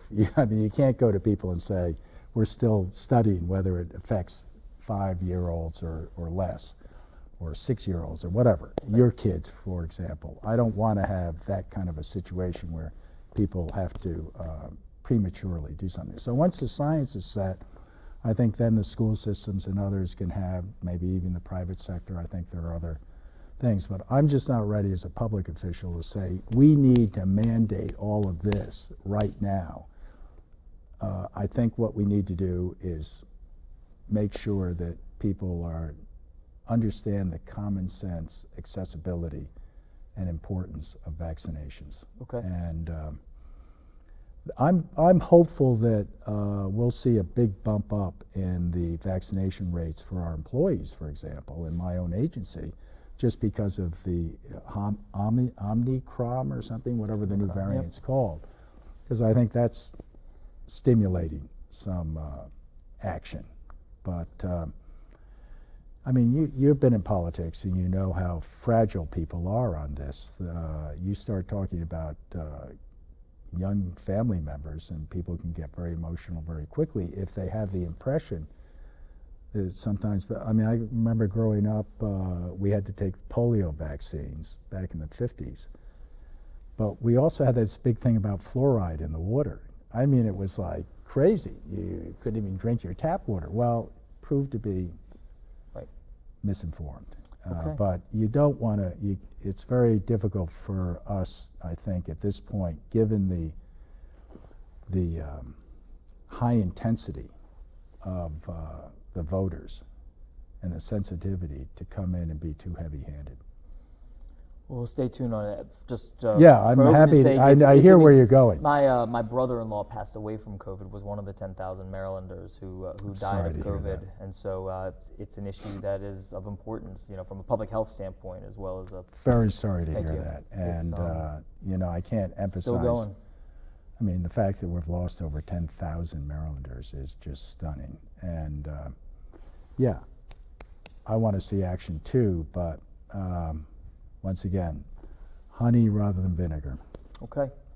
So let's move to the second one, which polls so highly with the voters, and for obvious reasons. I'm from the Baltimore area, and so not to pick on the city of Baltimore by any stretch, because crime is up everywhere, and certainly is up nationally. And there's a multitude of reasons for that. So I guess let me just open with just a general question. Sure. What does the Peter Franchot administration do on the issue of public safety, criminal justice, all those kind of interrelated issues? Well, it's not just a Baltimore issue. There's a surge in crime all around the state, but particularly down in my area, the Washington area. There's an article in the paper today in the Post of the unbelievable increase in carjacking. These are kids, generally young adults who literally, they're incredibly callous. They just say, "Hey, we want to get a car to drive around in today," and they go and they threaten someone. And my view as governor is, look, we obviously have a huge issue with police misconduct. That's been all over the country. I have zero tolerance for police misconduct. But I also say to the police, no public safety, no economy. We've got to have for a functioning economy, we've got to have safety. Secondly, I say that I have zero tolerance for criminals who harm other people. I mean, that is just, we have to punish them. And the article I mentioned in today's Post was some young people who held a knife for a young female Uber driver and tried to steal her car. They have to be punished. I'm not sure what the punishment is or what the prison sentences are, et cetera, but if there's not any punishment for something like that, they're just going to repeat it. So we need to be strong on both the issue of police misconduct, which is obviously something that is front and center for a lot of people in the state of Maryland, but also this basic concern about, are there violent people out there that are going to hurt other people? And so I like to call it the Bobby Zirkin space. That's where I am. So, taking me out of it, the governor a few weeks ago, and there was a kind of a back and forth with the Senate president and some other legislators. The governor came out with a proposal that included, among other things, increased sentences for repeat violent criminals, and increased sentences for repeat convictions of illegal use of a handgun, and a kind of a greater emphasis on judicial transparency. All three have interest within different sections of the bar. So what do you think about that? And then the Senate president shot back that these were reactive measures, not proactive measures, and kind of went to the jobs and healthcare, health equities and so forth. What do you think about the governor's proposals on these things? Should we be punishing repeat violent offenders more severely than we are right now? I like to say I have a good working relationship with Governor Hogan, because I do. For the last 7 years, we've served on the Board of Public Works together, and there's some issues I agree with him on, some I don't agree with him on, but at least we're like functioning people who can communicate with each other. So on the issue that, sometimes I kid him and say, "Hi, folks, I'm Peter Franchot. I have a good working relationship with Governor Hogan, but I'm not running for president." And I think the problem right now is that the partisanship of competing for something like the presidential prize has taken over a little bit some of the agenda items for the governor. And I'm not suggesting that's abnormal or something. I'm a politician, he is. But I think that's what we're seeing a little bit here. So I think I have called him out on some of the adjectives that he's using to describe his initiatives, and also the partisanship that I'm not sure he actually writes it, but whoever writes his social media things are, they're pretty, well, I've taken him to task and said, I just don't think it's helpful to have that kind of language in talking about these sensitive issues. So my view right now is, I'm not in the legislature, obviously, I'm not the governor, but my basic view is, yeah, I'm going to be tough on police misconduct, and I'm going to be tough on criminal misconduct. The punishment we have to at least be somewhat rational about, and realize that there are different versions and stages of incarceration and/or punishment. But the key thing is, you've got to, if somebody does something harmful to someone else, they have to be punished. Otherwise, it's, hey, I'll go steal another car tomorrow. And, Right. And the trauma that people have, citizens who are exposed to this kind of criminal violence, is, as you know, because you've been chairman of the Judiciary Committee, and at a higher level than I have, as many of these proposals are. But the mere fact that someone is held up or carjacked has an unbelievable impact, even if they didn't suffer any physical harm. Right. And obviously, when I say no public safety, no economy, it's what I'm talking about. People are afraid to go out and go shopping. So we need to have someone like myself, who happens to be compassionate and empathetic. I'm not doing this from a super harsh perspective. I'm doing it from a rational perspective, and I think we can deal with it. Other states have, and I'm very optimistic about Baltimore. I know there's a lot of challenging stuff going on, but when I say I'm going to double the GDP for the state, I mean the Baltimore region also, Baltimore County, Baltimore City. And we're going to do that through rationalizing the tax structure, figuring out what the best regulatory process is for new innovative businesses to locate in this region. And we're going to do it in the different regions of the state.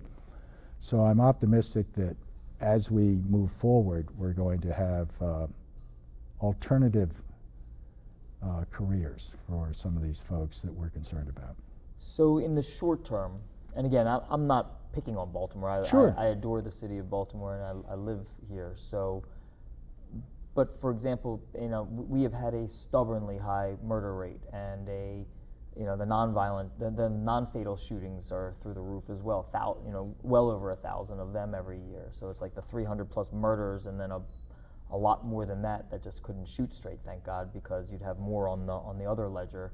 What do we do about that specifically? Like, what is it?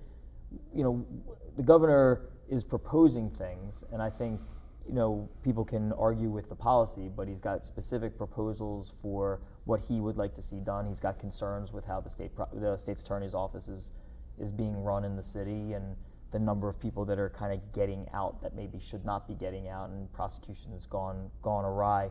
What do we do about this in the short term to stem this flow? Because I just not for editorial comment, but the last time I remember it being quite low was when Martin O'Malley was the mayor, and he and Giuliani, bless his memory, did the zero tolerance, which has certainly gone out of favor these days. But the murder rate was very low at that point. How do we get this thing under control? I think it naturally will get under control as we get back to a more normal economy, which is very broken right now. I mentioned the federal relief that's come in. We're doing a complete top-to-bottom review of that money, because it's 3 times what I collect as the tax administrator in a year. It's a huge amount of free money.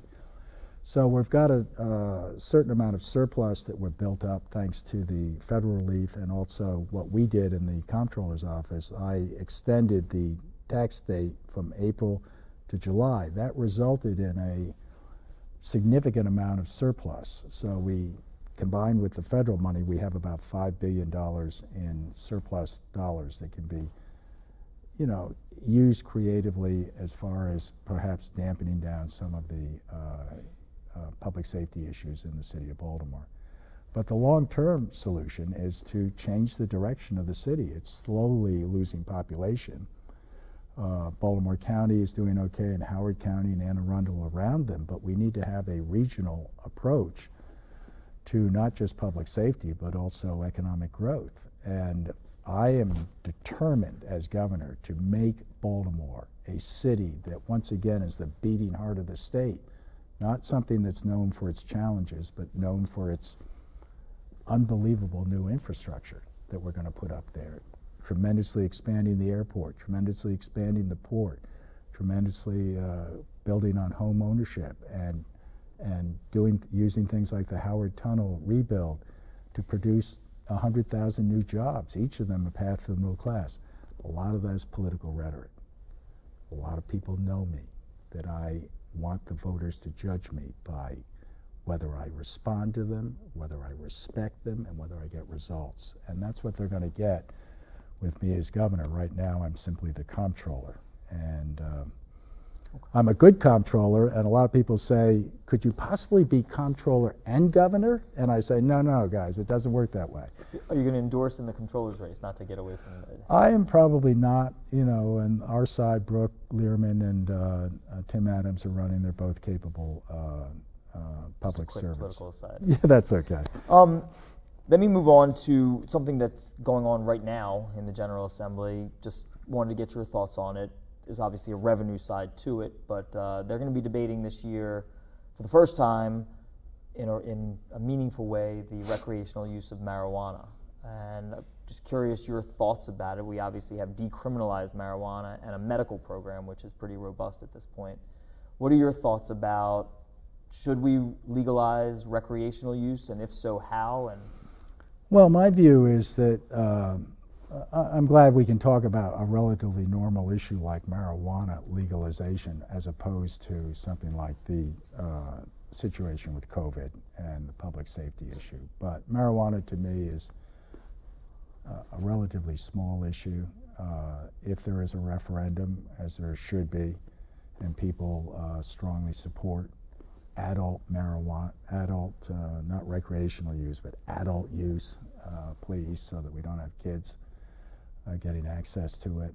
I can see that being something that we should bend to the will of the people, and most of all use the tax revenue to repair the damage that's been done to black and brown communities through enforcement of completely unfair punishments for possession of marijuana. So I can see some of that damage being repaired by investing some of the tax revenues from marijuana into those directly into those communities, and I can see us addressing the African American minority ownership of some of these new businesses by raising the minority business portion from right now it's 25%, moving up to 40%, which reflects the brown and black numbers demographically.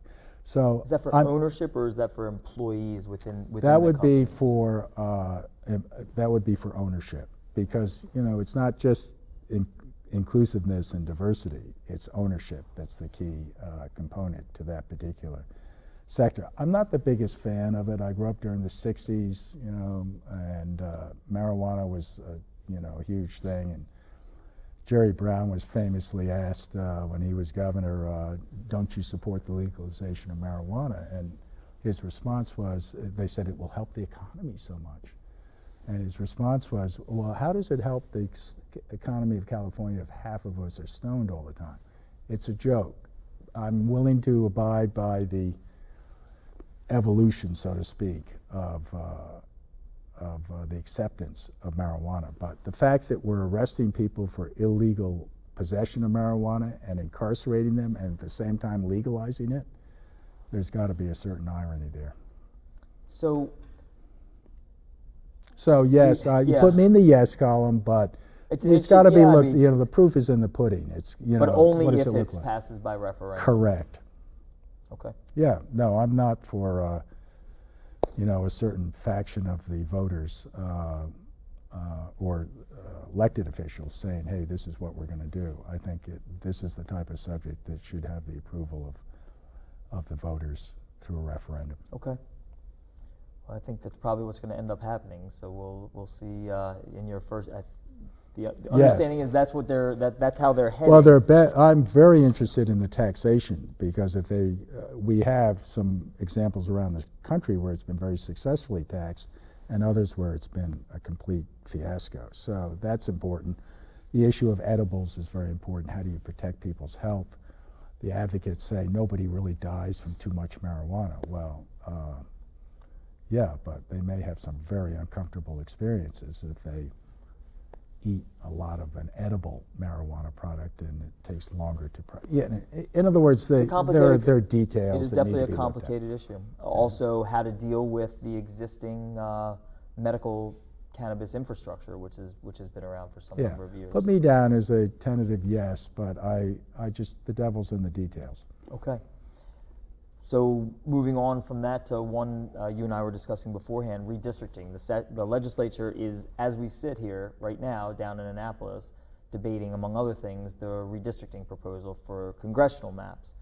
Governor has been very out front in wanting a nonpartisan independent commission doing this, not politicians doing their own maps. You and I have both been around the block long enough to have gone through this some number of times. Isn't he right that is in fact a better way to do it, both for our congressional but also for our state legislative maps? I agree with compact districts. I agree with independent commissions. What we've got going on right now is, you know, two different maps with two agendas, both of them similar, which is they're both trying to take partisan advantage of each other. That's, I'm not being critical of either side. I'm just saying, from my personal perspective, these districts should be compact and they should be common sense, recognizable districts. You shouldn't have to worry about whether it looks like a salamander or a gerrymander, whatever that is. And it's not good enough to say, well, the other side is doing it in other states and it's hurting our party, so we're going to do it here. I don't go along with that. I think that we should let the voters decide who represents them. Most importantly, we should not allow it in legislative districts, because 20% of the current House of Delegates members were appointed by central committees. And I am very concerned that these multi-member districts that we have particularly for the House of Delegates are abused and taken advantage of, and people get appointed by a small number of people, and it's an inside deal in a smoke-filled back room, and then they end up being there forever. I would much prefer single-member districts where voters know who represents them, and then a ban on party slates during the primaries, because that's how these political machines, both sides, Republicans and Democrats, have extraordinary control and over their members, because they threaten them with punishment if at the next redistricting if everybody doesn't play ball. So power corrupts, absolute power corrupts, absolutely. We should get, wherever we can, get gerrymandering out of our local, municipal, state, county, and you know, any elected office in the state of Maryland. So single-member House of Delegate districts. Correct. May get our wish depending on what happens in the Court of Appeals this year. So. Well, whatever. Yeah, no, it can be, you know, I'm happy to do it according to the rule of law. But you asked about gerrymandering. Gerrymandering is something that's turned into a weapon for both parties, and it's not pretty, and it's often counterproductive. I also think that independents, of whom there are about 800,000 in Maryland, should be allowed to vote in the primary of their choice without any kind of change of registration necessary. Just they can go in if they want to vote in the Democratic or Republican primary. Why is that? Because, you know, these are 800,000 largely young people who don't want to register as a Republican or don't want to register as a Democrat. So that's an interesting segue into another issue that you and I were discussing beforehand, and one that's of importance to the bar, which is judicial elections. In Maryland, district court appointed, court of special appeals appointed, court of appeals appointed, circuit court, strange elections. They get appointed and then have to stand for election, and so there are judicial elections. The only reason it was an interesting segue is independents actually often get disenfranchised in those votes because of the way the elections are held. So let me just open it up to you. What are your thoughts about judicial elections? Should we have them here in the state, or should we get rid of the judicial elections? Get rid of them. The voters should vote for politicians. They should vote for referendums like the legalization of marijuana. They should not be voting on judges, period. Would you go to a circuit court system, kind of the way we do district court? Right now, circuit court's appointed and then has to stand for election, but they will go up for 15 years.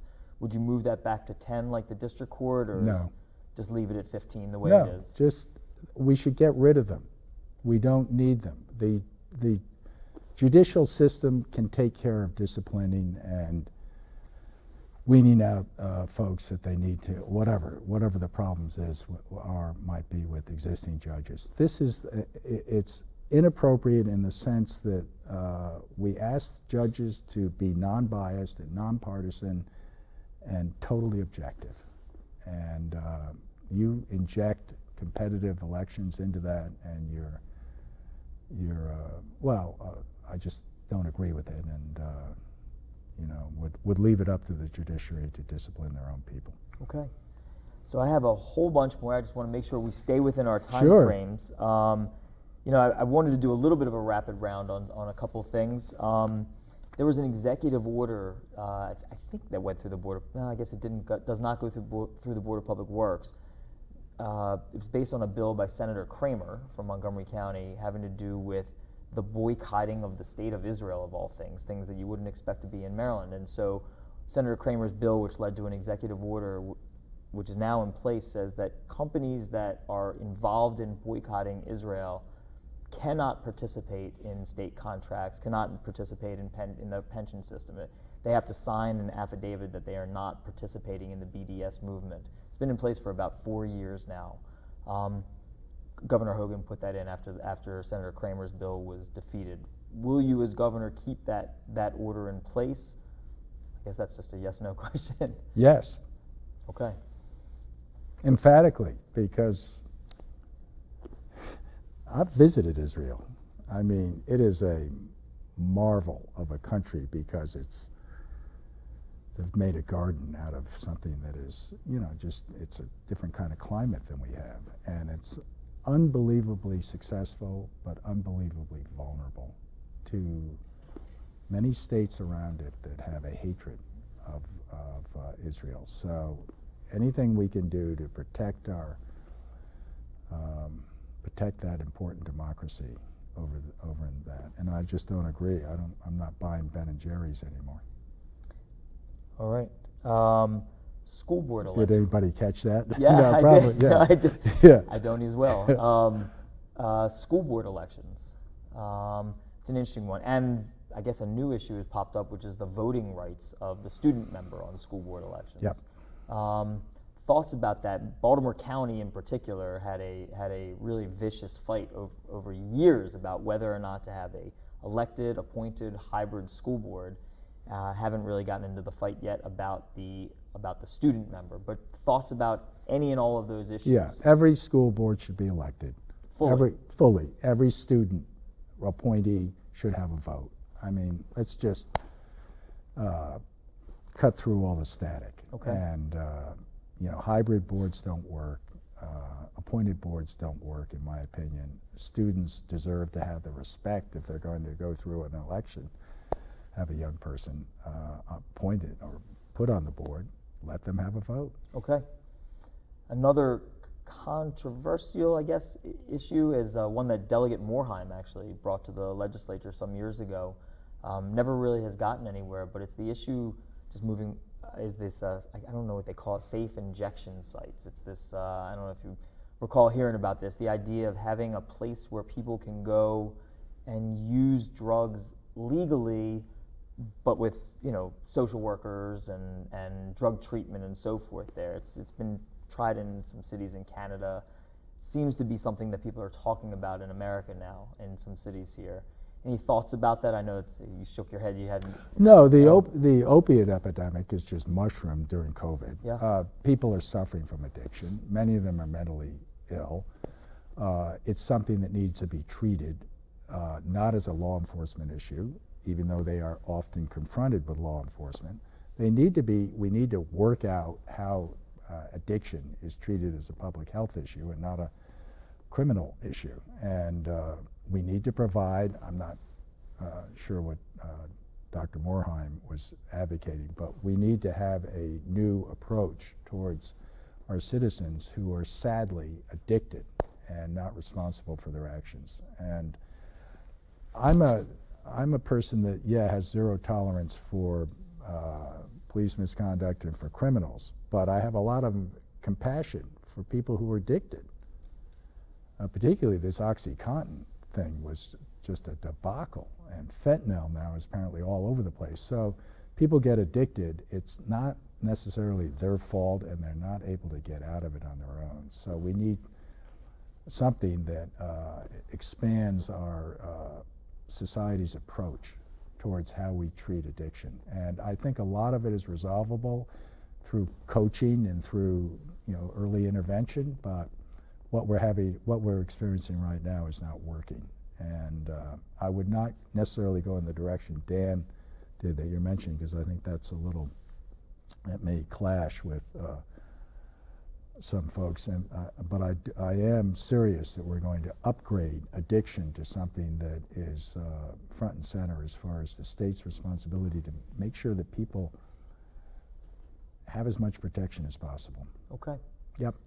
I'm sorry to be bouncing around. No, here, I'm happy. Again, what a yes or no? Go ahead if you have a few others. I'm gonna move away from yes or no and just open it up for you in terms of something, an issue. I know that you were, I believe, when we were together in the House, that you were the subcommittee chair on transportation. If yes. my memory serves me, that's a long time ago. Transportation and the environment. Thoughts about transportation and what we should be doing here, and again, obviously with cost in mind, where do you see in a Franchot administration in terms of mass transit, roads, and bridges? Yeah, no, that's a great question. I'm a champion for mass transit because I believe it's essential to getting our workforce from school to work and back, from their home to work or home to school. We need mass transit. It's required by the environment, but it's also required by the fact that a lot of our low-wage earners do not have the resources to own cars, and they don't own their homes, they rent, and they need mass transit. So I'm in favor of any mass transit that's reliable and frequent and fast.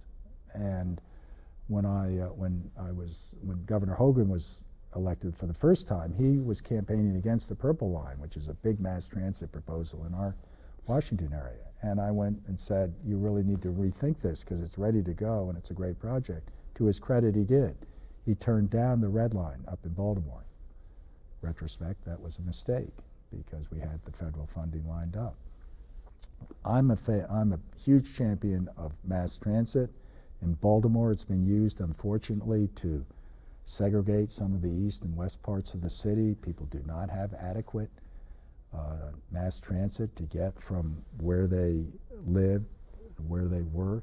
It's well over an hour for a lot of mass transit because it hasn't been properly connected.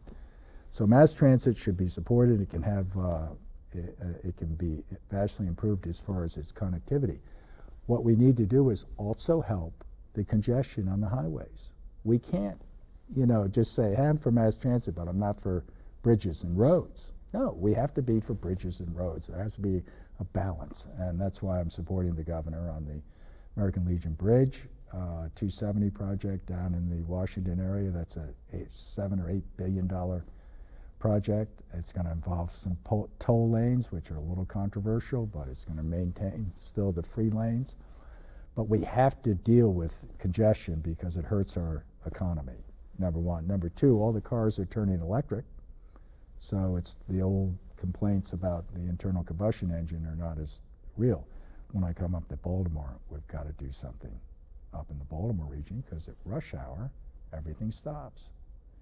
So what that is, I don't see that as toll lanes, et cetera, but I see that as something where reversible lanes and using shoulders and having new exit and on-ramps and signals, et cetera, might be helpful. And I think we need to look at that. But the key thing is highways and mass transit. We need big investments in both. Is there a priority list for you in terms of mass transit? And again, I don't... Yeah, there is. Red line. I'm all about the red line. What is the cost of that for the state? We're mapping that out. I asked the, I happen to think, and this is not something I'm going to, I've spoken about it around the state, but I don't think I think first of all we need to really work on the mass transit network of buses in the city because they're obviously not connected. It takes forever to get from one side of the city to the other. For the red line, I kind of like the idea of rather than burrowing underground, which is an environmental issue, putting a big subway in, or doing a light rail in quotation marks, which look like CSX locomotives going through Baltimore City intersections. I kind of like the idea of an elevated monorail, east-west. I've asked the Department of Transportation to take a look at it. Is it a reasonable alternative for mass transit to be considered? Obviously, it would have to be something the city leaders want. But the reason I like it is it's got a futuristic identity to it. It would be a sleek, yes, but unlike Disney World, which is generally what the transportation experts look at me and guffaw. No, it's not a tourist thing. It's something that you could see over in Europe. Sleek, red, modern, futuristic, something that people see and might want to fly into BWI simply to experience. So I'm thinking of proposing new, affordable, pragmatic things like a monorail, just to be considered by the local jurisdictions. It's obviously something they have to buy into, but from a cost perspective and from putting Baltimore on the map and communicating that it's really going to be a modern city of a great state like Maryland, and we're not going to leave it behind, that might be the kind of transportation investment that makes sense. But is that in lieu of what they were proposing for the red line, or correct? Is it kind of and would that be any idea? Does that cost more or less, or we're not sure yet? Put it this way: Maryland is right now a prosperous state. We have plenty of money. When I talk about money, and I say we have $5 billion sitting in the state's checking accounts, it's because I'm the chief fiscal officer. I know that. We saw a surge in business tax payments because we extended the deadline. We also saw the federal relief come in and get mixed into the tax revenue. So there's plenty of money. The question is, are we going to do something that makes Maryland a go-to state? Where, remember you and I, we should think about going out to Seattle just to see their monorail or the Space Needle or whatever it was they had out there. That's what we need to do for Baltimore, so that the city gets beyond some of the challenges that it faces. You mentioned public safety. And we start focusing on the city being an unbelievable growth center for Maryland once again. Okay. And I call it the beating heart. And Baltimore County is part of that, obviously. And Stevenson, which is doing so much expansion now. Thank you for being delighted to be here at Stevenson University, because it's a gem. And they've partnered with the state on, I think, some very intelligent expansion. Yes. All right, so I'm going to move on. I'm getting the high sign over there. but an issue that just was in the papers just the other day, I believe, it was a court case, but regardless of the details of the court case, having to do with renters. Kind of the general issue of renters' rights and renting and landlord. Last year, the General Assembly wrestled with access to counsel or right to counsel. The bar is very interested in access to justice in general. So I guess I will throw out to you thoughts about, evictions and keeping people in their homes, but yet being, fair to landlords who obviously own these properties and property rights and so forth. It's a general question, but just any thoughts about it's a good question, because it's a structural problem with the state. We have a fire hydrant of cash coming in from the federal government. We received $750 million for rent relief alone. The state did. The state immediately balkanized it and told the counties to come up with their own applications, and it was a complete fiasco.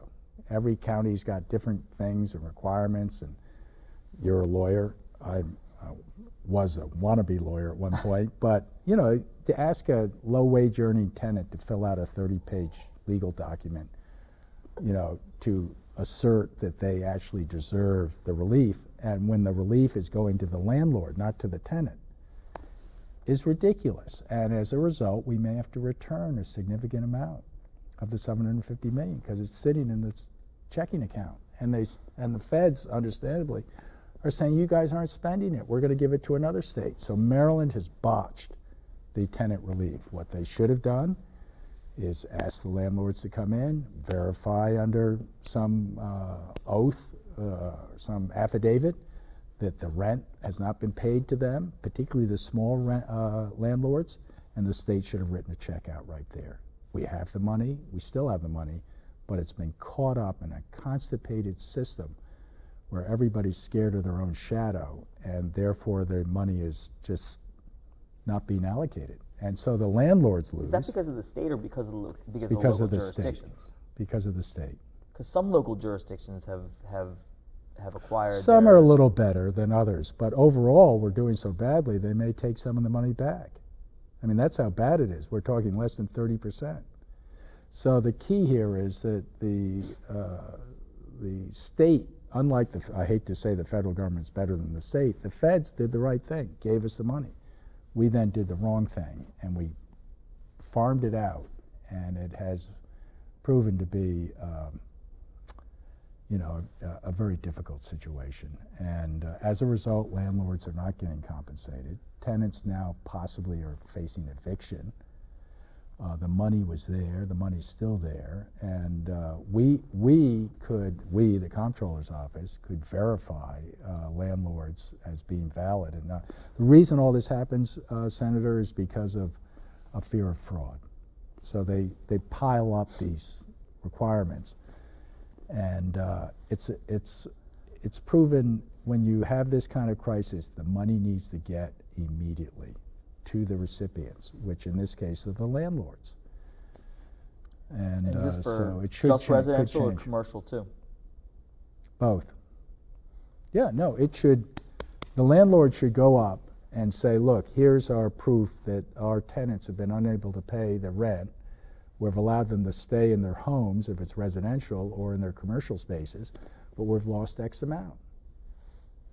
And we're willing to sign an affidavit. And the comptroller just gave you the okay that we're legit. We pay our taxes. And when does that and stop, then, though? Like, at what point, if COVID's going to be around forever, at what point, I mean, we have the money now from the feds. So let's just say a Franchot administration gets that straight, gets all that money out. So kind of moving forward. Yeah, though, no, you have to play it by ear. We can't, you know, what we expect in Maryland right now, like a lot of states, is, oh, now COVID is more or less under control. We flip the switch and start the economy and people can pay their rent. Well, it takes a few, 5-6 months to sometimes get back on your feet. But the key is not to be terrified by the prospect of fraud, which is what all of us politicians are always worried about. And just say, look, we understand that there may be a little marginal fraud here and abuse. The key thing is that there's a lot of legitimate loss of ability to pay rent because of the COVID situation, and the landlords should not be stiffed. So let's pay it to them and give them a suggestion that they not evict for 90 days to make sure their tenants can get back to work. And then, but you're right, it's not forever. It's, simply to get beyond where we are right now. Once the COVID is like the flu and controllable, then, which I think will happen sooner rather than later. I hope so. All right, we have about 5 minutes left, and I definitely want to give you a chance at the end of this just to give us our summation. I have a number of big topics, but I guess I will end with one. We got a number of questions from members of the bar about immigration, and I'm just I'm going to make this just a general question. There have been a number of bills in the General Assembly, some, in my opinion, better than others, but lots of issues related to immigration, which you would think would be more of a federal issue. What are your thoughts about that from Maryland law? You've had the bill about these contracts between local jurisdictions and ICE, and the coordination between ICE and local jurisdictions. There's been a lot of fire around this issue over the last few years. Any thoughts on that issue? Well, I was the one as comptroller who alerted the governor and the legislature to the fact when they were handing out COVID relief checks, understandably, to people that had no money. They couldn't pay their rent, they couldn't buy food, they didn't have money for medicine. So I said, you need to include ITIN filers. Who are they? They're people that are immigrants, do not have social security numbers, they have a worker employment number, they've paid taxes. In this case, last year, 86,000 families paid $100 million in state taxes. So we had that information, and we said you really need to include them. They weren't really included. They were included in the EITC program, but it was better than nothing. What we need are immigrants to come. We need new young adults in Maryland to have a prosperous economic future. I keep telling conservative businessmen who sometimes complain to me about immigrants, we need immigrants, because if we don't have new young adults moving to the state, we're going to face a big drop-off in our prosperity, because we need that workforce. And we need, that's why I've suggested, this is not the immigrant issue, but it has a sense of what we need in Maryland. We need 100,000 new young adults to come to our state. Innovative, entrepreneurial, high energy, willing to start a small business.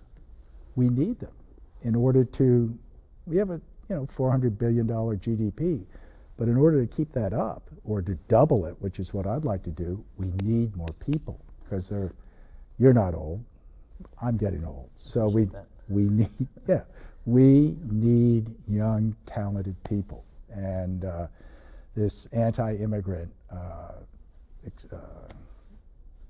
story out there is a bad one for the state of Maryland. We need to welcome new people to our state, because by and large, 95% of them are hardworking, pay their taxes, raise their families, they're friends or neighbors, they're people that work in our companies.